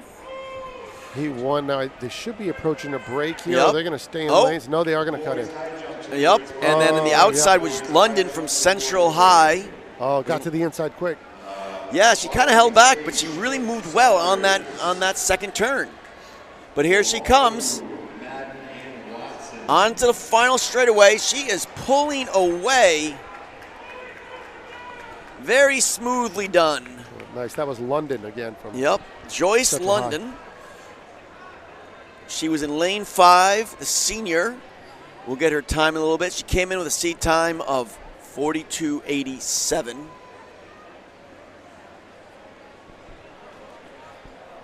She had some competition the first 150, but then she found another gear.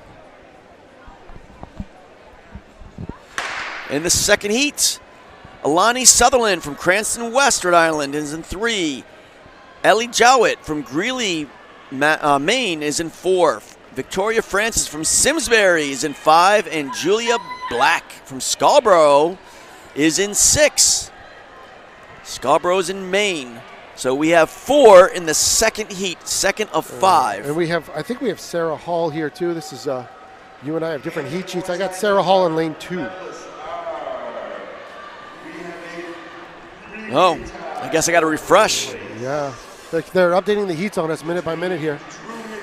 And we are on top of things. So that was West across the finish line first.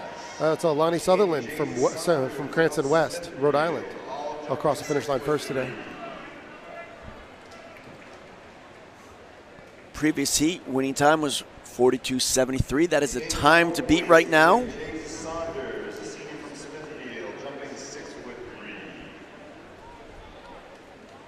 Heat 3 getting ready right now from the inside out, if you don't mind. I've got Rancourt of Essex, Vermont. I've Walters, Brookfield, Connecticut. Falona from Scarborough High, Maine. Sewells from North Kingstown High School, Rhode Island. And Starr of East Hampton, Connecticut. Starr is a star at the hurdles. She is a great 300 hurdler. Led her team to a Class S title last year, first one I think ever. Walters, my hometown of Brookfield, Connecticut. Olivia Walters, everybody loves a girl named Olivia. That's my daughter's name as well. And my daughter's name as well. Oh, hey. You got to love people named Olivia. That's fantastic. Indeed. And Falona actually finished 6th in the 55-meter dash today. So she's got the up speed. Does she have the endurance? Yeah. That's the question. Let's hope she does. But obviously, personal aside, I'm looking for Walters. I helped out the Brookfield program last spring during the COVID time, so I got to know her, work with her a little bit. What a sweet kid with a lot of talent. Let's see how she does at this higher level.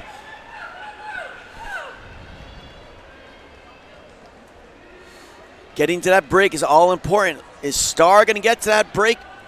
Nope, it's going to be 5. That's Sewells, correct? Sewells or Souls, yeah. Souls. Yep, and she pushed out to the front on the turn as well on the third turn.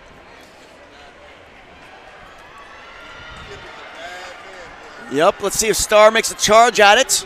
Starr is making a charge. Starr is the star of this heat. Jessica Starr from out in lane 6, coming to the seed time of 41.93. Let's see if she improves upon that. Yeah, by my count, she was right around there. 40, low 42s. They're wasting no time. They got the heat.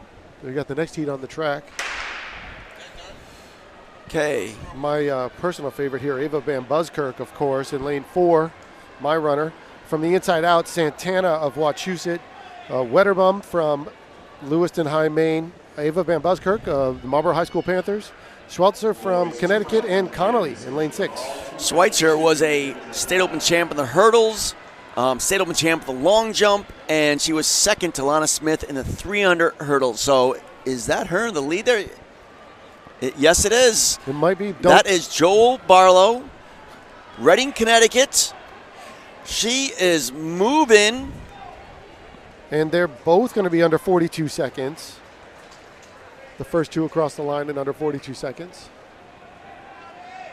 Should be ahead of that time to beat.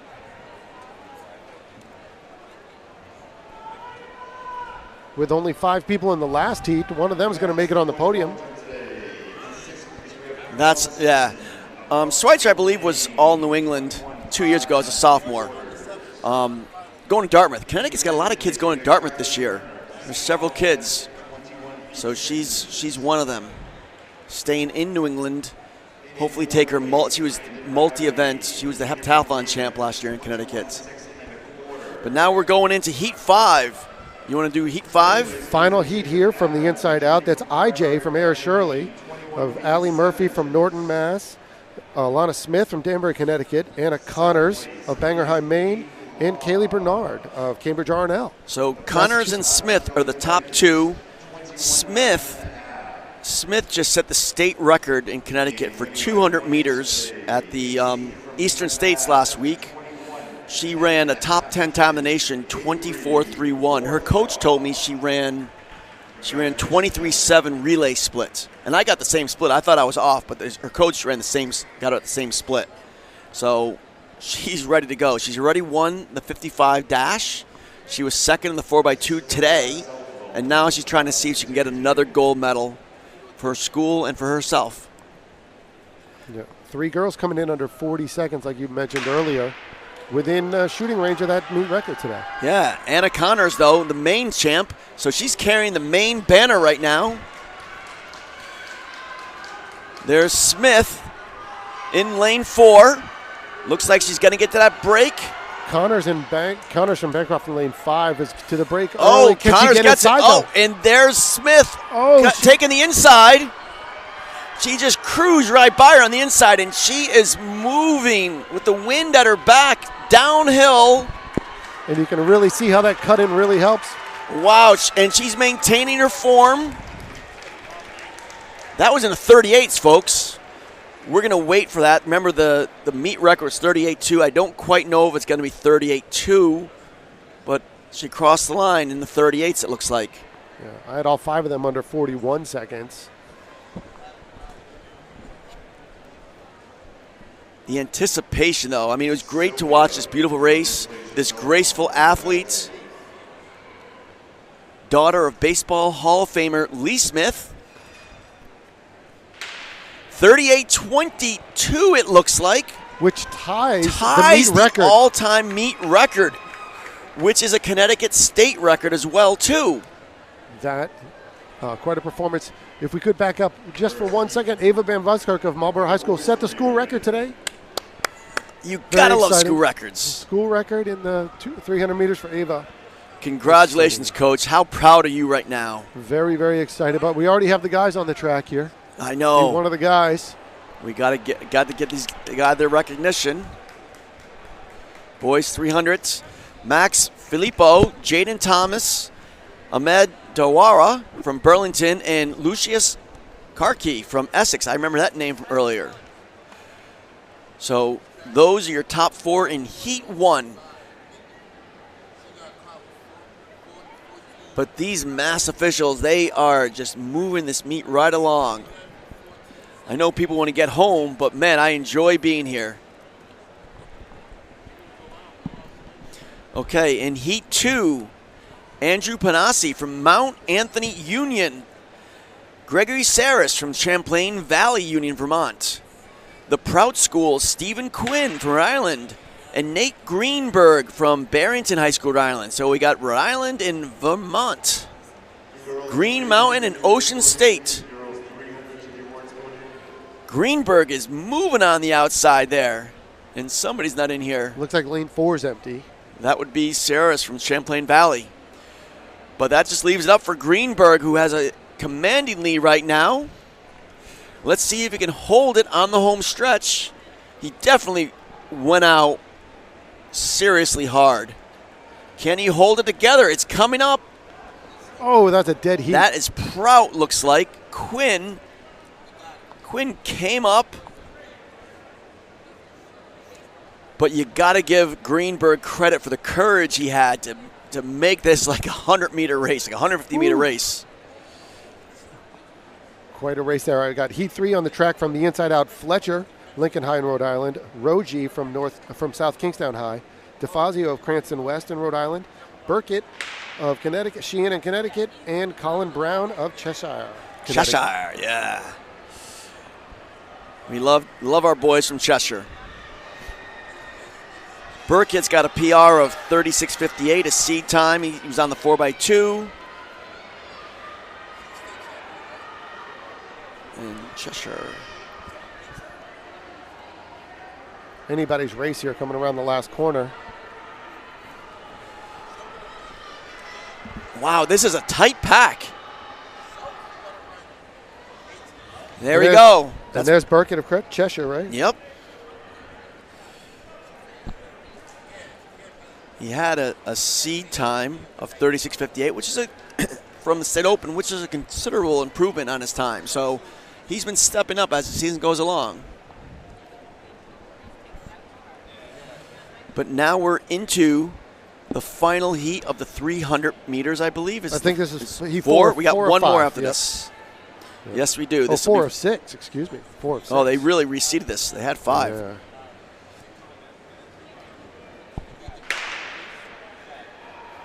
Oh, this is 4 of 6. So in here we've got Raimondo Lubada from Lewiston, Kanye Bailey from Derby, Tristan O'Riordan from Nashuba, Fraser Dougherty from Yarmouth, and Jabril Bembella from LaSalle. Yeah, it looks like lane 6 is empty. Fraser Dougherty, of course, was the main Division B 200-meter champion and 400-meter champion.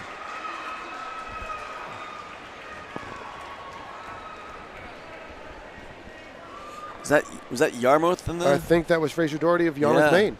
Yep. Okay, because they're speeding along. We got to speed along too. In heat 5 of 6, Gabriel Murrow from Neshoba, Mass. Connor Gilmore of Medway, Mass. Miles Burr of Mount Desert Island, Maine. Mike Johnson, the great hurdler, who's all New England hurdles. He's in lane 5. And John Luca Bianchi from Greenwich.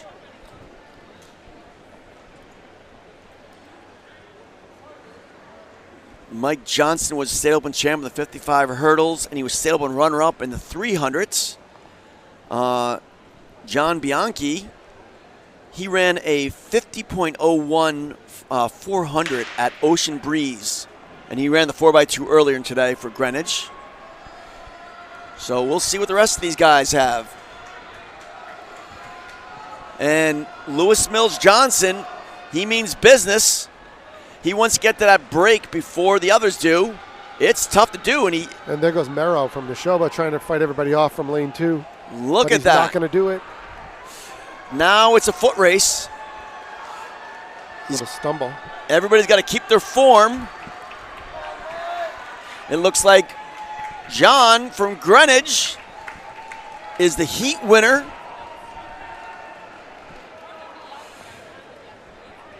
John Bianchi from Greenwich is your heat winner. We'll get the time up momentarily.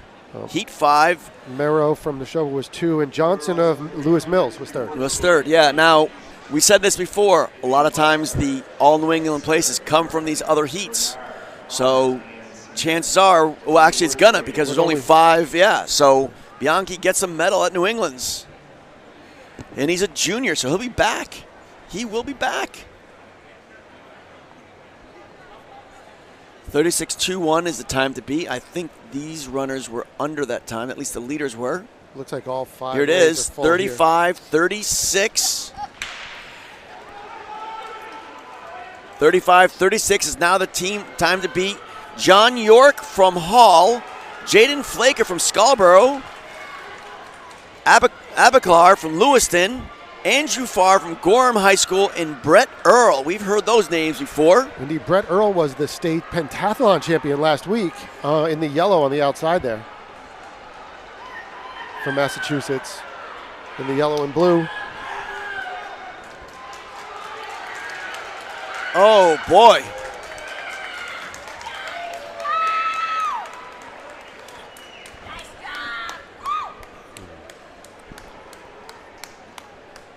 Can't keep up with all these great performances going on today, ladies and gentlemen. This is fun. We have the New England Championships sponsored by Marathon Sports and Sound Runner. They sponsor My Sports Results, Bay State Running, Ocean State Running. Yeah, Farr was the winner of the last one. It was Farr in first, and then Earl from Quabbin was second.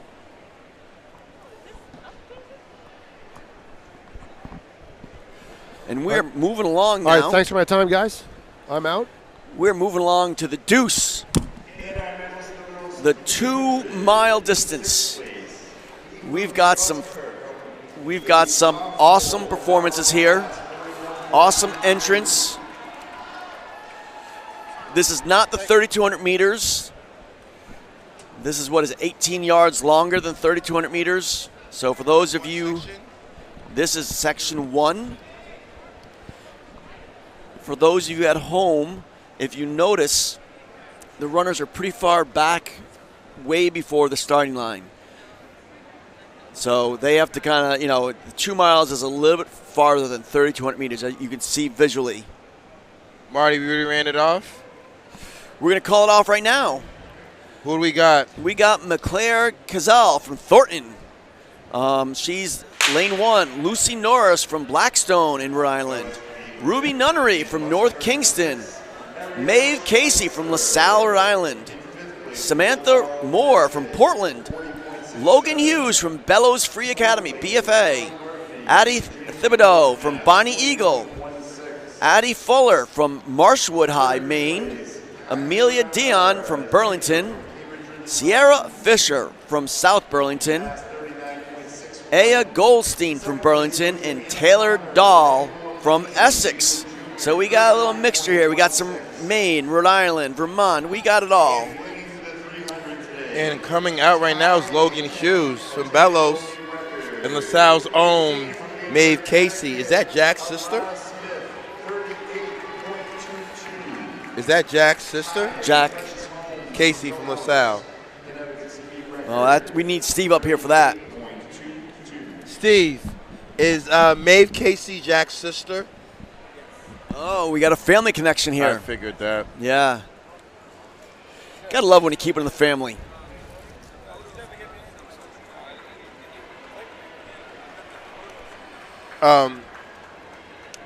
Well, it's here early, girls 2 mile, and as you can see, Logan Hughes doing the work, Casey sitting on his shoulder. Second, we got Lucy Norris from Rhode Island, and it looks like Marty, we're gonna have a showdown in the boys and the girls 2 mile today. Yeah. Well, what's gonna be interesting in the girls 2 mile is Rachel St. Germain, the Connecticut State Open champ, cross country. She decided to bypass the 1600. This will be the first race I've seen her where she's running 3,200 meters fresh. So we'll be seeing her in the second heat. We'll talk about her in a few minutes.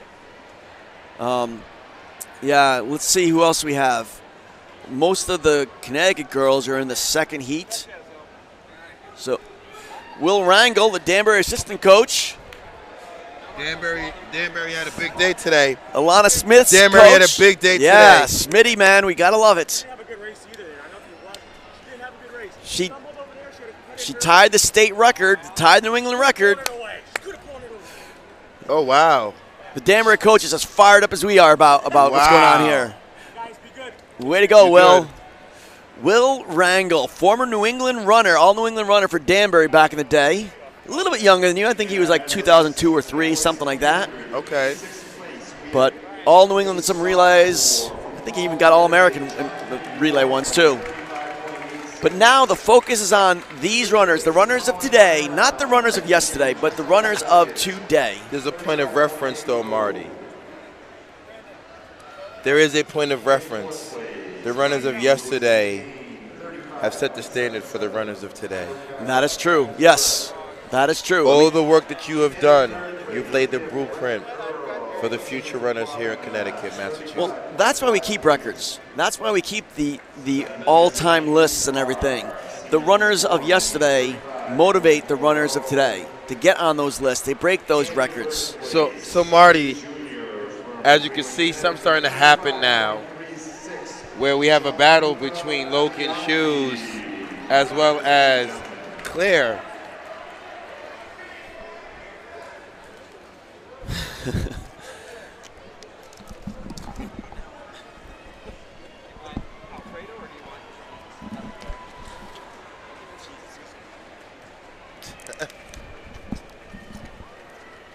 And yes, Mia Claire Cazal from Thornton Academy. She's been running phenomenal.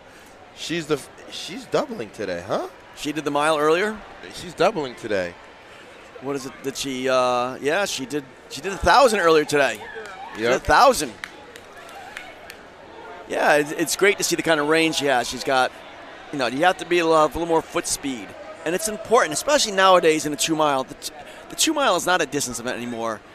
No. Girls, you have to get down like 75 seconds the last 2 laps a lot of times to win these big meets. You have to be able to run fast. Yeah. But looks like it's a breakaway right now, but there's still a lot of other girls in this race.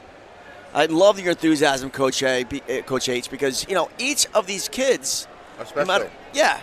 They made it here. They represent their entire state to come here.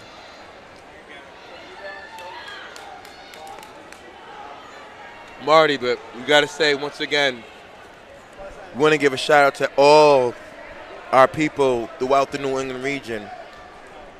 My Sports Results, you in Connecticut, doing a phenomenal job. But I think a lot of people don't know that us here at Marathon Sports and Runners Alley, we all are coaches by trade. Yes. Steve Mazzone at Ocean State Running, Owasar, Nessa, coaches. Brandon Palmer, Chuck Martin, myself, we're coaches. So the reason why we do, because we understand the sport and we love what we do. And we want to give back. We want to give back. We want to recognize these all-star athletes right now. And there is so much to recognize right now, each of these runners. Some of these who knows? Now, Claire, maybe the next Jaylene Flanagan might be in this field today. Who knows? She's from Marlborough, Mass. Correct. And right now, Mia Claire is just putting on a show in his first seat in this girls' 2 mile. She's now starting to lap the field. Mia Claire, what a beautiful name that is. I wonder if they call her MC? Like MC Hammer. I know. MCK. That's my girl right there, MCK. Got my girl MCK here. But behind MCK is a chase pack. And, Marty, man. Let me check in on the live chat. We haven't seen what our people are doing. I'd love to hear that. The live chat's been crazy, huh? Yeah, we don't have your face recognition. So MCK was main indoor champ in the mile, 5:10. She was third in the 2 mile, 11:30. So let's see if she can maybe get some of those girls that beat her. Looks like her indoor PR is 11:27. Okay, my girl Kristen Carney. Big shout out to you, Kristen Carney, from Coach H. She's giving me some inside scoop. MCK was named the top distance runner in Southern Maine. So now we know. Yeah, that doesn't Now we know. Now we know that MCK is obviously real deal talent. MCK is about she's less than 5 to go coming up. I love all the let's goes. People back at home, they can't get here. They're screaming at their TVs right now. Okay, we have Lowell Bruckner. Lowell is from Spain. She's logged in from Spain watching her granddaughter run the Heat 600. Shout out to everyone internationally. Hola. Como está our people? We have people from, I think, Puerto Rico, I see. The Commonwealth of Puerto Rico. Okay, my main man, Greg Zapati, is in the house. Hall of Fame, Greg Z. And the question was answered in the chat, but we were looking for you. Someone wanted to ask me, where is the state championship held in Connecticut? At Hill House. At the Hill House. Yes. And they've explained that. Brand new facility, came by in 2003, right on the campus of Hill House. Beautiful. But right now, MCK is just putting on a show right now.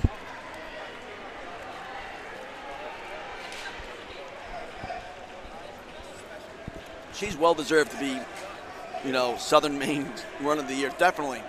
Oh, man. I'm just looking up her credentials, and she doesn't run across country, doesn't look like. At least I don't see any results for her on Athletic Net. She has no cross country. She ran the 200 at one point. MCK. Sometimes they have different runners of the same name, and it might not be all in the same. We have the cross country ambassador, Marty, here in Massachusetts. Mike Mahone is our cross country ambassador. He's locked in with Jake Michelle watching the boys and girls 2 mile as well. Mike is here to watch my man, Sam Burgess, run. Hey, thanks, man.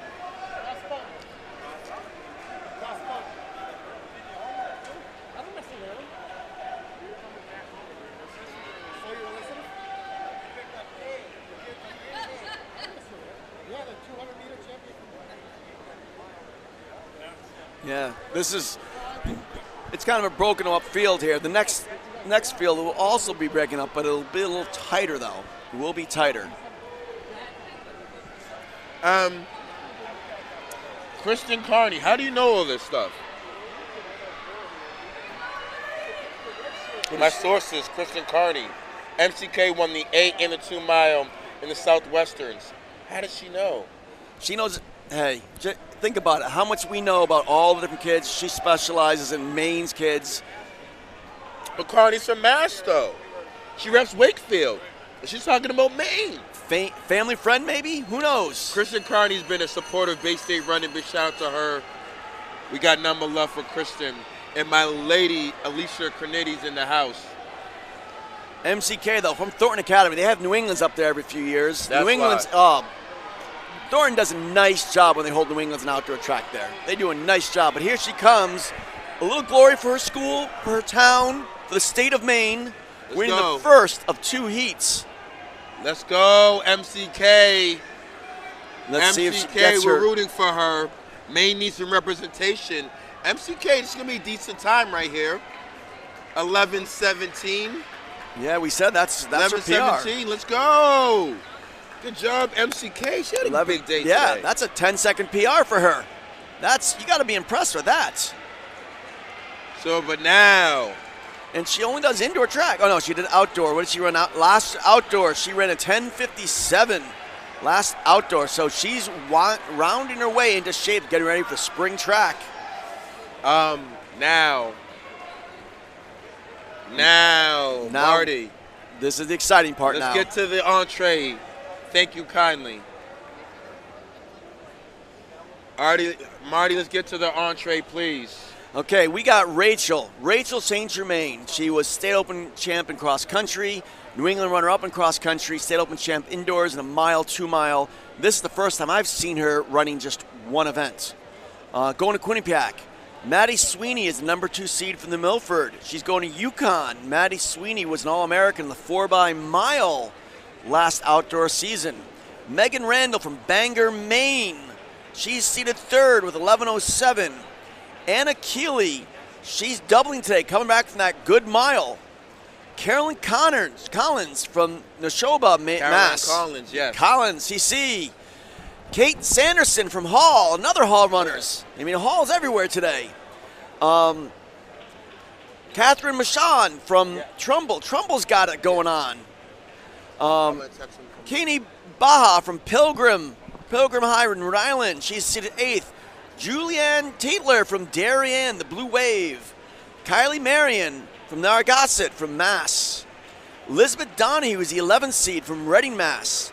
Erin Van Heusen from Chariho Regional in Rhode Island. We've got Carrie Drake from York High School in Maine. Boy, we got 15 in this. Rachel Starr from Boston Latin in Mass. Boston Latin, fantastic school. Yes. And Callie DeKecko from Barnstable. Yes.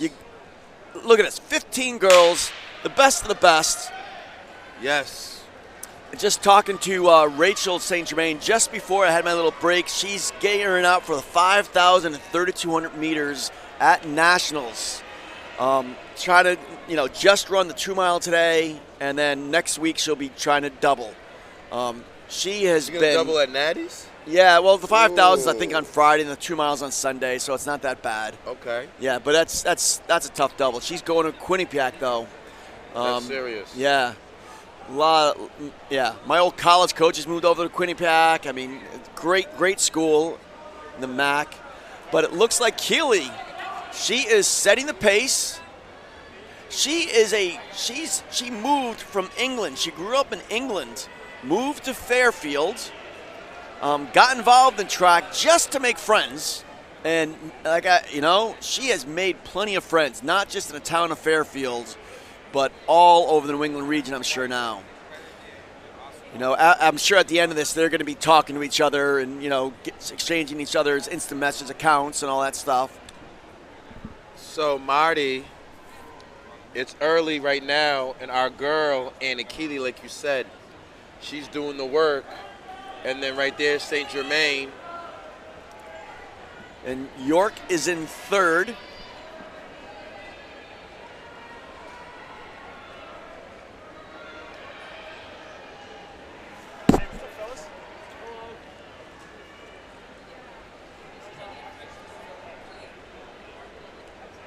St. Germain in a position, Marty, right there. It looks like she's going to let Keeley do the work. Well, what's interesting is that usually St. Germain is the one that goes right to the lead. She's just a grinder. She never made a move in the state open. She just kept, 5, 6, 7 yards lead, and Keeley was just right on her. But here's the thing, though. Both of them are pretty good 2-milers. Yep. Yeah, we're gonna let's look at what St. Germain has done. She ran a 10:53 to win the Connecticut State Open, but here's the thing. She ran 9:55 for the 3K, Woo! which is in mid-10:30s for 2 miles. St. Germain has decided to make a move, though. I'm sorry. It's early. Yeah, but St. Germain feels good. She heard you, Marty. She's feeling it. She's feeling my love. She's feeling it. She's feeling my energy. Now That's she's right. like, it's my time to go. What is this, half mile now? You spoke too early. We said usually she just sits back, and she said, you know what, Marty, you're right. Let me get to the front. He's right. She heard you, Marty. Yeah, I know. Hopefully she'll be a counselor at the running academy this fall or this summer. We're looking forward to try. Hopefully Quinnipiac will let her come in. Let the people in Connecticut know we have a running academy, Marty. Oh yeah, the running academy, cross country camp, and pole vaulting training, baby. Okay. This is where I get all my inside information from these kids. Yeah, so talking to her coach, Somers will be coming up this year. We'll try to get Rachel as a counselor. As long as Quinnipiac lets her out of her preseason commitment, she'll be a counselor. And here she is leading the way at New England's. Maybe I'll try to get Keeley in there too, but she's going to Duke. So they start a little bit earlier down south. So wow. Yeah. Keeley's going to Duke, huh? He's going to Dukester, yes. Blue Devils. Wow. Who's that in third place there? Is that still York? Yeah, I'm trying to identify the young lady. Well, let's talk about Maddie Sweeney. She's the third seed coming in here. Going to UConn, University of Connecticut, the Huskies.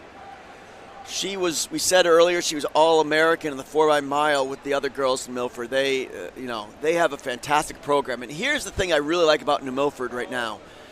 They got the 4x8 made. That's Megan Randall in third place. Caroline Randall. Collins, LaShober in fourth. Okay, we'll look up Megan Randall a little bit. Here's the thing I like about New Milford, though, is they ran a 4x800. They made New England's without their two top runners who ran the mile and the 2 mile. They could have put them in the 4x8 to do a little better, but they're trying to bring up their younger runners. Those girls in the 4x8 are all coming back. They're trying to develop next year's team. So when trying to get somebody to replace all New England, Maddie Sweeney, she was all New England cross country. She's trying to do the same thing here indoor track. I mean, Marty, St. Germain has decided to open this thing up, and she's not looking back. But that's how she does it. You notice there wasn't one move. You barely even notice it, just like a yard a lap. Yard a lap. That's all it is. Like 1/10 of a second better than. She is going to be great in the 5K, 10K in college, I tell you. Yes. I mean, she's got foot speed, but her tenacity, her toughness. Tough. Yeah. I agree. My first time watching her run, and I'm impressed. Well, like you always say, all these kids are impressive. But when you see the most impressive out of all these impressive girls, it shows a lot. Megan Randall, she from Maine? or Scottsboro. Yeah, Megan Randall is from Maine. Maine, Bangor. So we have Randall right there, and then we have Caroline Collins. Second is Sweeney right there.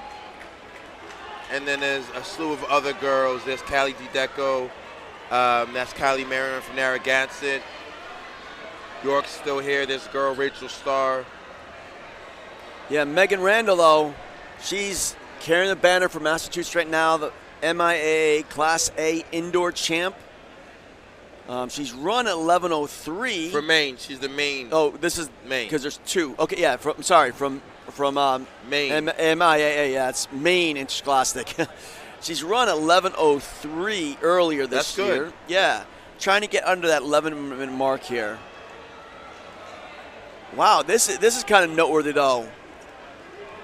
Last spring in outdoor track, she was not of the New England caliber that we see right now. She was a 5-foot high jumper. I see. She ran 12:09 for the 2 miles. Serious. Didn't break 12. And she ran 5:25 for the mile. Now, what the heck happened to her in the past 8 months? Maybe cross-country training? Maybe. Did she go to your camp, my man? We're going to look for her at our camp, but she was all New England in cross-country, though. She was 14th in cross-country up at Thetford that muddy day this fall. Those are tough conditions those kids ran under. But, yeah, obviously she's improved a lot. So, congrats. That's great that she's right in the mix to get all New England. But still, look at St. Germain. She's opening it up. You look up and she's like 3 yards farther. Her efficiency, look at her running economy, Yes. look at the cadence. She's just tough. She got 1,000 meters to go. Yeah. 5 laps. She'll be lapping some runners. Keeley's still second. Keeley, what a tough runner, but man, it's so hard to, this pack is spread out so much. You usually don't see this at the New England Championship where you see the top 3 spread out so quickly like this. Yeah. But St. Germain is not breaking stride But one it's bit. not like these girls are not running fast, though. Yeah. They are running fast. Yeah. These are the best in New England. It's the fast heat. So now we got a half mile to go. Oh, she's going to run 10:30, 10:40, somewhere around there. Yes. She runs at 10. She just came through the mile and a half in about 10:39 approximately. So you figure if she can run a 2:45, 10:45 maybe. If she runs a little bit faster, maybe she can get under 10:40, but we'll see.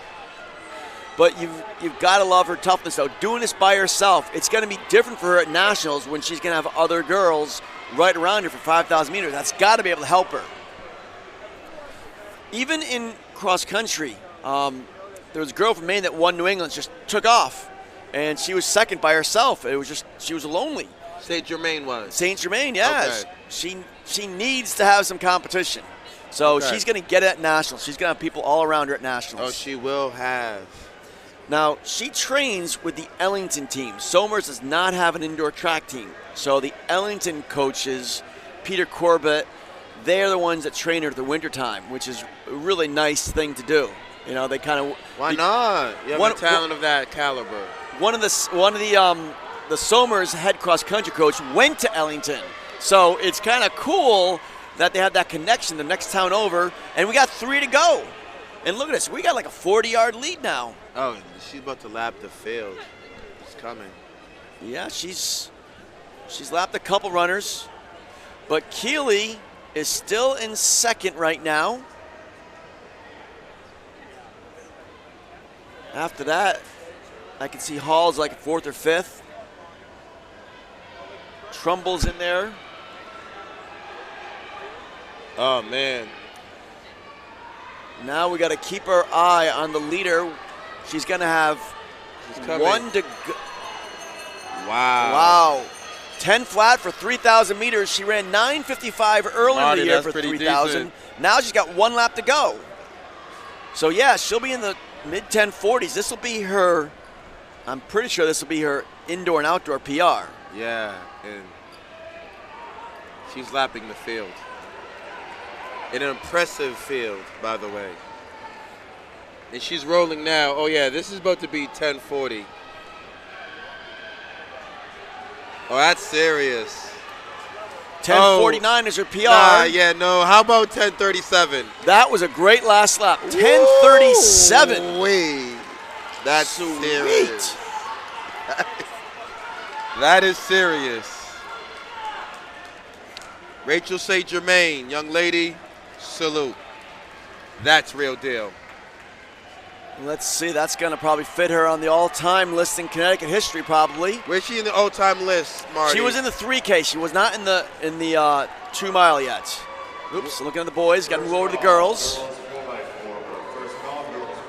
This list is getting pretty hard to break into now. She was 8th, 10:37. Whoa, that's going to move her into the top 3. Yeah. Hannah DeBalzi, Claire Howlett, 2 high school Americans. Whoa, this one, right? Oh, I'm sorry, that's a 3,200 meter. So let's look at the 2 mile. I'm starting to see all the secrets. Yeah, that's it. That's it. Oh, she's 3rd. She's still 3rd. Wow. So Elizabeth Stockman was 2nd at New England's in 2018. She's 2nd. Hannah DeBalzi, I believe she has a New England record. Marty. Yeah. Now, let's get to the boys. This heat 1. But this is still going to be a good one, but the appetizer is coming. This is an appetizer. The entree is coming. Yeah, you got to love it. You got a bunch of boys under 10 minutes, and they don't make the fast heat. That's how it is. I remember back when I started coaching, if you broke 10 minutes, you were winning the state open with that. Yeah. I mean, that's just the way it was. Oh, yeah. We've gotten so much better, so much deeper. The training's better. The knowledge is better. Yes. The internet motivating kids. Yes. But in this, we've got Kai Hillier from Champlain Valley, Ethan Master from Bellows Free, and his teammate Jacob Tremblay from Bellows Free. Wow, Yes. 2 under 10 minutes. Wow. Both seniors. Avery Smart from Montpelier, Luke Milkless from Essex. Yep. Abbott, you'll love this name, Valentine, you know, from Hampton Academy. William Hellerman from Bucksport, Maine. Luke Cloutier from Massapequa, also in Maine. Von Lindenow from Cape Elizabeth, and Ian Meserve from Herman High School. We got 10 in Heat 1. We have fun here. This is going to be... Marty, this is like the Vermont State meet in cross country. Vermont and Maine. Maine's cross country. You got to say these boys were in the middle of something special at the state meet with these times. Yeah, we'll be looking for, when we start seeing who the leaders are and everything, we'll be looking at Kay Hillier right now. Oh, Kay. Yeah, Kay looks like he's decided to go out. Yeah, let's see what he's got on him now. Actually, that's not even, that's Abbott Valentine. Mr. Valentine said, I know you guys. I'm not going to waste any time. Let me go out early. Valentine. Abbott Valentine. He's a season best is 10:17. But he's decided to go out early. Why not? I don't disagree. You know, we said before, this is just everybody's chance, the cherry on top. I mean, this is his chance to break 10 minutes. Yes. His best time coming in. Oh, he has broken 10 minutes. At the championship large school sections, he ran a 9:40. So he's saying to himself, forget you guys. I belong in the fast heat. I'm going to show you I belong in the fast heat. Yeah. So let's see, at the Maine State Championship, he ran the mile. He ran the 2 mile. Yeah, he looks like he ran the mile first. And then he ran the deuce. Yeah, and he was a little off in the mile. Yeah, he ran a 4:24 mile, which is his PR. Comes back, 10:17, probably on tired legs. Yeah. You know, you can expect that. I mean, it's respectable. Yeah. But no, he now knows he's got more. He's going through about 4:50 mile pace right now, which is 9:42 mile pace. Avery Smart now has joined him to the party. So these two athletes are separating themselves early. But I believe, Marty, at this caliber, where we're at the New Englands, you have to be in contention. You need to be close. The energy is in the pack. You do not want to be away. You don't want to be in 9th place at the mile mark. No, it's unless you have unless you're in contact It's very hard to make up when when you have that gap you see right there. Yeah. The only thing you can hope for is if the other runners come back to you.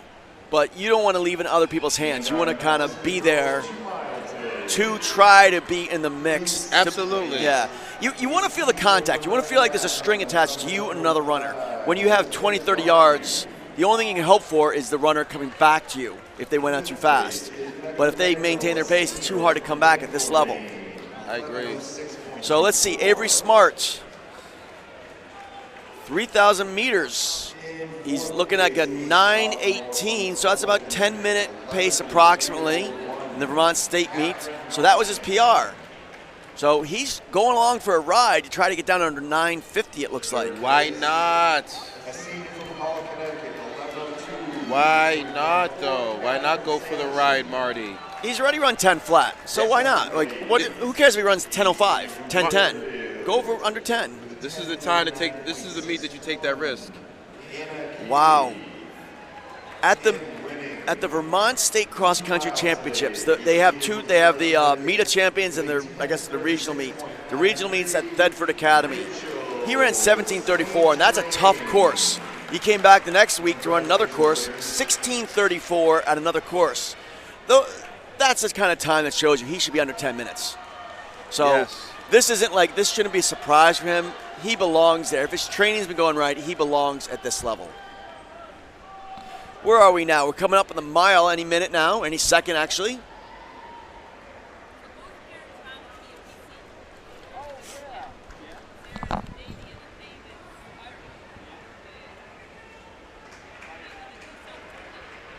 He's still doing the heavy lifting, though. He just took a quick look back to say, like, who's there? But the Essex athlete is joining him. Someone's coming. It looks like they're going to try to nega split this last mile. That's Luke Milkless. Luke is coming. You got to love modern, like, all the data's here. Now, I don't know how if Vermont and New Hampshire put every single performance in there, like Connecticut, every performance in Connecticut is on Athletic Net. There's no other service out there. Nothing else does a better job. But he's running 9:20 at the Vermont Indoor Track, so that's about a 10 flat. So they're still under 10-minute pace right now. Can they hold on? That front three are looking like right around 10 minutes. Or just under. It looks like our man held off the surging charge coming. Want to give a shout out to everyone in the live chat. That's Jeanette Nees. How are you? Matthew Walker. What's going on? Cookie Sings. What's up? Lowell Bruckner. Bettina Sims. What's going on? Andrew LePage. Ryan Wallace. Calvin Young. Miss Berry. Christina Carney. Always. Kristen Carney. Always. Let's get some CT announcing there. Come on. What do we got in Connecticut? They're waiting for the next heat. Gavin Sherry is going to be the show in the next heat. We'll talk about Gavin. Is he there? Yes, I saw him over there before, yes. You should. I thought I saw him. I see Callum over there, and yeah. Oh, so yeah. They are running a 4x. They ran the 4x8. Now they're just running the 2 mile now. Okay. They just had to scratch the mile. Okay, here it is. Silas, big shout out to Vermont. And Vermont, speaking of Vermont representing, but our guys are going back and forth right there. Luke, he's in the middle of something special. Is that Avery Smart in second? Third. Okay. Our guy's still doing the heavy lifting from day one of the beginning of this race. That's our guy Abbott, right? Yeah, Valentine. Abbott's doing the work. I mean, and I appreciate his courage to take it out of this level, knowing that kids could potentially sit, kick, make a move. And he looks well. He's covering the move. He's throwing some surges every once in a while. Here's the thing. Here's the reason why I see no problem running 9:40. He ran 4:24 for the mile last week at the Maine State Championship. A good conversion, take your mile time, double it. There's your 3K time. Add 40 seconds, there's your 2 mile time. So he should be able to run under 8:50 for 3K, which is about a 9:42 mile. You know, it's just a good rule of thumb. Within a few seconds, he's there. I mean, he's ready to run this time. It's not that big of a deal. I like that. But now, Marty, here's the key. Me and you as coaches know how many times do the athlete overthinks it? Well, let's talk about that briefly, because athletes tend to be in there, and it's natural, it's human nature. But let's talk about solutions. Kid comes to this meet, he or she's overwhelmed. Then now they're in their head, and their head's giving them the negative thoughts. I don't know if I can do it today. I don't feel good. Talk to him, Marty. What do you do? Here's one. You got to prepare them. Yeah. Like, especially like a sophomore, I put them in a big race that they're not ready for, and they're ready for it. They don't think they are. I get them all nervous, and then they perform well at that invitational, and I'm like, listen, if you can perform well here, you can perform well there. It's the same type of nervousness. Yes. It doesn't matter if it's nationals, New England's, the state championship. It's all the same nervousness. Well, I always tell kids, butterflies are good. It's adrenaline flowing. Yes. But if they're butterflies, make them fly in formation. Control the nervousness. Let it drip, drip, drip into your bloodstream. Don't let it come rushing into you. I like that. That's our boy Abbott. He's rolling.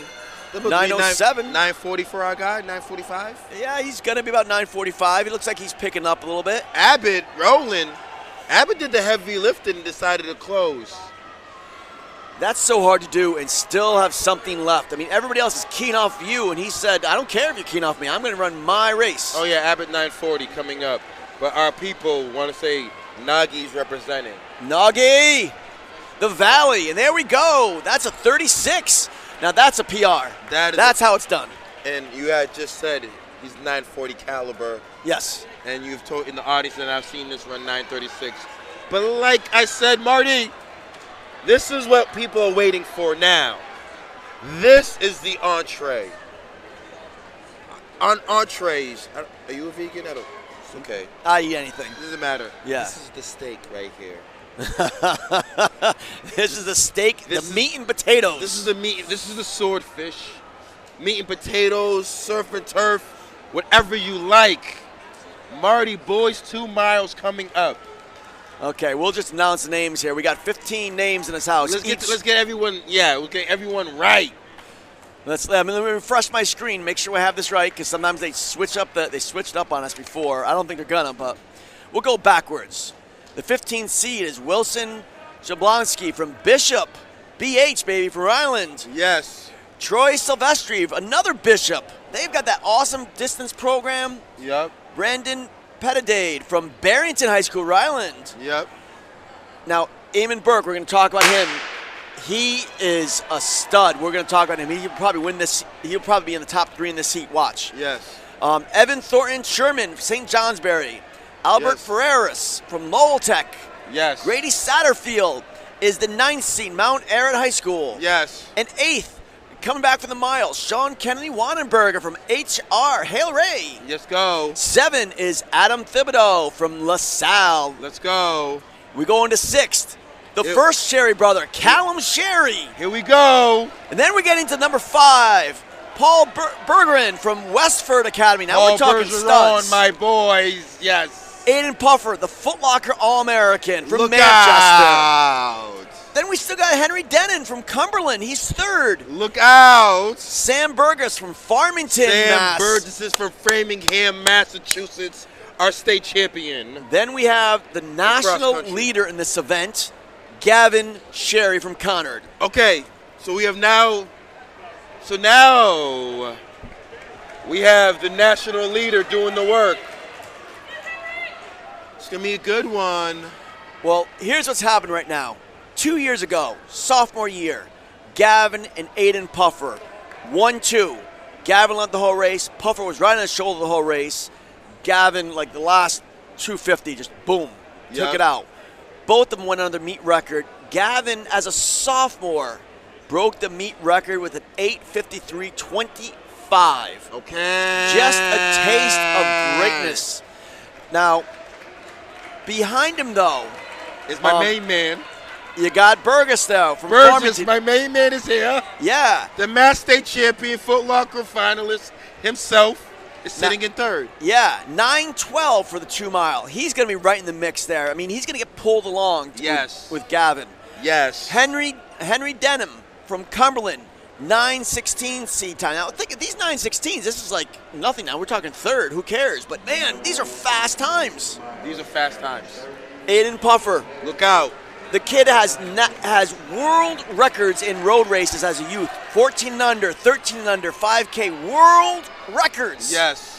I mean, he's been a phenom forever. Now he's going to Northern Arizona, the premier cross-country program in the country. Aiden Puffer's taking his talents to NAU. He's in with the big dogs there. Let's see if he becomes a big dog. That'd be awesome to see. I'm rooting for him. Like this, Marty. I like. We knew this was the entree. Yeah. So, and there's more. You know, Westford, he got Paul Bergeron. Paul Bergeron. Yeah. Freshman sophomore champion here. Yeah, he's the next stud. He's the next one. That's my main man, Paul. Yes. He's running about as fast as Gavin did when he was a freshman. They were running about as fast as Gavin did last year. Paul is tough. Yeah. Oliver Ames. They had who'd they have? They had a great runner a few years ago. Oliver Ames? Yeah, Oliver Ames. Massachusetts? Yeah, they had this great miler. Kyle Sarney. What? Kyle Sarney. Yeah, maybe that. Yeah. Kyle Sarney at Northeastern, his younger brother Ryan's here. And Oliver Ames produced Andy Powell. Coach Powell in the NCAA level. Stanford and now, is he at Washington or Oregon? I forgot what Powell's at. But yes. Sitting in 5th place is Callum Sherry. Callum did not get the notoriety as a freshman sophomore, but COVID did him right. He got to train with his brother. I mean, there is a few positives for COVID. Some of these kids just trained on their own and got a lot better, and Callum was one of those. Yes. He's run a 4:11 mile. He's run 9:06 for the 2 mile. Yes. So we could potentially see 5 or 6 guys under 9:10 today. Okay! You know? Here we go! That's what we want. My main man, Sam, is making a move.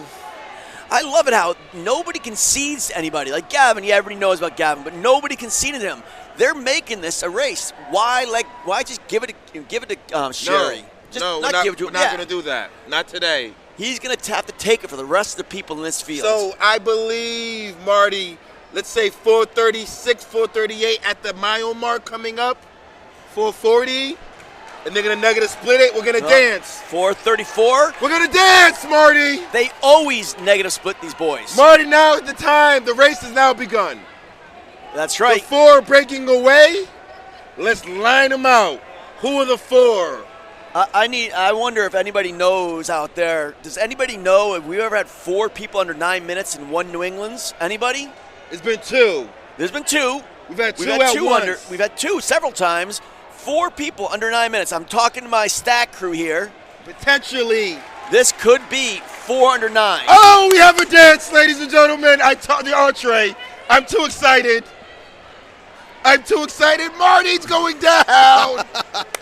Now, Marty, we're going to get state territorial. You got your Connecticut boys and my boy from Massachusetts. So my allegiance now, I'm going to have to take it to Massachusetts now. It's your prerogative. That's exactly it. I got to ride for my main man, Sam, the state champion in Massachusetts. Sherry doing the work.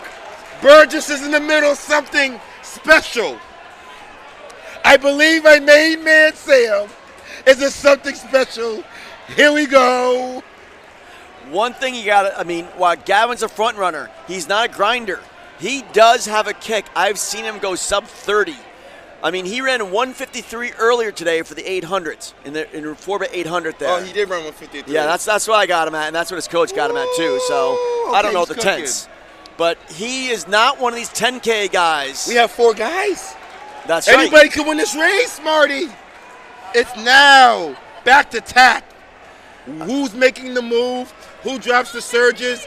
Sherry's been doing the work. He's been doing the heavy lifting. To Callum Sherry's fan club out there. Callum Sherry's got his own Instagram page, his fan club. They're going crazy right now. Callum's got fans. Aiden Puffer, part of the Tin Man Elite program. Man, Marty, I'm excited. Aiden's only beaten Gavin 800 meters to go. 800 meters to go. We are on pace for sub 9. Oh, look at the Massachusetts, Connecticut. It's breaking away now. It's breaking away. What we want is my main man, Sam Burgess, looks around. I know Sam well. Sam has looked around. No more Puffer in sight. He's closing in on Sherry. Look out, ladies and gentlemen. We're going to have fireworks in the Reggie Lewis. I am looking forward. We might see a sub-9. Marty, we might see a sub-9. What do we got here? We got 3 to go. 600 meters. Let's go. Sam, got to stay there. Sherry pushing. There goes the Sherry brother. Calum's coming. Calum is coming. Tough. Yeah, Puffer and Callum Sherry had a nice battle in cross country. They would go back and forth. Callum got him at the Open. Then Aiden came back and got him at New England's, but they go back and forth. I think Sherry's starting to pull away. Sherry's tough. This is how he does it. 400 meters to go. They're going to dance. Oh, yeah, Sherry's pulling. But this will be a PR for Burgess. Let's go, Sam. We need a sub-9, baby.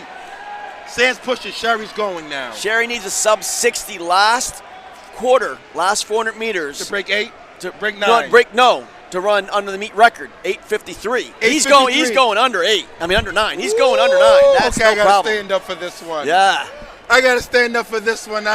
We got a sub-9 coming, baby. Okay, Gavin Sherry, give the people what they want. Gavin, give the people what they want. Okay. Sam, let's go, Sam. Sam Burgess, let's go. Let's go, Sam. Okay, another Sherry coming. Oh, my God. Sherry's gotten the best of Puffer now. Okay. Burgess is on. Can he do it? Can Burgess go sub-9? He's going. He's going for the meet record. Sherry's going for the meet record, his own meet record. Woo! Hold on. My main man, Sam. Sam Burgess. Go sub-9. Let's go. Let's go, Sam Burgess. Sam Burgess has just broke 9 minutes. Massachusetts, it is crazy. It is crazy in the Reggie Lewis. Sam Burgess has broke 9 minutes. Oh, my God. Oh, my God. Wow. Wow. What? Coach H. What did we just see? What did we just see? Your energy. What did we just see? What did we just watch? What are we watching right now, ladies and gentlemen? Did you just see what I just saw? Did you just see? Marty, did you see what I just saw? No, because my ears are bleeding right now. Oh, my God. I love it, H. H, you are the man. Oh, my God. Oh, my God. Wow. Ladies and gentlemen, we have just watched one of the best races in state history in the soil of Massachusetts. I promise you. We got, how many boys broke 9:10? 9:20. Wow.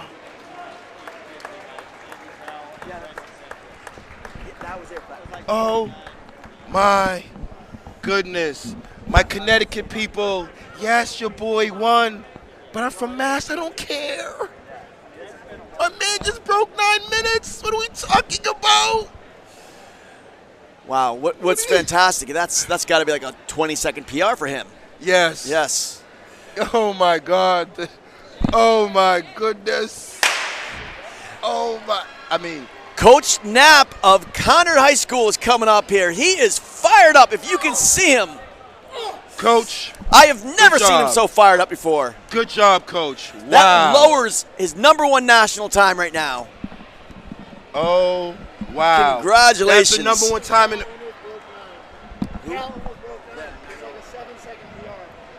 That was a 7-second PR for Callum Sherry. I mean, it was beautiful. We got to get back to this 200. What are we doing, 4x4? 4x4. It's so crazy right now. You know something? That was fantastic, but we got to give these runners their due because, you know, as fantastic as that was, these young ladies also have worked hard to get here. Wow. Portsmouth from Rhode Island is in lane 1. LaSalle is in lane 2 for Island. My main man, Sam Burgess. Hello. I don't think we're going to get him out of the 2 mile now. Coach H is going to be focused on 2 mile for the next 2 weeks. Oh, no, Sam's taking his talents to the 5K Nationals. I got the inside scoop. Okay. Sam will take his talents to the 5K. Sherry ran phenomenal. Super proud of both athletes. Serious. Wow. Serious. The third seed in this heat is South Kingston from Rhode Island. Essex, Vermont is 4th. St. Johnsbury, Vermont is 5th. South Burlington, Vermont is 6th. And Hartford, Vermont is 7th. And that's St. John's right now, rolling right now? St. John's. Okay. We got to give them their props. That's right. We thank you. We're just, it's so crazy right now, Marty. Oh my. You gotta love the comments in our comment section right now. People are screaming. I don't know if anybody's screaming as much as you, Coach. I cannot believe we only have 72 likes. There's 400 plus people locked in. Everybody like this on the page. Yeah, we need the likes, the subscription. Oh, stick, go. Portsmouth is rolling now in this 4x4 first heat. My man. Wow. Sam Burgess. We've got Gavin Sherry. I can't believe what I just watched. 8:51.59. That's New England record. New England meet record. The all-time record is an 8:40 sometimes. Yeah. I mean, oh man, I'm still just. Let's see if we get the official results up here and call. Yeah, here we go. Sam Burgess, 8:58. Callum Sherry, a big PR, 9:01, just barely missing that 9-minute mark. Aiden Puffer, 9:04. Henry Denham from Cumberland is 5th in 9:12, and probably one of the deepest New England 2 miles ever. Grady Satterfield from Mount Ariat High School, 9:12. It took a 9:12 to score in this meet. Paul Bergeron. Incredible. Paul Bergeron, I mean, 9:18. That would win some years, and he doesn't even get a medal for it this year. Portsmouth is rolling. Let's get back to the oval. Portsmouth is rolling in this 4x4, and we will focus now on the oval. Portsmouth is rolling. This is heat 1 of 3. Is that Hartford just got the baton there? And they're on their belt lap. That's Portsmouth on their belt lap, and they're rolling right now. Oh, yeah. They are rolling. They're coming in with a 4:19 seed time. Yes. Trying to get onto that 4:20 mark. See if we can get down to 4:15 maybe. We'll see. Some love here. We got some love.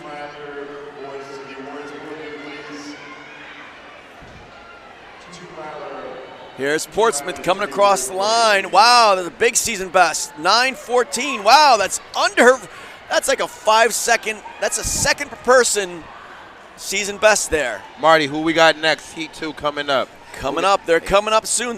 These guys in Mass, put them out there. Got to give these girls their props. Walpole, Mass is in lane 1. Westerly is in 2. E.O. Smith is in 3. Bloomfield Warhawks are in 4. Simsbury Trojans are in 5. And the Weston Trojans are in 6.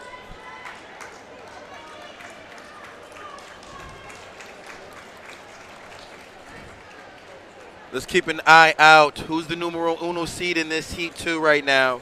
Who we got, Marty? Numero uno is Walpole. Okay. 4:13 coming in. Actually, I'm sorry. Bloomfield is the number 1 seed.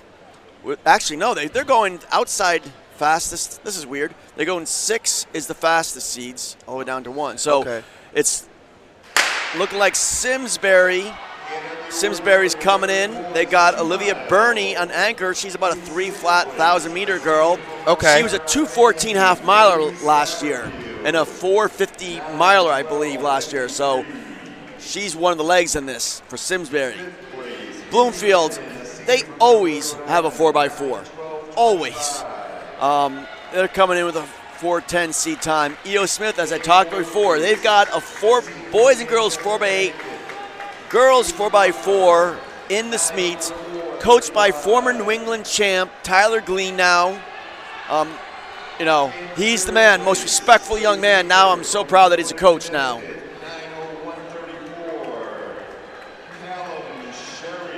And they're announcing the winners of the 2 mile right now. Okay, we're going to go into the second exchange. Here we go, and this is Bloomfield, right? Nope. Sticks, Bloomfield's in second right now. They're in orange and blue. That is the first team is Shrewsbury? No, that's Simsbury. That's Simsbury.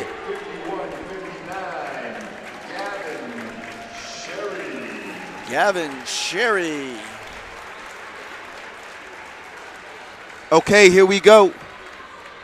Simsbury's in the lead right now. Simsbury doing the work. Here's the chase. Weston, LaSalle, Bloomfield, Danbury. But Simsbury looking good right now. Yeah, Simsbury and Weston, both Trojans.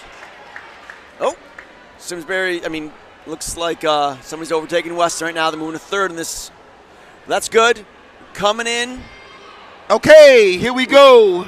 We have Coming another in halfway. exchange, my main man, Marty. Simsbury. We're going to go stick. Go. Clean handoffs. LaSalle is in second. There's Weston. And Danbury's in fourth. That's Bloomfield. I don't know much will change. Anyone that's going to do any type of damage, I don't know. You would know what Connecticut has on the anchor legs. How does Simsbury have? What do they have on their anchor leg? Well, I think I think it might be Victoria Francis. She was a 300-meter runner. I believe she made it up here in the 300, so she was top 6. Okay. But we'll see what happens here. This is why you run the races. Is that LaSalle moving up? Looks that. Yep. Uh-oh, Simsbury. We have competition. There's a shark on the track. We have a shark sighting LaSalle Academy, ready to hunt.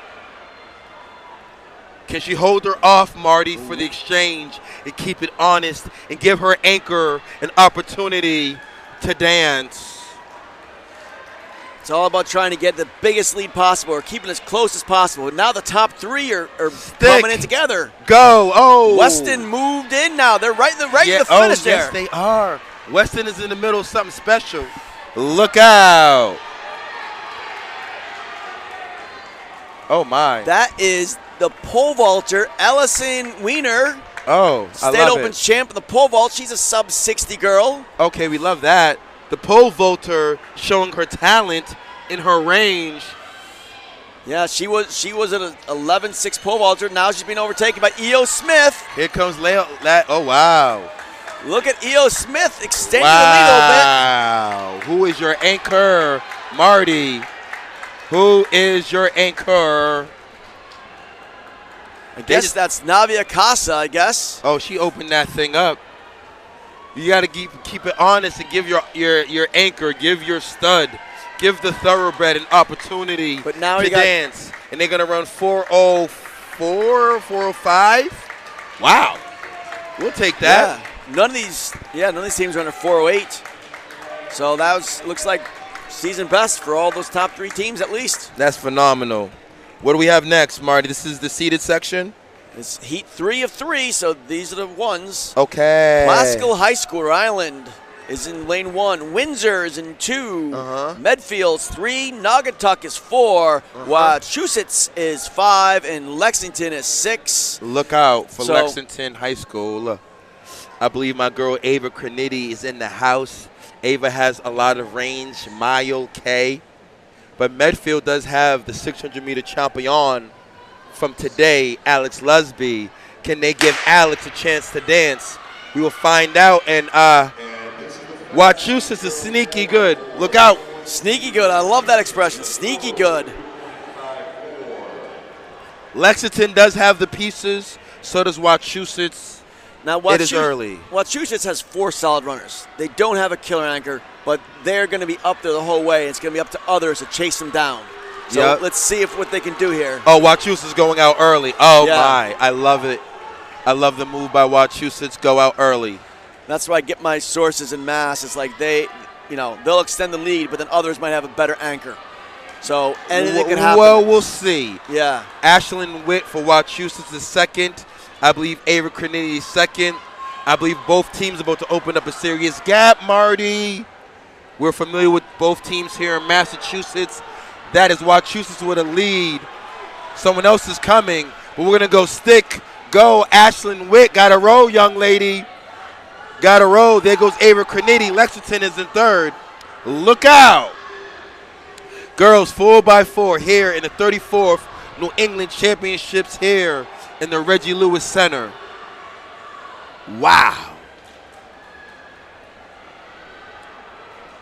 Team in second. I got to get that hip number, Marty. Are they a Connecticut team? Team in second. That's maroon. That looks like Naugatuck. Okay, that's the Noggies right there. That's right, from the Valley, representing the Naugatuck Valley. Noggies are moving up on my girl Ashton's shoulder. Ashton got to look out.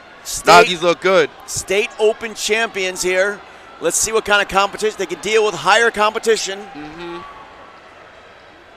Okay, Lexington is now in fourth place. We have a battle for first right now. We're about to go into another exchange. What does Noggies have in the anchor leg? We're going to go stick, go. This is the third leg. We got to dance. Noggies to the front, though. Connecticut, Mass. Here we go. Okay. Bordering states. Are they going to give my girl Naya Santana an anchor leg? I believe so. Let me look around and see my girls Naya around. Does Naya Santana, younger sister of the Santana sisters that go to You or I here. But Noggies are in the middle of something special, Marty. Can Wachusett to stay in contact? And I will see if Naya Santana is anchoring, and I don't think. But my girl Michaela might be. Oh, here comes Wachusett down the backstretch. Aggies. Okay, there goes Wachusett. Wow, Wachusett is taking over now. Can the Greyhounds chase them down? Yo, they're getting that space.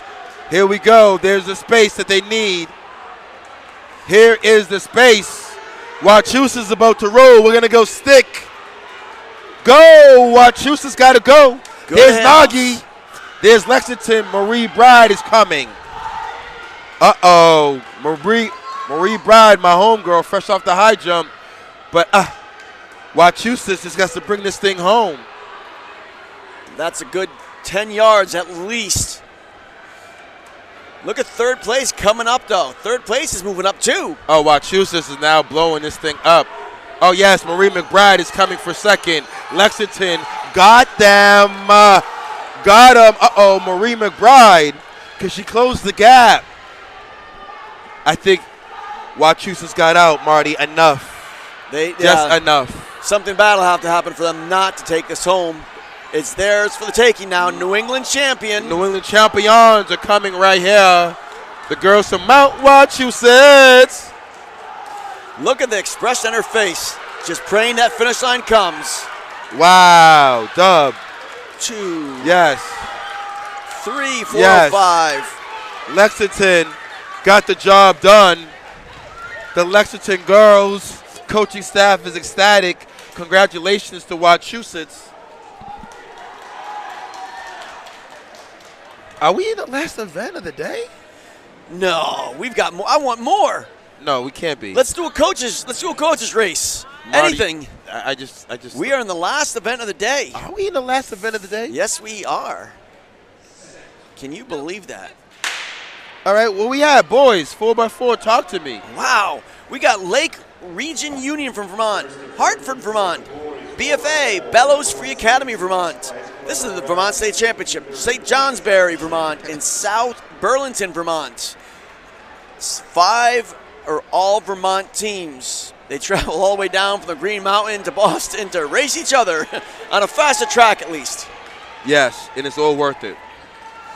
Yeah, the top seed in this heat is 343 from St. Johnsbury. St. Johnsbury's up front right now, rolling. And they should, I mean, based on seeds, let's see if somebody else is able to put some new runners in here maybe. That's the exciting thing. It's like you never know. Yes. This isn't like the pros where we know every single person. Like, we got to guess here. We got to guess who's in this. We're going to go stick. Go. Clean handoffs.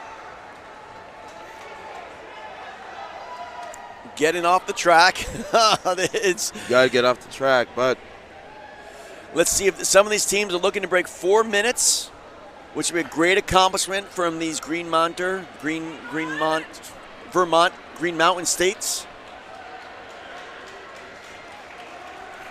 Any shout outs out there from our audience out there? I want to give a shout out to Darlene Oxton, Chad Politician, Rosemary Davidson, Life is Nice, Jack Tessie, Alicia Cornetti, Benji, Mike W., Calvin Young, Jeanette Nees, Roadrunners Youth Track, Ethan Kramer, Michael McCain, Penelope Ward. You know, my main man Wes was in the house, Jack Mantell, Ben Feldman. Stick, go. St. Johnsbury is rolling right now. Oh, yeah. Oh, yeah, St. Johnsbury, Vermont, putting it away, Marty. Well, that's what they had based on seeds. They're going to try to move up in the standings, though. See if they get down maybe under 340 or something. Why not? There we go. St. Johnsbury. Okay.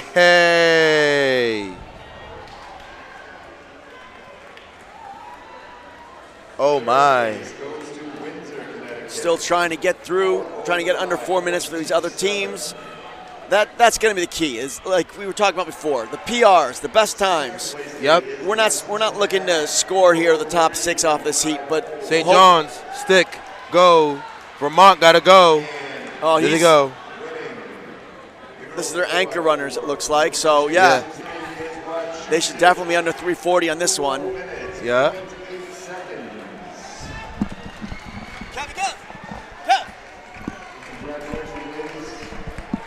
Little congratulations to the Naugatuck Greyhounds there. Shout out to the Naggies. Yep. Naggies are in the house.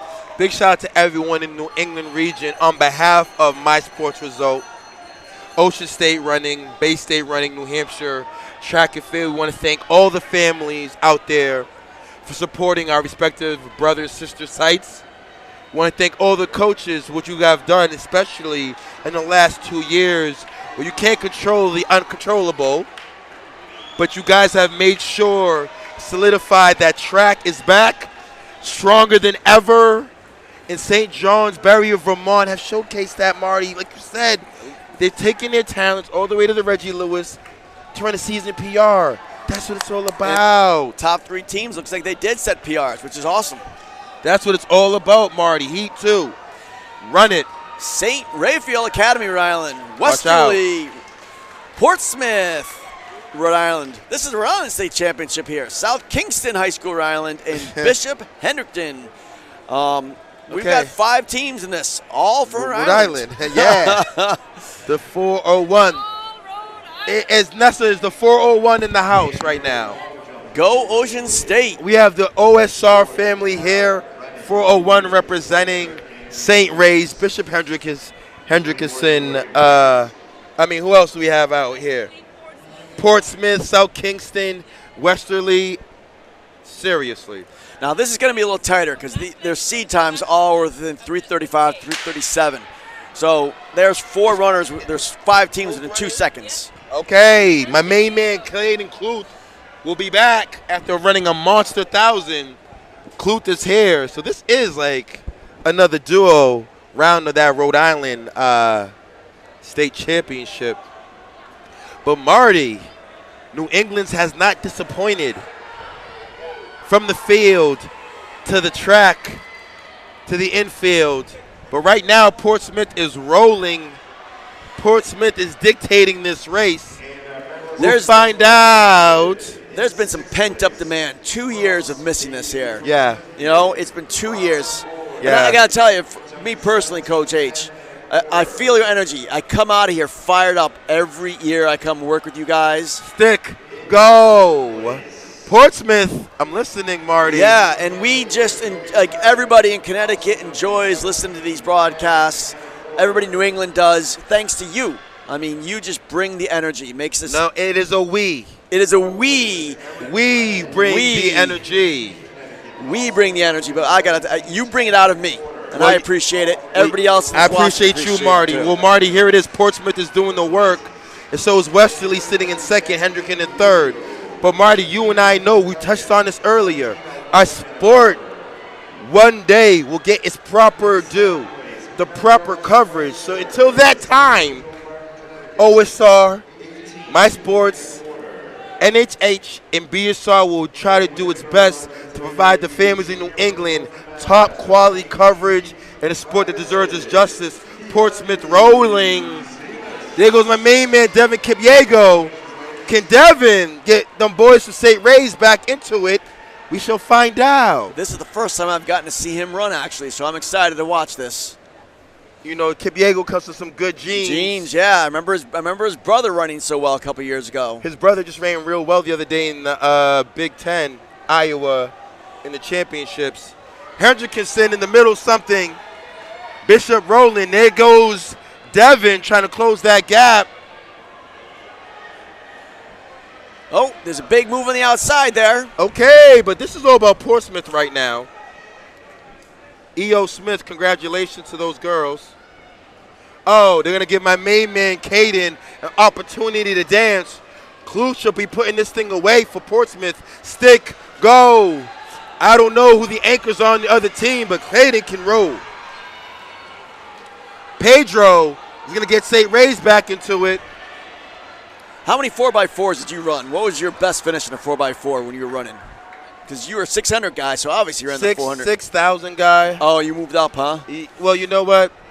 My best finish, I never really got under 49. I was like a 50 high guy. Yep. But you know, Marty, no excuses. What I know as a coach is I didn't know as an athlete. I was afraid. I was afraid to hurt. So now that I tell my kids now, pain is so temporary, but the feeling of personal best is forever. So right now, Cluth is going to apply the pressure from the unseeded section, and Portsmouth is going to give him a 330 high. Portsmouth came in with 336. That's like a 5-second improvement on their time. Yes, sir, because they're on a better track, I assume. And now this is heat 3 of 4. Okay, now we got Connecticut in the house. We got the Guardians from Glastonbury, the Green Waves from New Milford, the Knights from Ellington, the Wreckers from Staples, Nashaba from Mass. Nashoba. And Greenwich, the Cardinals. So it's kind of funny how it's like we're just doing, each state is doing their own individual heat. It's almost. It's funny, right? Yeah, but you know, they're all between 332 and 335, right in the mix there. Yep. Yeah, Ellington's been 7th at New England's the past few times we've had New England's. So they have the 4x4. They have the ingredients. Yes, it's been just short. Okay, my main man Vinny G got out well from Nashoba. Nashoba looking to dance. Is my main man Freddie Collins here? We will find out. Yeah, Nashoba was a top seed in this with Staples right on their heels. Someone got out. Cumberland got out. So that's the Milford. That looks like Nolan Freeman from the Milford there. He was a 4th in the 55 dash earlier today. Ooh, so he has some range, That's Marty. right. Yep. Okay, we like the relays. Nolan, we're going to go into the first exchange here. Okay, first exchange. We're going to go stick. Go, Freeman. And that's looking like Colin Walsh, a running academy graduate in green. Okay. More of a distance guy. He was a conference champ in cross country. Really? Yeah, he's a distance guy, but he's holding his own, showing he's got the foot speed. Got to use that foot speed though for cross. How do we close races? But Greenwich, look at Greenwich though. Greenwich is running well. From representing the FCAC. Yes, Greenwich is running well right now, and they're out rolling.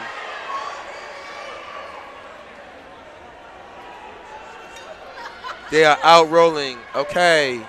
Wow, Marty, Greenwich has put this thing some serious distance on Greenwich. Greenwich is rolling. We're going to go stick. Go, Greenwich. Rolling, stick, go. Here we go. My main man, Tristan O'Riordan. Nashoba's in 3rd. Tristan, you're going to get Nashoba back in the middle or something. Let's go, Tristan. Working down that back stretch, Tristan. Let's go. But Greenwich will not be caught. Not today. Not today. Tristan does have company. Who is that, Coach? What school is That's that? Staples in third right there. That's Staples, Connecticut. Look out! It's looking at Jalen St. Fort. The guy's a relay specialist this season. I can see that. Jalen's moving on that backstretch. Can Tristan cover the move? Oh, Jalen has thrown it in 5th gear. Oh, final exchange for Greenwich. We're going to go stick. Go. Greenwich is in the lead. Staples is in second. Okay, my main man Gabe got to go get him. New Milford's in third in this heat. Yes. Gabe decided to go. Wow, Okay. look at New Milford just blow by. Wow, my main man Gabe got some work to do. But Greenwich is rolling right now. Oh, my. They're trying to squeeze in and get that top 6 spot. Oh, yeah. Can they go 330 or better? We'll find out. Yeah, it usually takes low 330s to score, if not under 330. We will find out. Just giving it a chance here. Coming around the final bend. He's got to keep his form, though. Got to stay efficient, drive those arms. Yes, will be under 330 for Greenwich. That's a season best for the Cardinals. Okay, and sub 330 for my Neshoba boys. Let's go, boys. Congratulations. Ellington ran well. I think all those teams from Connecticut were all under their season best. And then, is this now the entree? Is this the dessert? This is the dessert. Are we apple pie people, or are we like ice cream? What kind of dessert? I love ice cream, but I've had apple pie earlier today. Okay. So, yeah. So is this the apple pie, the apple fritter? This is the dessert? This is the cherry on top of a fantastic day of track and field here at Reggie Lewis. Who do we have, Marty? We've got Austin Prep from Mass. Okay. Lunenburg from Mass. Lunenburg. Let's Lunenburg, like the moon. Central Catholic Mass. Reading Mass. Reading in the house. Then we get out of Massachusetts, go to Classical High, Rhode Island, and Hall. Hall ran a 3:20 last week at BU's last chance meet. My main man, Michael Harden, representing Reading, I think is in the house. This is going to be a good race. A very good race. But, oh, yeah. New England has not disappointed, Marty. Oh, it has not. Oh, wow. What a move there. Hall tried to get in the lead, got bumped a little bit. Hey, he decided to take it. I'd rather him go take it than not. And look at that move. Separation. And that might be what he needs, Marty. Keep it separated, right? Why not? That's right. This is New England's. We're not here to, Still got 40 yards, though. 40 yards coming in. We're going to go in the first exchange. Stick. Go. Hall rolling. AP second. Central. Let's go. Lunenburg is in 5th place. Will Hall be a New England champion? They're going to go for all the marbles on sprint medley next week at Nationals. 3:27 is the time to be. Now, I don't know who's being held out of this relay, but they, like I said before, they ran 3:20. It's number 2 time U.S. right now.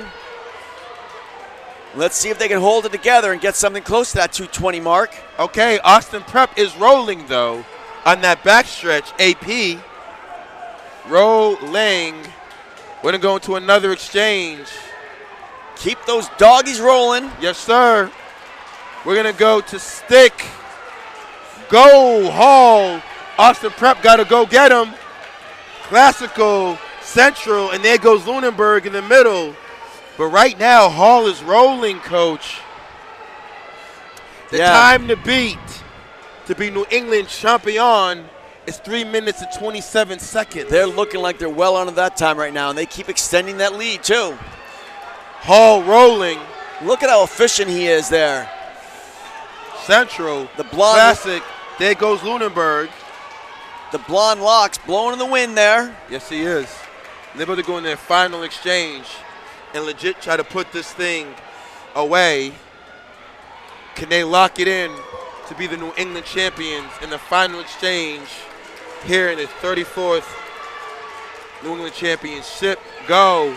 This 233, he got to dance. This is representing the entire West Hartford Hall program here. The pride they have in their tradition that they were state open champs as a team just 2 weeks ago, and now they're putting exclamation point on their season. Yes, they are. And they're going to put double exclamation next week if they get All-American in the sprint medley. But with one lap to go, they're rolling. Look at that, extending the lead. They're not hanging on. They are extending the lead. Yes, sir. Hall. Yeah, this could be a 3:24. Yeah. That is a respectable. That is better than respectable performance. Yes, what else has he got here? 3:24. 24. That's respectable. There is your New England champions. Austin Prep. Good job for them. Classical third. And I cannot believe this is over. Is it really over, Marty? We've been waiting 2 years for this. And like my father would say, it's over like a horse race, you know? Every year Christmas come and we rip the presents open, and we ripped the presents open. We got some good gifts this year. We did. Marty. That 2 mile, that shot put. That shot put. Alana Smith in the 55 and in 300. The 300. Yeah, there were so many great performances all over the place. So proud of these kids. Seriously. And their coaches and their families, because they're the ones that support these kids. You don't build this alone. You don't build an athlete alone. No, you do not. It takes a village, in the track community of New England has won, Marty. In closing, we'll give some shout-outs, everyone. Before we go, we want to thank everyone that's been with us all season long, whether it's Ocean State Running, whether it's My Sports Results, whether it's BSR, New Hampshire Track and Field. We appreciate everyone. And I want to give out one more shout-out, too. If you want to recap here, we're doing the Running Academy has been doing a podcast, and we'll obviously be doing a recap of New England's with any inside scoops that we found throughout the competition. Just use the Running Academy, any of your podcast apps. It'll be there. So okay, make sure you guys log on to the Running Academy podcast and get that meet recap from the perspective of our people from the My Sports Results located in Connecticut, Massachusetts. But yes, Marty, I can't believe it's over. But it's closing time. You don't have to go home, but you can't stay here. And Coach H, I appreciate the energy you bring to this program. We are enjoying this. We're glad we're back, and now we're going to be even greater. Yeah. Track is back. Track is back. New England is highlights. Yeah, Massachusetts, Connecticut, Maine, New Hampshire, Vermont, Rhode Island represented, as always. And we want to give all the athletes that are traveling to nationals, we want to give them a special salute and wish them the best of luck on their endeavors, whether they take their talents to the Armory or Ocean Breeze, wherever you're going. Please compete at a high level, and we wish you the best of luck. Is there anything else? And thank you to Marathon Sports and Sound Runner and Runner's Alley for sponsoring this great production. We appreciate your support. If you are in Rhode Island, Rhode Island, the state of Rhode Island, and you are not subscribed to Ocean State Running, do yourself a favor. Thank you kindly. If you are a resident or a beloved member of the Connecticut state, you got to be logged into My Sports Results. If you live in New Hampshire and you guys missed an indoor season, I know my people at New Hampshire Track and Field will be back. Check them out. In Massachusetts, we've done it again. New England, we have done it again to showcase that there's a lot of talent in the New England region, from the field to the oval to the infield to the dashes to the field, etc. Marty, it was a pleasure. Nessa, it was an honor. My main man, Steve, as always.